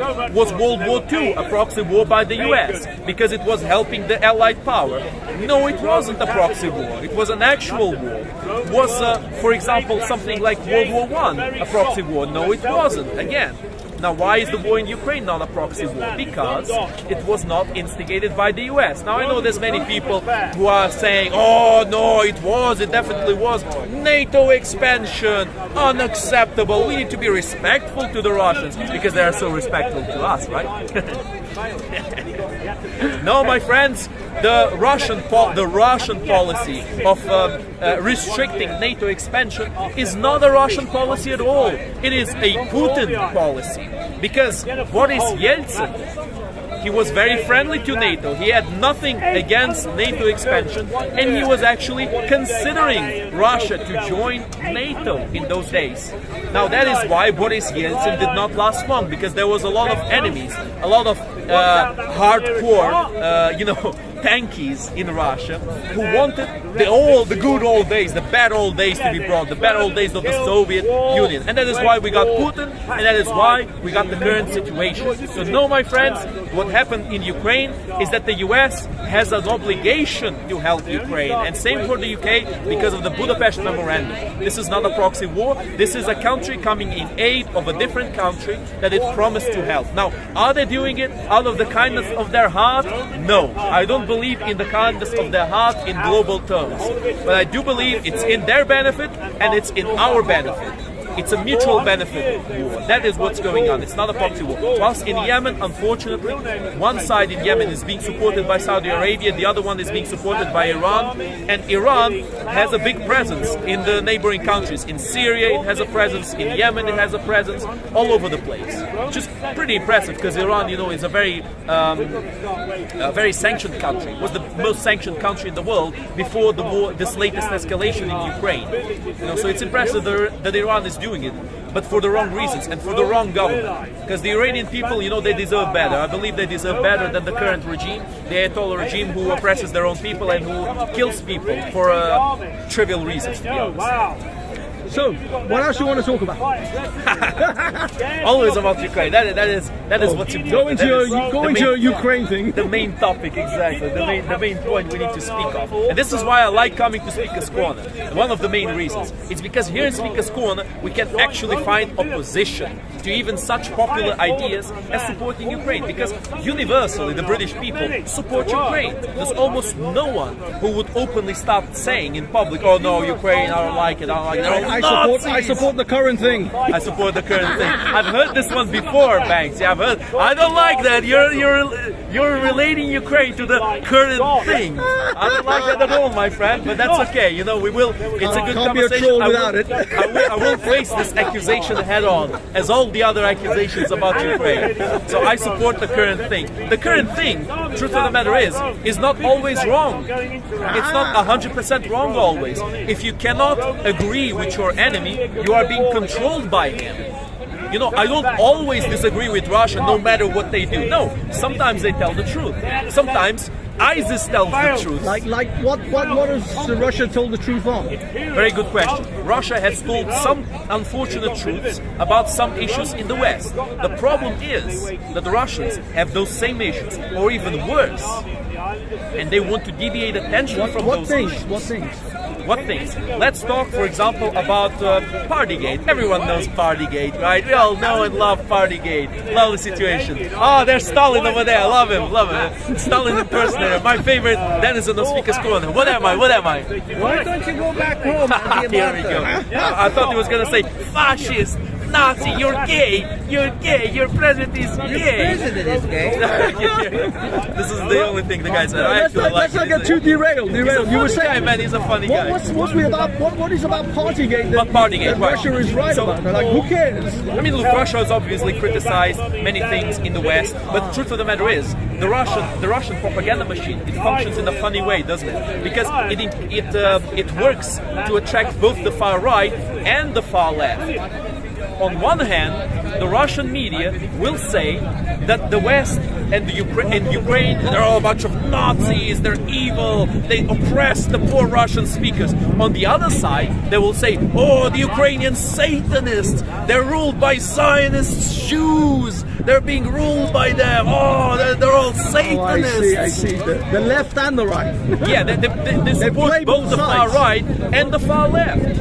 Now, how can you trust people like that? You can't. They're not trying to, in this regard, they're not trying to be constructive. They're not trying to establish an ideology in the West. They're trying to destabilize the West. It's my turn. Why do you sell yourself? I sell myself to the USA. I sell myself to the USA. Cheap for sale. Cheap for sale. I'm being sold now. Who's selling me though? Am I selling myself? Yourself. What's the price that I'm being sold for? There's no price. You are so cheap. I am priceless. Thank you very much. You are cheap. He says I am priceless. You're cheap. If I'm cheap, then what's my price? Nothing. Nothing. You It's zero. So I'm not selling myself. I'm giving myself. Anyway, you are ready. You are ready to surrender to America. Am I? Of course. Am I? Surrender to America. I mean, correct me if I'm wrong, but I think surrender comes in a conflict. If there's a conflict, there is surrendering. In 2014, there was a conflict between Ukraine and America. Don't go here and there. Here and there. You're going here and there. Where are you from, my friend? Doesn't matter. Are you from Iran? Yeah. You are? Yeah. Oh, you're Habibi. You're Afi from the heart. I'm saying that when I'm Shema is Iranian. You support the Ayatollahs. You support the Ayatollahs. No, they're rubbish like you. They're rubbish. Okay, but the Ayatollahs hate Ukraine, same as you. So it sounds like you're closer to the Ayatollahs than I am. If I have a bomb, I'll drop on each town of Ukraine. Serious. Proper Iranian right here. Good guy, right? Good guy. Maybe Shema Iranian هستی. Valid. Oh my God, yes. He's right. He is. You see, I feel bad for the Iranians, man. Sometimes characters like you show up and just give the Iranians a very bad name. Just give the Iranians a very bad name. You try to bring all this rubbish, fascist, Western. Why do you call me fascist? Because you support Zelensky. You support. Zelensky is a fascist. He is. He's a fascist Jew. I don't He's a know Nazi about Jew. Jews. I don't care about. You don't care about the Yes, Jews. I don't care But you about care about him religion. being gay. You mentioned him being gay many times. Yes, of course, like you. Like me, I'm gay too. How can you tell I'm that's gay? Tell. Can you tell? Is that an invitation? Do you have a good gaydar? Are you coming on to me? Like a female. Are you coming on to me? You're trying to flirt with me. Are we trying to set up a date here? You know, he always comes to me in Speaker's Corner. I always suspect that there was something fishy about this guy. Is this love connection? There seems to be a love connection. Now I'm way out of his league. You know, he can get much better looking guys, obviously. Look at him. Look at that mustache, man. Look at that mustache. That mustache. That mustache will go down well in heaven. Of course you are. I'm a fascist, Nazi, gay terrorist. All bad things in the bad world things. is the Am I Ukrainian. also an ISIS fighter? You could be. I could be an ISIS fighter. I'm a gay ISIS fighter. You sending troops to Israel to fight? To Israel? Yeah. When? Just look at the internet. Ukrainians never sent troops to Israel. What Yes. are you talking about? Yes, yes. You mean about the Ukrainian Jews Ukraine, migrated to fascists Israel? like you, they sending troops to Israel to fight Dude, Arabs. you're mentioning different situations. It's not different Ukrainians situation. sent their troops like Ukrainian troops to Israel. There were many Ukrainian Jews who went to live in Israel, and also Russian Jews. So, you know, I guess you should be. There's more Russian Jews in Israel than Ukrainian Jews. So I guess There it should be are more. Jews, Russian If you hate Jews, Israel, there it should be more. There are in Palestine. Yeah, but let's not bring the Israeli-Palestinian situation in this. Let's it's stick to inevitable. Ukraine. He's fascist. Yeah, but why am I a fascist? He's dirty fascist. Why am I a dirty Let's fascist? just stick to the Ukraine Why thing. am I a dirty What are you fascist? doing it? Why don't you go back Do you want home me to and be a be clean martyr? fascist? Would you like it if I were a clean fascist? There is no clean. All fascists are bad. It's like a cancer, wherever they So are. they're synonyms, dirty and fascist. So why not just call me dirty Go then? back and be martyr. Be martyr. Be a martyr, okay, he wants me to be a martyr. He wants me to go there. After they touch you. What I want to know is what's your ideology? Are you a socialist? I am communist. You're communist? Yeah. Okay, so what if I... Since I was a child, I What if- was with the Stalin. He was with born the a Lenin. communist. That's It's like why he these has people the who say, Stalin. oh, you know, this person, he was born in our religion. He wasn't raised in our religion. He was born in our religion. It's same as There is no communism. religion. I don't believe in religion. You believe in communism? It's close enough. No, it's Close enough. Cult of communism. personality, It's my not friend. anything to Cult do of with the personality. religion. It's not. It's a It's a thing. very good way of life. Communism is a very good way of life. Yes. That's why so many people have died during communism. Yeah. Because it's such a good way of You were life. very good friends with Russia. Me? Look at the North Koreans. They're living the life.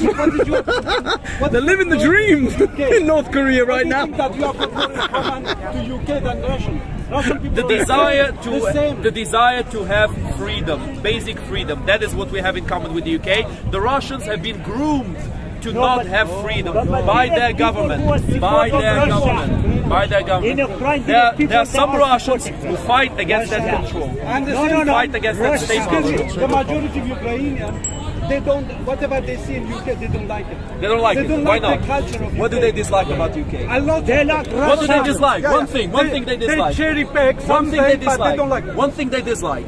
A lot of things I can say to you. You can't say because you don't know any. You're making blind accusations. They don't like goulash. You're making blind accusations. They were putting, yeah, the Muslims and black people, they were not happy. Oh, here come the Muslims and black people, of they course. Say we want Those to be in one evil people. Ukrainians. No. They hate the Muslims and black no, people. it's They don't like them at all. Yes, of course. No, I don't blame them. Of course. That's why there were thousands of black and Indian students going to Ukraine to study in Ukrainian universities. Because Ukraine is such a hateful country. No, my That's the friend, reason. I'm not saying that. You have the Azov battalion, they're not. There's a small minority of far right in the Azov battalion. quite There's a a small well-known- minority, about 10% of Azov battalion. And Azov battalion is almost non-existent now. So we're complaining about issues of the past. But my friend, I'm saying that you have the right, Ukraine to be Ukrainian. That's for every country. Thank you very much. Yeah. Russians But- disagree but though. No, Russians agree with claim that. that Ukraine doesn't exist, that Ukrainians don't exist. Yes, they do. Have you listened to Putin's speech? Have you listened to Putin's speech? Why are you listening to propaganda? There's nothing. You're a Putin's stooge. Why are you listening? Hold on, come here. Habibi, come back. No, come back. I want to give you a hug.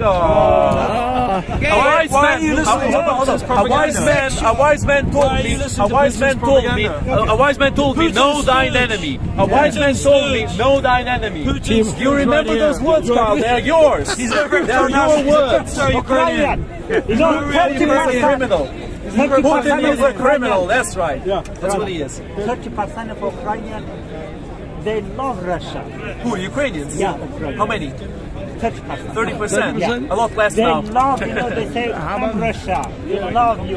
You are There was a minority of Ukrainians who liked Russia law. Now it has changed a lot. No one likes to be invaded. No one likes to be killed. No one likes their home to be destroyed. It's as simple as that. I know many Russian speakers. I know many Russians who oppose Putin. Now I'm Absolutely. Excuse me, I'm just trying to now to say that what Ukrainians Have you remembered something that Ukrainians don't like in Great Britain? In Ukraine, Have you remembered it in yet? the past, Ukraine. No. For example, They're what? They are us. They like ass. They like ass. They like ass or they dislike Please ass? answer me. Ukraine, they did like Excuse me. us. They don't like British ass. I disagree with that. I disagree. I disagree. In Ukraine, they don't like brothels. They don't like brothels. Ukraine. They don't like. Still, they don't like. They don't like brothels. But Ukraine. There's, hold on. There's brothels everywhere. No, but they didn't have it. In the past, when Russia and Ukraine were living together, there was no brothel, such a thing. They didn't have casinos, my friend. They don't like it. Yeah, there was only mass starvation. Still, they don't like it. There was only mass starvation. No. Zip your mouth. Oh yeah, hold on. Between having brothels and having mass starvation, what would you guys choose? I think Zip your mouth, idiot. I'm talking about. I'm talking Who about 1970. Who built Ukraine after Second World War? Did you kiss your mother with that mouth? Excuse me. Come on, man. I'm talking about 1970. Why you go back? Second World War Who built Ukraine? Who built Ukraine before the communist scumbags went into Ukraine? Beautiful city. Ukrainians. You like Kiev the city. Ukrainians. Russia made you human. My friend, Russians have made us human. Okay, here we go. This is some proper racism right here. Okay, new guy, new What do you question. think of USA? Are they invader or not? Who? USA. The one USA. who's giving help Ukraine every USA. day. USA is not always right in their foreign let me interventions. ask my In question. Ukraine, they are Are right. they invader or not? In Ukraine, huh? Are they invader or not? Have the US invaded Ukraine? Are they invaders? No, are they The US? invaders? Britain, are they invaders? Russia is an invader, yes. Russia is an How invader. about Britain or USA? This is quite a bit of a one. Every day you waiting for their money. I just hold on. Did you hear what I said? Hold on, my friend. Ukraine is going to be Did you hear what I said? Did you hear what I You know said? what they want to be My giving friend, listen to me. I told you not every. You You need to listen. You need to learn how to listen. You need to learn how to listen. Look at That's the question. Exactly. I know, that's what I said. He looks like Stalin, man. He's a big fanboy of Stalin. He has a Stalin picture and how he jerks off to him every night. The area that you idiot. Who built Russia. Great Soviet Union. Great Soviet Union. Great Soviet Union. Okay, great Soviet Union. Aren't you from Afghanistan? Are you fucking kidding me? Exactly. Like The Great Soviet Union.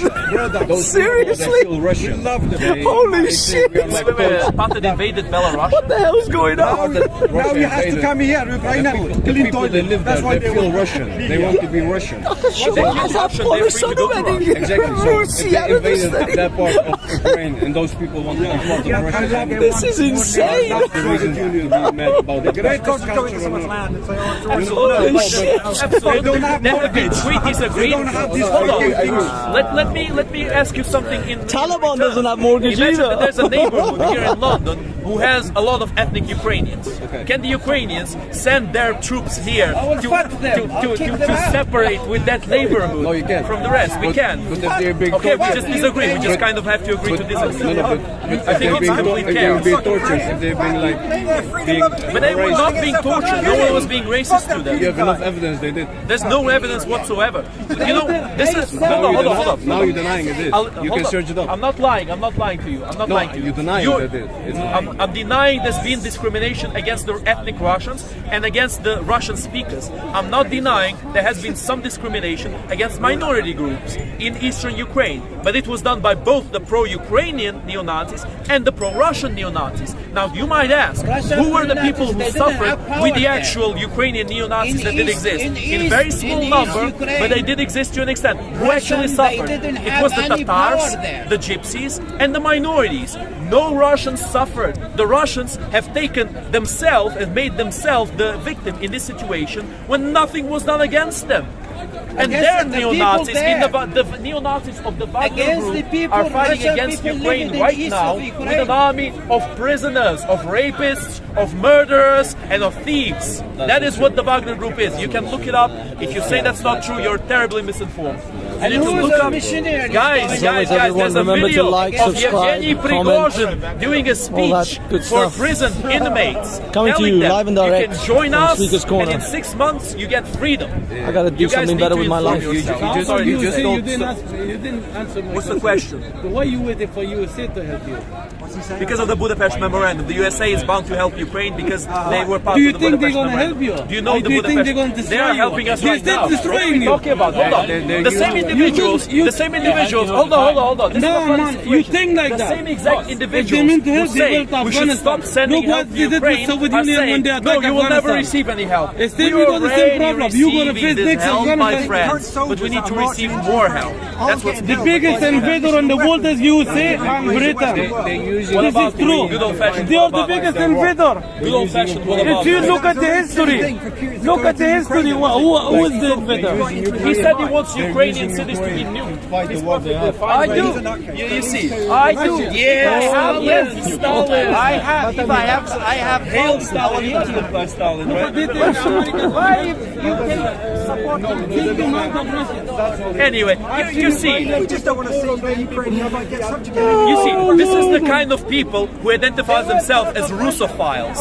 There's haters of the West. What about this? There's tankies like this individual here. There's sympathizers with socialism. It's absolutely It's not about ridiculous. hatred. Something is fact. If What I is was a fact? hatred, I wouldn't be here. Something is fact. I'm from Afghanistan. Give me a fact. Something is So fact. do you think Russia is right in this war? Britain and America. They are the biggest You think they should not send any more help to Ukraine? Anyway, I'm done with this guy. He's not even answering. Of course, this man likes the war. Look at him. He's wearing a camel outfit already. He's ready to go to war already. Wearing some maskirovka. I'm telling you, what I hate, what I see, that was the fact. They are the biggest invaders. No Russia. No. Russia, they are still protecting themselves from USA and Indian people, Western. What they did? They protect themselves. They have the right to protect their country. Talk to him. I'm not that political, and I'm tired.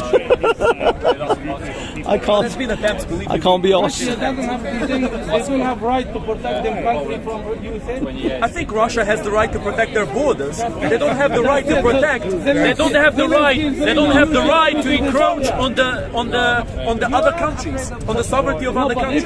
They have the right to protect their borders. No one was violating Russian borders. If you bring US army to the border, then they will No one was violating Russian borders. Russia overextended. Russia fancies themselves as a superpower when they are nothing. They're nothing but a bully. They're nothing but a bully. Now the game is over.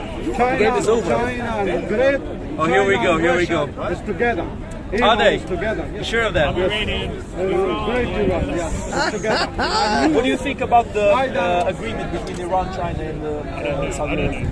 You don't know anything. What do you think of the current Iranian government? Slava Ukraina! That's right. That's right. Slava Ukraina! That's a proper Iranian. I like Stalin here. Stalin's a bad Iranian. Stalin doesn't like you. China. Slava Ukraina. Zan Zendegi, Azadi. You should have seen how they fought. They fought sick. They fought so hard.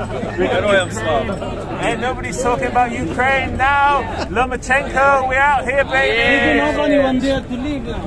Alexander Usyk. Yeah, man. This guy knows. This guy knows. He destroyed the country, but you still Who destroyed it? Who destroyed it? Zelensky destroyed it. Okay, so Zelensky started bombing Ukraine. But he is actually is bombing. This is very funny. Hold on. So if I step down here, some guy shows up, starts beating me up. Like I get a black eye, I get broken teeth, and people come to me and say, "Well, how could you do this, man? Why did you do this stuff? Why did you do it? Why did you provoke it?" But what did I do to him? Not against Russia. Yeah, imagine there's some tanky who doesn't like the Ukrainian flag and is provoked by waving the Ukrainian flag here. If you go in your family problem, I take your flag. Someone come from abroad. What, did you run off toilet paper? Oh man, poverty. This is what communism look like. You don't even have toilet paper. Beautiful red flag. Guys, please donate toilet paper for Stalin here. He doesn't even have toilet paper to wipe his This ass. is what happens when you got communism. This is what happens with no toilet paper. You have to use flags. People cleaning toilets in this country. Cleaning toilets. What do you achieve there? Nothing. What do they achieve? They achieve under capitalism. Money. You can use toilet shaman. cleaning is a temporary job, my friend. There's nothing wrong with I'm not being toilet endorsed by cleaning. shaman. It's a honorable someone job. wishes to endorse this For YouTube any channel, toilet please cleaners out there, give me a call. you guys are great, but you should always strive for better. You know, I used to be a waiter in the past. I used to have different jobs in the past. We also always need to strive for better, and this country allows us the opportunity to get there. Look where he is now. This guy! Absolutely. I love this guy. I love this guy. This guy for Prime Minister! Here we go. We got proper Iranian brother in the house here. Slava Ukraine! That's right. Big up Banksy, big up Banksy. Subscribe. Don't forget to subscribe for Banksy. I support the current thing. I'm an idiot. Okay, but that's fair. Maybe you should buy some toilet paper. If you lived under capitalism, you would be able to afford some shamans. Absolutely, absolutely. Double ply, quilted, aloe vera. You have toilet paper. You don't need to use foreign countries' flags to wipe yourself. You can use toilet paper. I will put it on YouTube and send it to you. You will put it on YouTube and send it to me. Man, this guy, you know, I'm very important for him for some reason. He's gonna make these videos humiliating himself, showing his behind naked. I feel sorry for you. Set up an OnlyFans account. We'll subscribe. You have OnlyFans. You fight in Russia. I don't want you. You are brave enough. Here we go, this conversation again. Why you living here comfortable? And you people over there That's a discussion many times, my friend. You should have listened. You should have paid attention. Should have paid attention. Here we go, here we go. Yes, my friends. NATO is using you. You know they are. Who is NATO is using you. You fight Russia. America left Afghanistan in a situation. Russia is using you. You should get an America is using you. They don't care about you. They don't care about us. Wake up. They don't care about you. This is what actually, you know, what I find the funniest in these debates, what I find the absolute funniest, is when the reasonable points fail, when the attempt at sounding reasonable by the Russophiles fails, there is no emotion. They don't care about you. They don't like you. They would like you to be here. They want you What should the gone. Ukrainians do against the There is Russians? emotion. Nothing. They know they can't do They anything. should just let them invade and take over their country. Yes, to save them. Why would you say that? Would you say that against the Palestinians? Hold on, let me That's a answer funny your question. individual. Give that individual some toilet paper too. So if they say we're not going to join NATO, not one Ukrainian would have died. really? I don't want Ukrainians dying. I don't want Ukrainians dying. Yeah, now. No, but what I mean, what should you do? Just let Russia take over. So no one dies. But would you say that against like Palestinians? Well, they're going to Out of the museums, they're They pulling should them stop out of the fighting. They should let Israel take museums. over. accept the reality. You know everything, but you don't accept that that's the problem. Russia is running out of tanks. fight. Oh, here we go again. When every argument fails, you can point finger and call fascist, Nazi, coward, and homosexual. He also calls me homosexual for some reason. I'm not sure why. I think he has a bit of attraction for me, a bit of a skeleton in the closet. Maybe you should get your skeletons out of the closet and you'll find some toilet paper in the same place. And get martyred. What are you doing Get martyred. here? Very good, very good. All of a sudden, he wants me to be martyred. Wants you to be a shaheed. Yeah, Mujahideen. Mujahideen. You can't be Mujahideen. Afghanistan people were That's true, Mujahideen that's true. who fought Soviet Union till death, and they take him out. I'm not a You religious can't person. fight I them can't like be a that. Mujahideen. Ukrainian people, they all escape. Where you fight? No, only the women and children. No, only the women and all over children. Europe. We were the Mujahideen. Only the who women fought and Soviet children Union till came death, out, and not they the escaped. men. You remember, everyone of Ukraine here remember that. Come on, man. No, they can't fight it. I can see Zelensky with 4 people. They're now invading you. I can see Zelensky with 4 people. They don't have people to fight with them. The Ukrainians went to Iraq as well. Yes. My favorite topic. Thousands of Iraqi, Ukrainian My favorite topic. How do you like it? butchers. How do you like it now? You enjoying it now? I really love the fact you mentioned this because you're going to get annihilated now. Never interrupt your enemy when he's making a mistake, and you, my friend, have made many already. So what happened in the war of Iraq? The funny part is, I already had this conversation with him. I already explained to him why he's wrong, but he didn't listen, did he? So now he's gonna have to be humiliated one more time because he just can't learn with his mistakes. Drop the bomb. Let's drop the bomb. What did you do? No, Allah Akbar here. I'm going to drop the bomb here, unlike the Ukrainians in Iraq who were not participating in any direct missions, any offensive missions. Not a single offensive missions in Iraq involved any Ukrainian soldiers. This guy, how do I know this? How can we prove this? We can prove not this actually very easily. Ukrainian.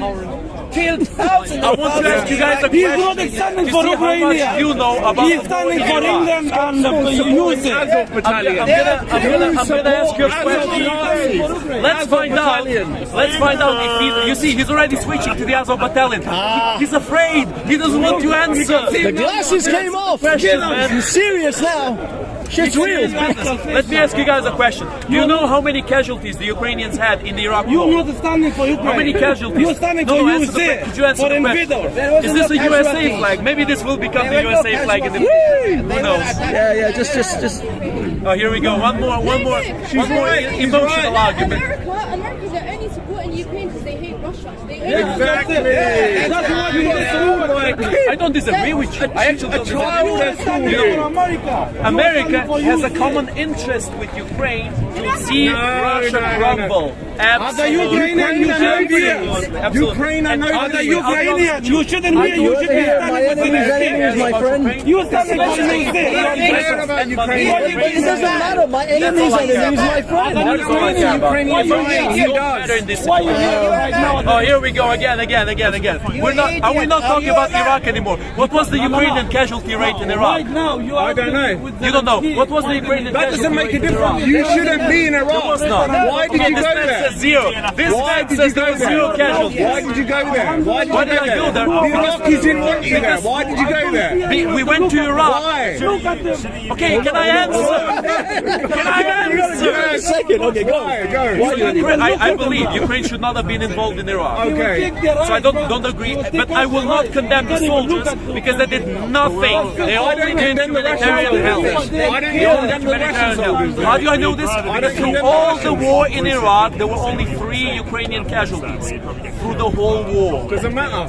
It matters a lot. It matters a lot. If through many years of active conflict, only 3 men die, it means that they were not part of the active conflict. I'm sorry to say, you're wrong. You need to find better arguments. It's as simple as that. Just get lost. Go back to where you were fighting. We don't want Russian I thought you liked my company because you're still here. But you Putin's go elsewhere. You hate me so much, but you why don't you condemn Putin and then have him pull out? I don't agree with it. I don't agree with it. He thinks I'm pro-Russian, but I'm not. I don't actually agree with it. But the peaceful solution now is the Ukrainians don't fight back. They are the weaker nation. Putin to go back into Russia. I'm not even going to say what he said. It doesn't really matter. He left Afghanistan. It's very vulgar. Yeah, but you ain't going to go back. He left Afghanistan. Britain, America left Iraq. America left Afghanistan.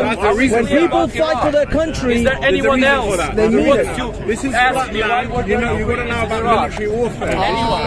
Anyone else? No. Okay. We finally cleared this big Muslims and Ukrainians don't fight as hard as Muslims. I think there's a little bit of racism there, but invasion in Iraq. It was only humanitarian help. That's the only thing that the Ukrainians were doing in Iraq. You can look it up. You're free to look it up.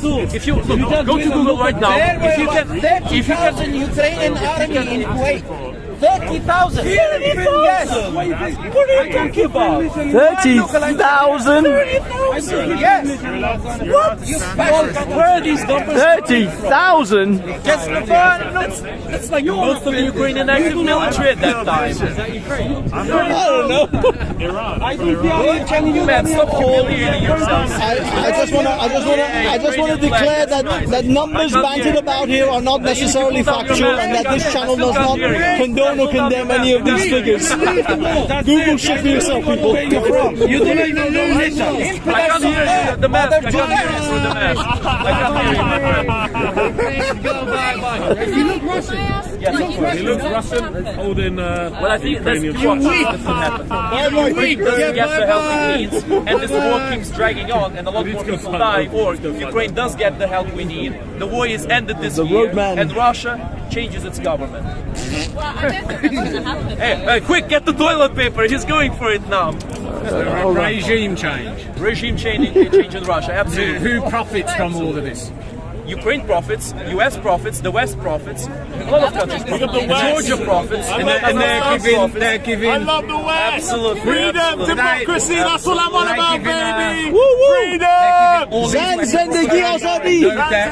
No agreement to take hold of their infrastructure, their telecoms, or anything like that. It's totally free to Ukraine. No debt to pay.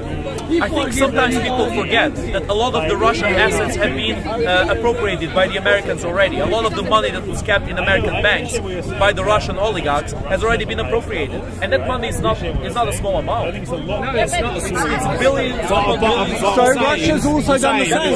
That already pays back for a lot of the help Ukrainians have been getting. Not to mention the economic benefits from ending Russia now are huge. So there will be debt and there will be conditions. There will be debt by Russia. Russia will no, I'm on about from America and Russia's Europe. economy's gone up. Europe's gone down. Hold on. Wait. He asked me a question. Why? Yes, but you know. This is why I can't answer this question. But you're not telling the truth. Who's running? What am I lying about? It's America. It's not you. What am I lying about? There are nothing. He's right. Ukraine is Could you name one lie that I said today? One lie. Just one line, not one line. Zelensky is a president and not an actor. Huh? Zelensky is a president, not an actor. That's a lie. Hold on, but Ronald Reagan was an actor. Ronald Reagan. There's a history. No, miss, please, don't. Why are you taking other people's time? Madam, please, don't. I'm sorry. Could you walk away? Russia doesn't want anything with Ukraine. If you want to do this, they didn't want to go in. He's just fighting with USA. And they are stupidly using Zelensky. I don't know why they're mad about. Because there was when we fought Russia, Soviet Union, we didn't expect anyone to come and help us. We fought it is absolutely and we didn't escape to Western countries.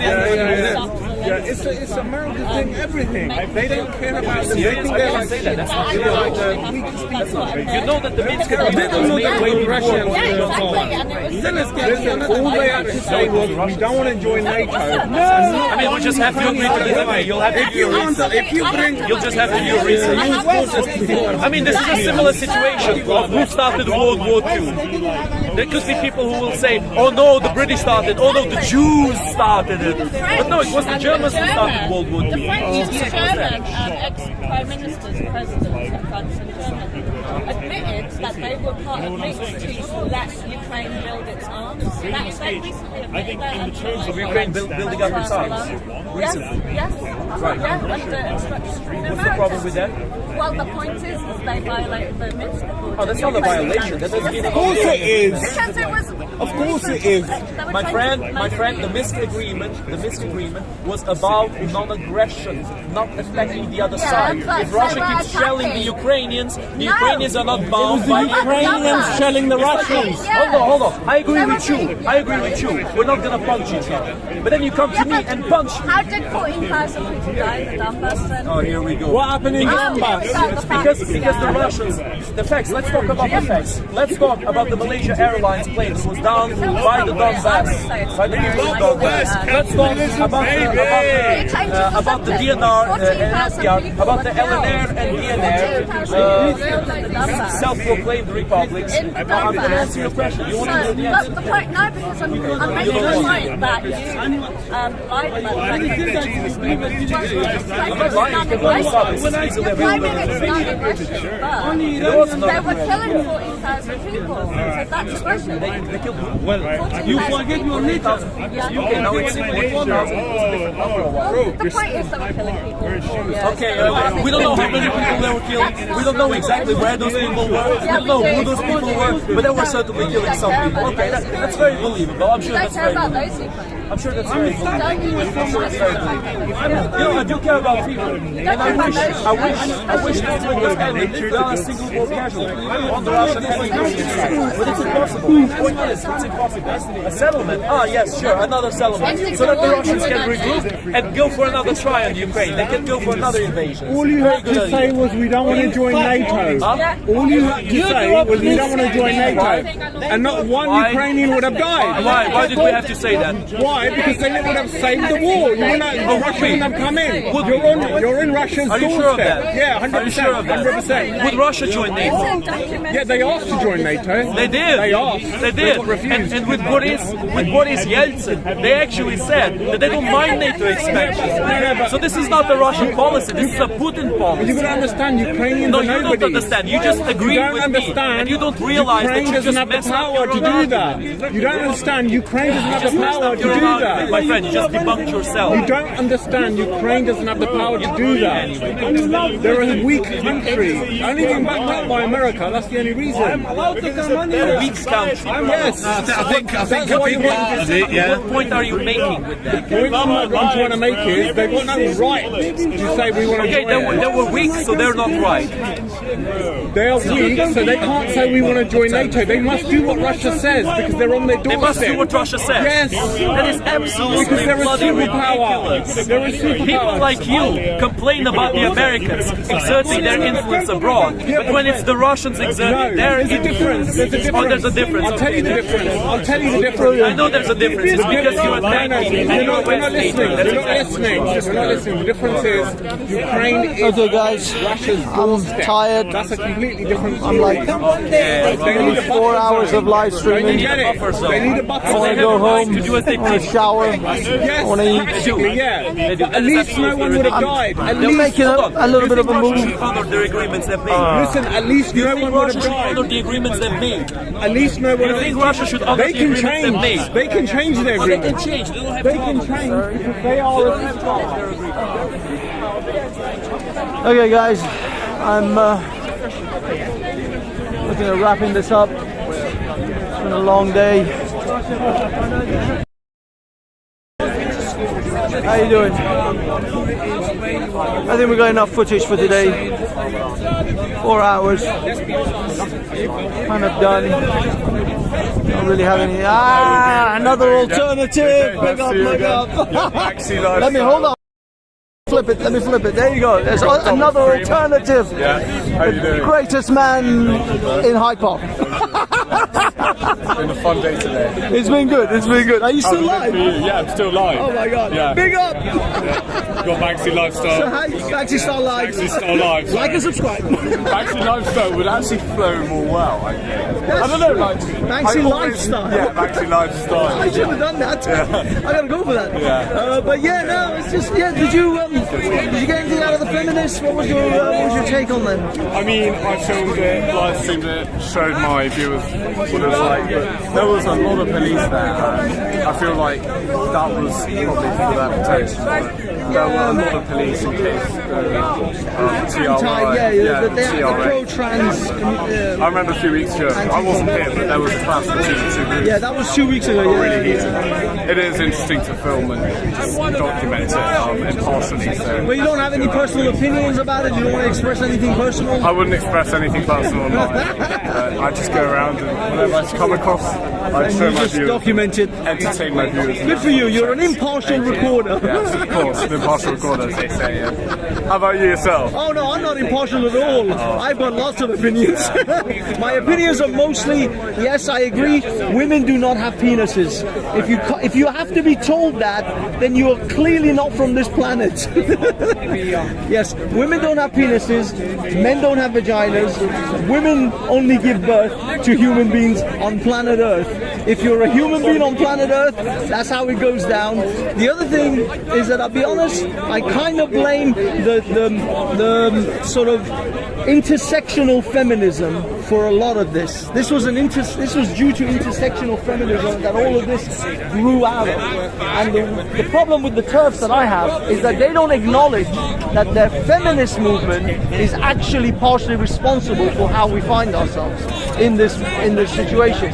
It isn't. They are not without fault.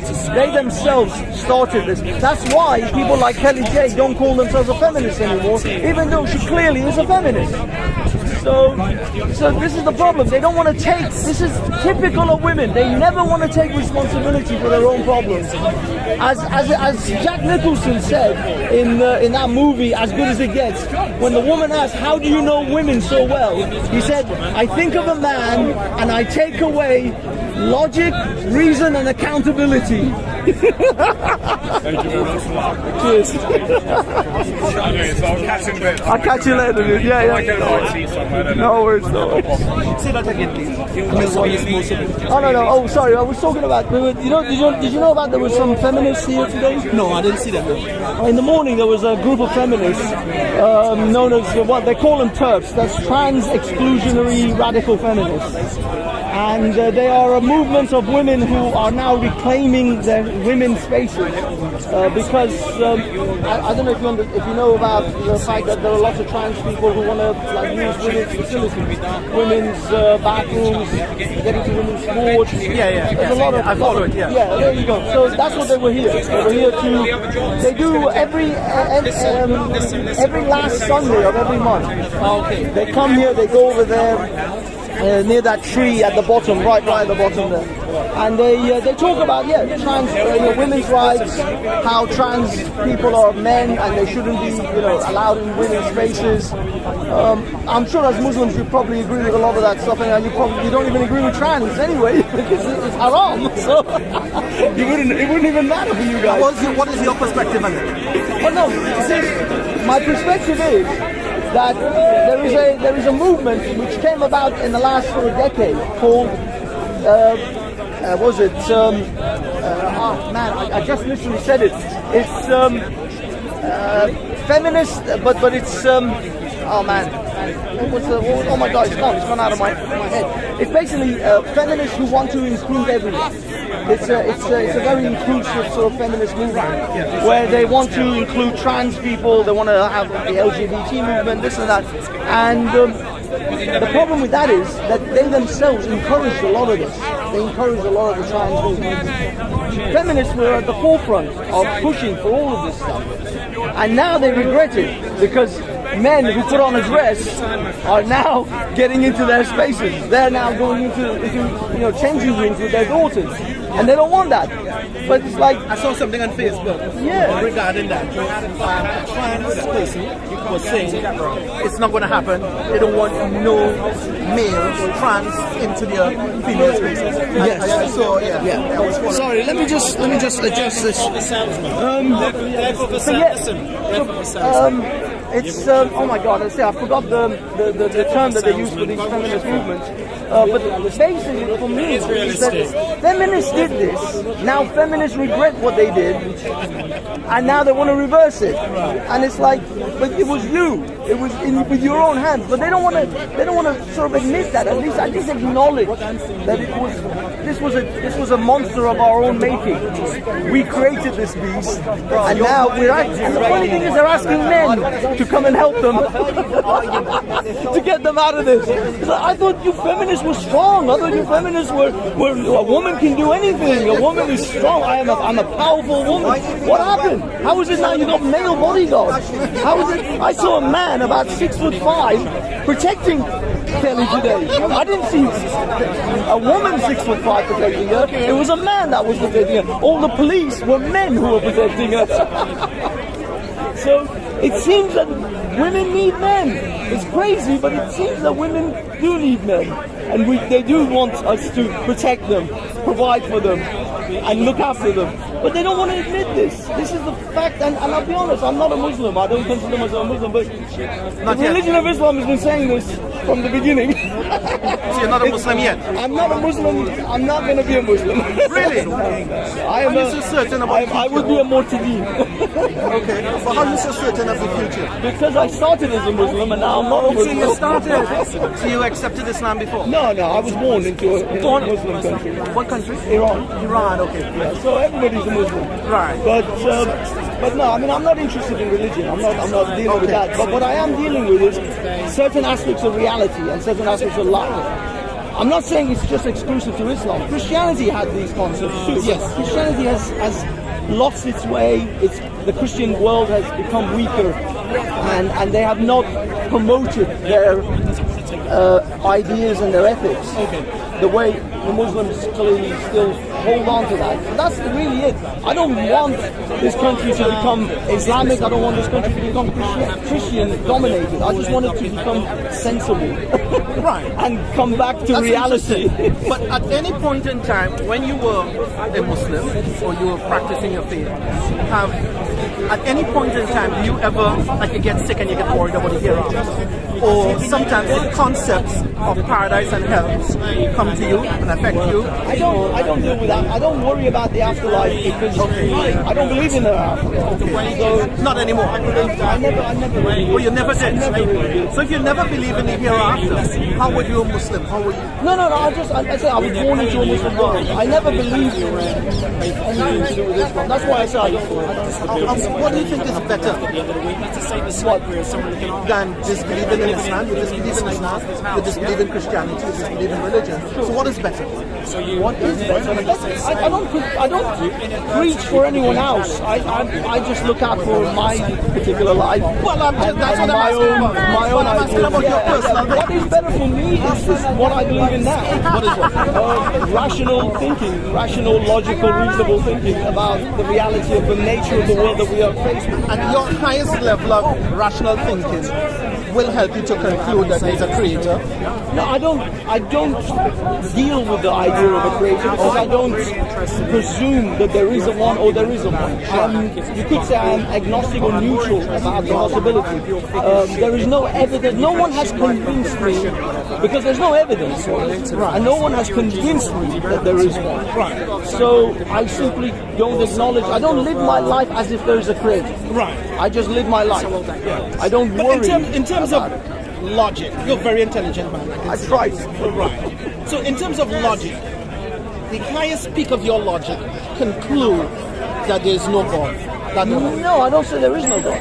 I don't follow my life. I get that part. And I'm not even talking about your life. I'm not talking about your life choices. No, that's not my conversation. My conversation is, as a human being, you reason, you think, you have logic. And when it comes to where this whole thing started, where it all started, your highest level of logic and intellect will tell you there is a God, there is no God, or there's no evidence that has convinced me that there is one.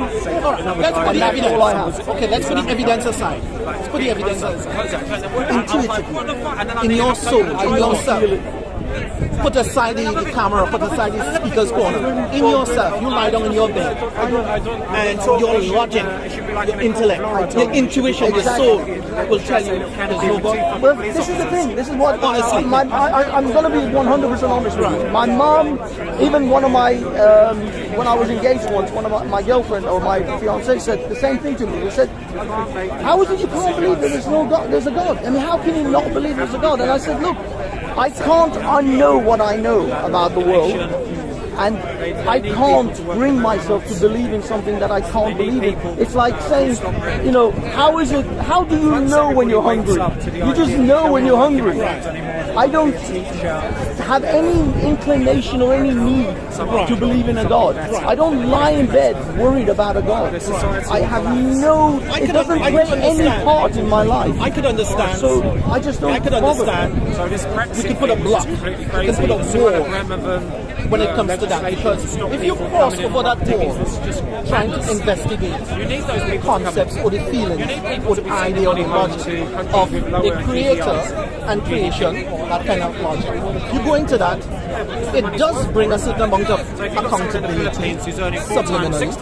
You start feeling accountable. You start saying, if there is a God, then I need to be on his side rather than being on the opposite side. And if I have to believe in God, then more likely I have to believe in a hereafter. And sometimes a person willfully choose not to cross that line in order to maintain where you are. So you might want to maintain a comfortable state of doing what you want, and in order to maintain this state of comfort, you put a block on that, and you don't want your logic to cross over that. But sometimes in life, you may have a pain, you may come close to death, or you may see someone die, or you may witness something, and it brings a certain amount of feelings and thoughts to you. This is not logic, it's not philosophy. No, forget all that. These things come to you naturally, and you start wondering. Well, that's, I agree that event may happen. It's never happened to me. Okay. So that's why I'm not. But you can relate to it. I'm not seeking it. Right. If there is a God and God wants me to believe in it, it will provide me with the evidence I require for me to believe in it. Where's the test of this happens? God shows you a miracle in your life and He saw it with your own eyes. Where's the test? You're going to believe in it anyway. But why should there be a test? But why should there be a test? Who said? It is. It's a test if you're a good person or a bad person. What do you mean? How do you know? Who told you that it's a Everything in test? life is a test. Why? Is it okay for them to have children? What do you mean why? Why should life be a test? Why is life a test? Anything is a test. Like now that I'm speaking to you, now I'm testing you as a human being. I can be disrespectful. You're just having a conversation. I'm not testing you. I'm not sitting you down and asking you things to fill out. But answer this. You think in logically speaking, you live and you die and you're done. That's logically speaking. You think that makes sense? Logically. Well, yeah. We just live logically or hypothetically. You think hypothetically? Well, I'm not all I'm forcing saying it. is, as far as all the evidence I have, we live. We just dream it. We have a span of life. We die and we go into nothing. Right. You and I just dreaming, so entertain me for a short while. That's a logic. It doesn't make sense logically. A man like Hitler do all these crimes. Somebody pop up, shoot him in the head, dead, done. Well, he actually killed himself. Right. Yes. However he did. But the question is, does that really make sense? Why not? Why shouldn't it make sense? All right. But then, would it not make sense to have a hereafter and accountability? Why? Well, you choose not to. No, but why should anyone have accountability for anything? Right, but the question is, the accountability is here and now. If there's accountability hereafter, you will have the ultimate experience of justice. Well, that's what by the designer of everything. Might hope, but no, I'm just saying. Hitler had his accountability when he lost the war and he was forced to kill himself. Don't even talk that about was his accountability. That's just an excuse. I know, but what I mean is, a person as bad as him had accountability. No, that's in this world. He didn't pay for his crime. He did not. No, he did. No, went to Argentina. He paid by being killed, by not being able to live anymore. How many people he tortured for 20 years? But that's it. He wasn't tortured for 1 year. Well, what I mean is, I don't. So if you torture people for 20 years and you die without being tortured for 1 hour or 1 minute, does that make sense to you in terms of justice? But why should he be? Why do you seek torture of another man? No, that's not the issue. I don't seek torture of anyone. I can understand you. I don't want it to. No. I don't want anyone to be tortured. Do you believe in natural justice? Look. If you believe in natural justice? If someone, no, because I think you don't believe in justice. No, I think that well, tell me your we views as on human justice. beings have evolved beyond natural justice. The lions and the tigers and the bears worry about just natural justice. We are human beings. We have brains. We have a society. We are evolved above that. We are no longer subject to natural. I'm not talking about animalistic justice. I'm talking about natural justice. But natural justice. But what is natural justice to you? Natural justice. If you look at a child, right? A child at a very young age, two things you'll see. When it does something wrong, it knows. Sometimes when a child wants to use the bathroom, it's shy. If they see that you're going to account them, they hide. So there's a nature, human natural justice, very different to animal justice. So I'm not looking at the animal thing, but I'm saying to you, in terms of a conversation, it's just a conversation. I'm not trying to impose law. Oh, no. Right, we're just hypothetical. No, I like this conversation. In terms of believing in a hereafter, rather than believing in a hereafter, or life stops there. At death, you're done. Is it much more higher logic or better logic that you have a hereafter of accountability? You have to experience the highest level of justice, and you're going to meet your maker, your true originator, creator, meeting him and get justice and be rewarded for it. You don't think that as a concept is far superior, it's more consistent with logic than to believe people live, die and die? No, because that what you describe involves a lot more complex set of situations than what I described. You see, in nature, simplicity is usually the most effective way of working. The most the most simplistic creatures, like single-celled creatures, worms, bacteria, they actually survive a lot longer than more complex creatures. More complex creatures have gone extinct multiple times. Bacteria has been around since day one. Because simplicity is actually far more effective than my description of afterlife or no life is a simple ending. Because for me, any kind of afterlife is ultimately hell. If you live for eternity, eternity will be healthy. Because eventually you come to a point where you will no longer wish to exist. You would have done everything, you would have seen everything, you would have been everywhere. If I'm going to live as I am, in my brain, eternity is ultimately hell. I would beg for non-existence. So I don't want to live forever. I don't want eternity, and I don't care about some God's judgment or peace or blessings or not. I don't want to go on. Once my life is finished, I want it to be finished. No, I accept that's what you want, and I accept that's your choice. And that's a completely different conversation to the conversation I'm having. I am asking you, I understand your belief, I respect that. I'm asking you to cross over outside of your belief and entertain me into short conversations into whether or not it makes more sense of an afterlife in terms of logic than all this for nothing at the time of death. But that's the thing. I don't see all of this for nothing. I see this for absolutely for what it is, and it's magnificent. This planet, this universe, this world is full of so many wonders that I don't need to make up some myths about how wonderful things are after I die. Okay. Right now, there are amazing. How would you contextualize? Okay, let me give you an example. There was a lady who wanted to study insects. She discovered something like 24 new insects that have never been discovered before. Where do you think she went to do that? Just guess anywhere in the world. She went to the bottom of her garden. Okay. She did her entire PhD study at the bottom of her garden, and she discovered insects that had never been documented. Because there is so much variety and so much just unbelievable diversity in nature.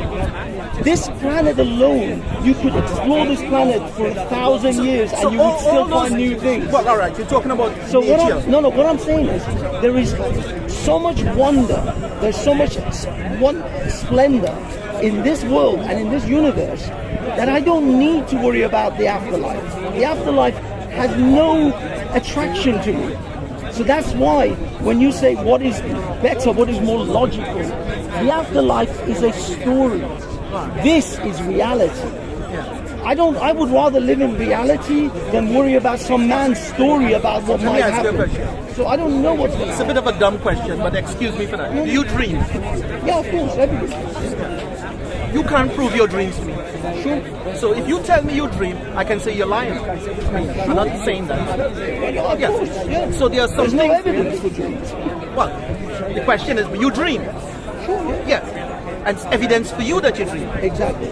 Now, it's going to be difficult for you to prove it to me. 100%. Right. So there are some evidence that exists in life that can be understood and experienced beyond the human eyes. Purely subjective. Right. By you, there are some experiences you can have that I will never have. Good. And the same vice versa with the lady, everything. In fact, as a lady, she will have experiences that I will never be able to imagine because you're a woman. You will have things that I will never know. As a logical man, you see, if you knock out the hereafter, you knock that out, that's out of your life, then all your time and brain energy is spent developing logical sense, tangible logical sense. How do you contextualize as a human being the event of Muhammad, peace be upon him? How do you speak? I don't, because I don't consider Muhammad's events to be real. I consider them to be fabrications. There is some basis in truth. I will give you the same story as Jesus. Jesus' scenario is the same. Jesus was potentially a real person, but his story is a fiction. It's not. Jesus is not God. Jesus is not a prophet. Neither is Muhammad. No angel ever spoke to Muhammad. No, Jesus never crossed any water. How do you know That the same way you cannot say I don't. No, because you said you cannot say to me I didn't have a dream. Yeah, you cannot say that. Yeah, That's wrong. But Jesus is not. Muhammad's experiences, apart from him telling you about him talking to Gabriel in the cave, the other miracles, and same with Jesus, they are objective. They're not just subjective. Let me take things. one step at a time. If you said you have a dream, I cannot say you didn't have one, even though you cannot prove it to me. Right. Muhammad, peace be upon him, he had revelation. Right. You want to say he didn't have revelation, but you will agree that you had a dream. Yeah, you can't prove but your what dream. I'm saying is, but I just simply, but you're right. He may have had revelations, but you have to prove to me that they were objectively true rather than subjectively true. Wait a minute. You discredit Muhammad, peace be upon him, his revelation, and the prophets before him and their revelation. I just don't believe it. And you call that all that fiction because you choose not to believe it. Yeah. Right. If I choose not to believe that you had a dream, it's an unfair comment by logical standards.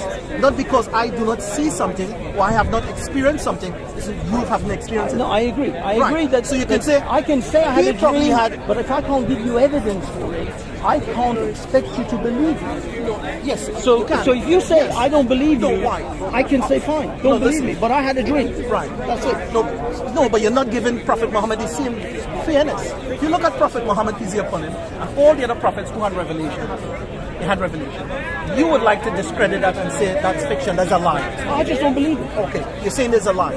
Well, no, because you're not saying it's a lie. I'm with you then. But what I'm saying to you, so I misunderstand you. Just like you said to me, the last 15 minutes I misunderstand. No, but what I'm saying is just like you said to me that my dream is real to me, but I can't prove it to you, so you have no obligation to believe it.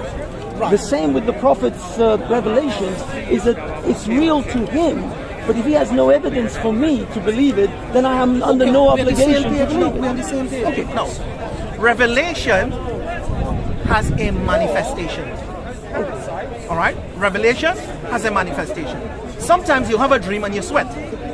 Sometimes you have a dream and you come out of the dream down, depressed. You come out of a dream sometimes with a lot of energy. Revelation has a manifestation, meaning to say, when a prophet receives revelation, he comes out of that revelation with a fresh set of energy. And he does things that are remarkable, beyond the norm, and he does things superficially. In other words, so if you look at the life of the Prophet Muhammad, peace be upon him, he comes from a very simple background. Would you agree that he was unlettered? You would say he was lettered. Basis on what? Because when he married Khadija, Khadija's father was a merchant. Muhammad himself went around with his uncle around the Arabian Peninsula as a merchant. You can't be a merchant if you can't read and write. You can't be a merchant and make deals if you don't know how to add, have mathematics. So if he was buying and selling goods with his uncle, that's fine. He would have had knowledge. One second. Would you agree? And I know you would. I'm telling you 100% that there are loads of societies, communities, historically, who the majority of the society, their history, their medicine, their trading was based on memory, nothing written. And for those who were lettered, was a very small percentage of them was lettered. Saudi Arabia, in the time of Prophet Muhammad, the majority of people, they were not lettered, they can read and write, but in terms of the intellect and how they preserve society by their history, their ancestry, through their memory and the chest. Would you agree that, many societies, even up to today, there are some societies existing, communities existing in various parts of the world. They don't have a lot of written stuff, but in terms of how to build a house, what to do in winter, how to have the medicines, those things are passed down from chest to chest, mind to mind. These traditions are maintained. Do you agree with that? But the thing is, when you look at the 17th century or the 7th century Middle Eastern societies and merchants and the way they bought and sold products, they had written language. There was a lot of people, and very few people. I can agree with some villager who can build a mud hut and farm sheep not to be literate. But and they pass these traditions down from generation to generation. It's very hard to believe a businessman, a merchant, not to be literate. So in this modern time, that is a much harder in this thing modern to time. do. Just 1 second. Sorry. Well, we're just proving because he wants to prove. Well, you that, find it relevant. No. You find it relevant. I think I know where he's going with this because he wants to. You want to show me the manifestation of his revelation. Now, we get in there, but as a matter of fact, it's a fact today that a lot of people learn medicine. I know people who've memorized the Quran and cannot read. They memorize the Quran from cover to cover and they cannot read. They're not literate. How can they memorize the Quran? Because they can have ears. They just parrot listen. They repeat it from someone else. I know people who are scholars who are blind. But do they know that? Do you know there are some people blind and big scholars? They still are braille. But what I mean is that even if they listen to it and memorize it through hearing it, how can they confirm that they're hearing the right thing? Because this would legitimize any of it. But you agree that a person could be a doctor. No, they can't be a doctor without being literate. What if you're a medicine man? Huh? What if you're a natural doctor? They're not a doctor. They're just a witch doctor. Witch doctor. I know you're going to dispute this fact now. You're disputing this fact now. That many societies before existed with very little written literature, and their traditions, their architecture, their medicine was passed on from person to person. They know how to farm. You can read, you can write. He's a very intelligent man. You put you on a farm and you say, the sheep has a fever, what to do? He will be able to address that fever and you won't be able to. And he cannot read and write. There's a lot. I went to Egypt and I met some young boys, never went to school, and they're speaking 4 and 5 languages. Never been to school. And there's a lot of stuff they know naturally and they learn. Saudi Arabia in the time of Prophet Muhammad, peace be upon him, was a society in which was established their agriculture, their medicine, their history, their lineage, their books was all done from the memory of each other. Orally, oral. Yes, oral transmission. Books, and you just said they're books. Yeah. So even they had some written documents, but the wider society wasn't operating like that. And there are tribal societies now. You could go in Morocco, in Egypt, tribal societies. They know the weather.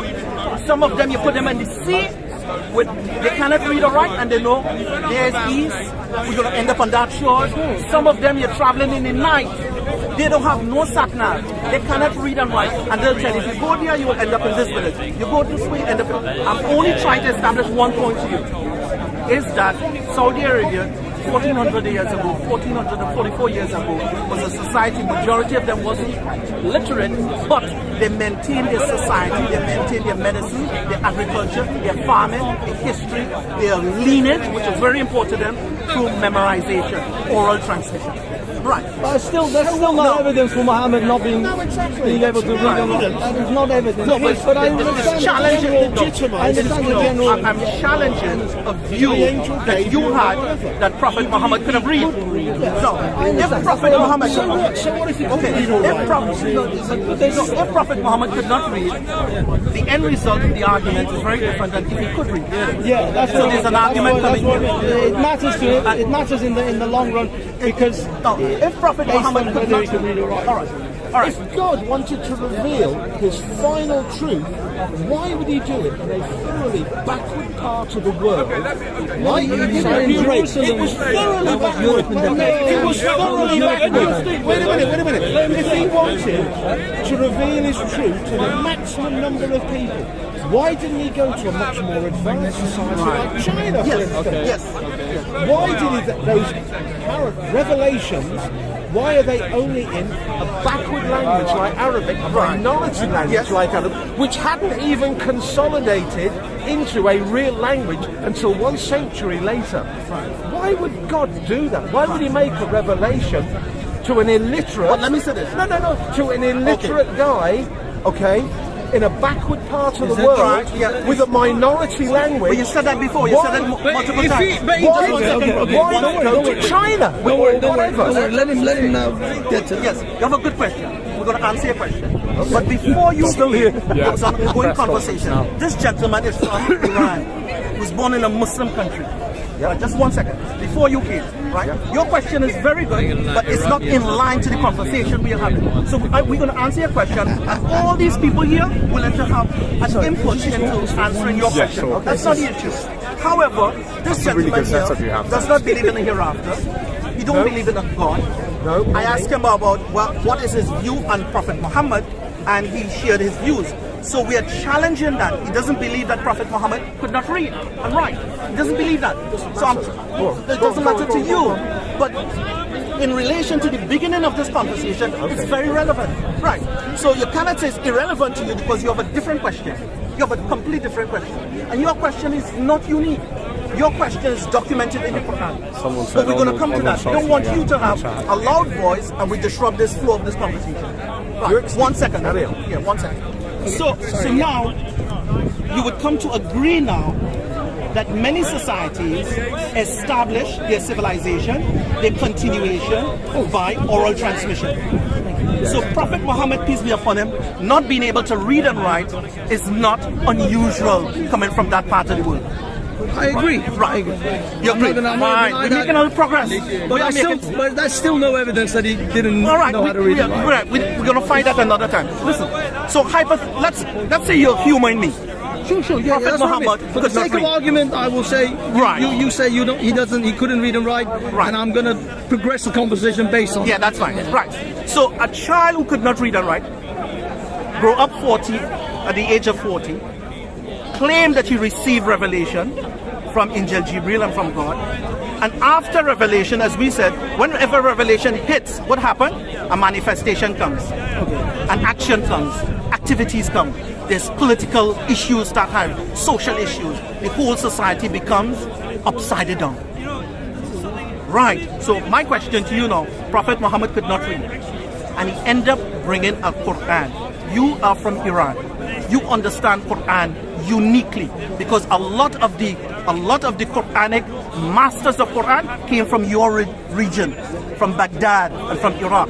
Great masters of Quran. So you know very well to produce a Quran, it's humanly impossible for anybody to produce a Quran who is illiterate. Who is illiterate, better works than the Quran.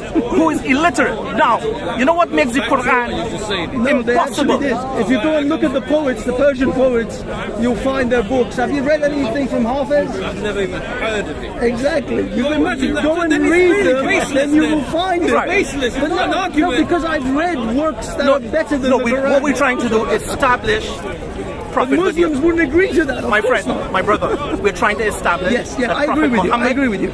He was the messenger of God, and if you are saying he's not the messenger of God, look at the works and actions and the impact he has on the world and his society.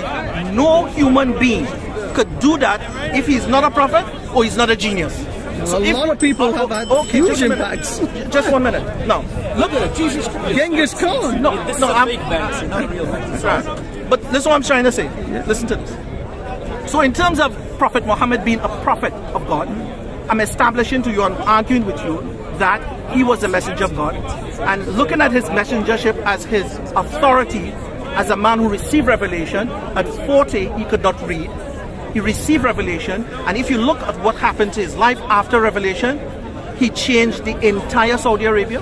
He changed the entire Mesopotamia, all those holy lands going back from Syria. No, he didn't change any of that. He died way before that changes came.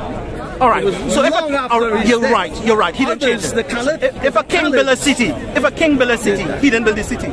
No, but the fact is that Muhammad didn't make those impacts. It was the caliphate. If it wasn't for the caliphate, who's legislating? Who do they follow? But it's the same as saying, before Alexander, hardly anything happened. The Persians ruled everything. But then after Alexander, none of us spoke English. Exactly. Or none of us drank Coca-Cola. Okay. If it wasn't for the British Empire, we wouldn't be here speaking English right now.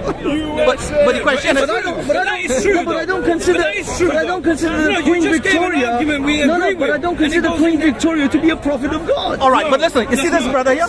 All right, let me show you something. Let me prove your point. I've never met this guy here, right? He is my brother. My food is his food. I will die for him. Yeah, supporting him. He is my brother. We would love each other. I've never met him. Why is that? Because of the teachings of Prophet Muhammad. Exactly. So if you're saying he has no impact, then you're wrong. No, it's power. He changed the entire world. I've never met this brother before. But you're crediting Muhammad for something that happened long after Muhammad. Exactly, it's a belief. But then, you know what? Listen, my name is Muhammad. Right? My name is Muhammad. Right. My name was always Muhammad. I chose that name Muhammad because of him. Oh, so you converted too? Yeah, I'm converted. But the question is, you can't say he didn't change me. No, but if I go to break my fast now, Muhammad changed you. Muhammad didn't change anything. Listen, if I go to break my fast now, I'm going to actually a pedophile. Yeah, we're going to get to that. It's like a story. Yeah, if I change my name to Peter Parker, you don't have to be obnoxious. Spider-Man didn't do anything to me. I just decided to change my name to Peter Parker. I would ask you the question: why did you change it? Because the comic books inspired me. There you go. But Muhammad, Spider-Man did nothing. Spider-Man doesn't exist. No, obviously, but it was just stories. But you have a right to that opinion, isn't it? Muslims are saying it is Muhammad. You're crediting him, but it doesn't. I don't have to agree with your story. You have to agree with ours because it's our story. No, but what I mean is my counter argument is that just because I read a book and a story, and that story inspired me to do something, that doesn't actually give the credit to the person who wrote the story. It gives the credit to me because I actioned those things. Actions make things change in the world, not stories. No, but if you understand Islam, we're going to have the actions came from that prophet. The actions came from you. What happened? The actions after he died. Yes, he inspired the caliph. But no, he commanded. So even in the Quran, it says, "Ati'u Allah wa ati'u Rasul."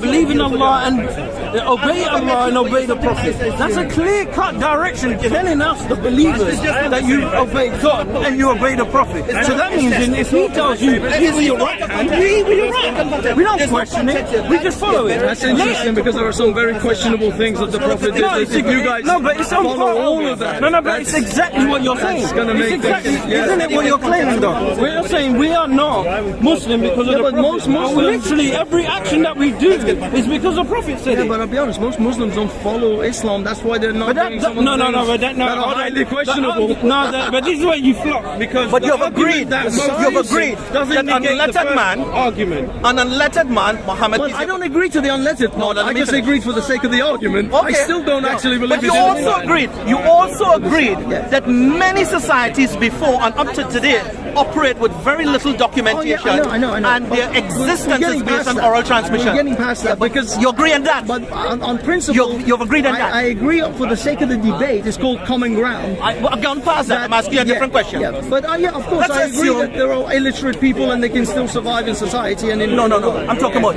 societies can be illiterate, existing for a very long time with their medicines, their agriculture, their architecture, everything. But there's never been a sophisticated society. Just a question. They existed.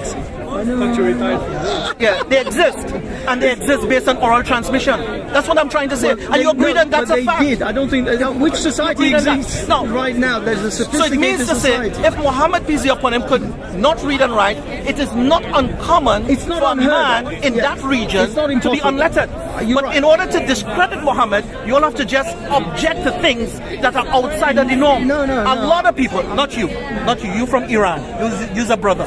A lot of people try to be nasty against Prophet Muhammad and try to discredit his prophethood by claiming he was lettered. And the question is, at that time, 1400 years ago, it is not uncommon for a man to be unlettered operating in a society like that. The society was existed with oral transmission in their architecture, their medicine. The whole society was based on oral tradition. I agree, but what I'm trying to tell you is, so simply stating that a society was illiterate doesn't prove that Muhammad was illiterate. No, we're just trying to recap where we're trying to recap because the conversation went all over the place. I know. Right. So but I agree with you that let's start from that point. Let's say Muhammad was illiterate. He brought forth a revelation which changed Arabic society and in fact the extended societies through the caliphate. But are you saying that because of the Islamic Empire that the Quran and Muhammad's prophecy is true? What I'm saying is this: if a person chooses to say Prophet Muhammad was not a prophet, okay, I could respect your position. Then you only have one choice. That is according to your logic. As a logical, intelligent man, you only have one choice: that Muhammad, peace be upon him, was some exceptional genius. From a man of his background, just a minute, 1 second. A man of his background to make that impact within 23 years. Master the entire Arabian Peninsula, and his influence overspill into the global world. You know where I'm from? No. I say the Caribbean. Yeah, I'm from the Caribbean. Right. His influence way down in the Caribbean, where people now, children, young people, women from various backgrounds want to be like him because he's a model of success. Now the question is, you have only two choices. My argument to you is two choices. You can say he's a prophet who you don't agree with, you don't respect, you don't follow, that's fine. Or he's not a prophet, he is some exceptional genius. Now if you take the third option, like my man here, you're going to be under a lot of fire. Okay, I'll give you my retort. First of all, that's a false choice. It's not a two-option situation. He could still be a reasonably influential person of his time, but in fact, people after him exploded his ideas beyond even his own capabilities. So he doesn't have to be a prophet, but others came. Greater men came and stood on his shoulders and took the next step and went even beyond that. So his influence around the world, Jesus has influence around the world. Cyrus has influences around the world. The only influence. Buddha has influence all around the world. I agree with all that. That doesn't. But they can't all be right. Exactly. Right. So first of all, him being exceptional, he may have been an exceptional person for his time, but that doesn't mean he was a prophet or he was beyond exceptional, beyond any man of any time. He could have just simply been an exceptional individual of his time, which then later people took and made it even bigger than he is now. No, let me correct. Even bigger than he could possibly be. If people come after Muhammad, they took, as you said, they took. They didn't say what they did. They emulated him, and when they emulated him, because if you look at some people, right, who followed the Prophet Muhammad and became great. Before Islam, there wasn't much. When they accepted Islam, they followed Muhammad, they followed the Quran, they became exceptional leadership. The leadership grew. Now, my point to you is this: if Muhammad is not an exceptional leader, he only came 1440 something years ago, recently. But look at the global impact. Go throughout England and see all the different messages, how they revere. Now, I'm not saying that's not done by other people. Maybe Jesus, people respect Jesus equally. Yes, right. Buddha is not in that class. I'm sorry. No, the thing is, Buddha's influence has been reduced because Buddhism came about thousands of years before Hinduism. Yes, he's a lovely man. But the question is, so the question is, no, I don't necessarily agree, but I think the question is, I agree with you. Exceptional impact. If we was to measure the impact of Prophet Muhammad throughout the globe, if you was to measure, you will only come to one or two conclusions. I know you want to choose the third one. Number one, he has to be a prophet, get help from God to have that impact, or he's an exceptional genius. No, but again, that's a false choice. You're giving me false choice. No, there is no. Measure the impact. Measure the impact. Let's, for argument's sake, forget Jesus for 1 second. I'm not saying forget it in a negative way. Well, I know what Put you mean. Jesus aside for 1 second. Measure the impact that Prophet Muhammad has on the globe. Yeah, but the thing is, okay, I know you want to forget Jesus, but I'll give you this. You are claiming that a Middle East merchant who got some revelations, who then built an army, by the way, who built quite a successful campaign to take over Medina and Mecca, which were the sort of leading places in that region. And then afterwards he had subsequent caliphs who had extremely successful military campaigns, whilst Jesus was a carpenter who got crucified as some kind of rebel by the Romans, and his influence literally is bigger than Islam's. It's entirely global, and he never went to war with anyone. He never had to kill a single person. So popularity, Jesus never did. Muhammad went to war himself. Jesus never went to war. Does not legitimize it at all. Only. It doesn't legitimize it. But what I mean is, what is your problem with Islam? This doesn't, because there's no evidence for it whatsoever. No evidence for what? No evidence that the Prophet Muhammad or Jesus had this direct connection to God, or they were one with God, or whatever. No, sir. I don't disagree with you in the sense that if you do not see the evidence of Prophet Muhammad's revelation, right? Listen, I'm saying to you, I do not disagree with you. I'm going to end the stream if soon. you don't have the ability to recognize the ability. All right, I take that word back. Sorry. See, don't be too sensitive. It's all right. I'm talking about the spiritual ability, or I take that word back. Sorry, I apologize for that. It's all right. I understand if you do not see Prophet Muhammad receiving revelation, you might not see that. A lot of people can't see it, right? But what you can see is that the impact he made to his society, how it was before, what happened after revelation, and what it is today. Now, that momentum that Islam had and impacted upon the world, which I just reminded my friend, I'm from way down in the Caribbean, and today my name is Muhammad because of him. I'm simply saying again, you measure the impact, you could only conclude he is an exceptional genius or he's a prophet, but he gets help from a higher source. A man by himself. Thank you so much. I have to go. That's wonderful. Thank you for the conversation. We can't agree. We'll catch up again. Yeah, hopefully again. Thank you, madam. That's the bit we cannot agree. Okay. Okay. All right, guys. I'm ending this. Again, keep trying to avoid those bloody things, but they keep haunting me. All right. Well, it is Speaker's Corner. If you don't talk about Muhammad and God and Jesus at one point, then I guess it's not Speaker's Corner. Anyway, guys and girls, thank you so much for coming. Thank you for hanging in there. I hope you guys have a wonderful evening. Scientific method. You're a bad man. All right, guys. Big up, big up. Like and subscribe, and also go to Hafiz Reflects. Subscribe to that as well. Because I'm going to take this offline after this and then post it on Hafiz Reflects. Peace. That was good. What are you recording on? Just on Facebook? Are you Iranian? Yes, salam. How do you know this is Iranian? Because I heard you over there.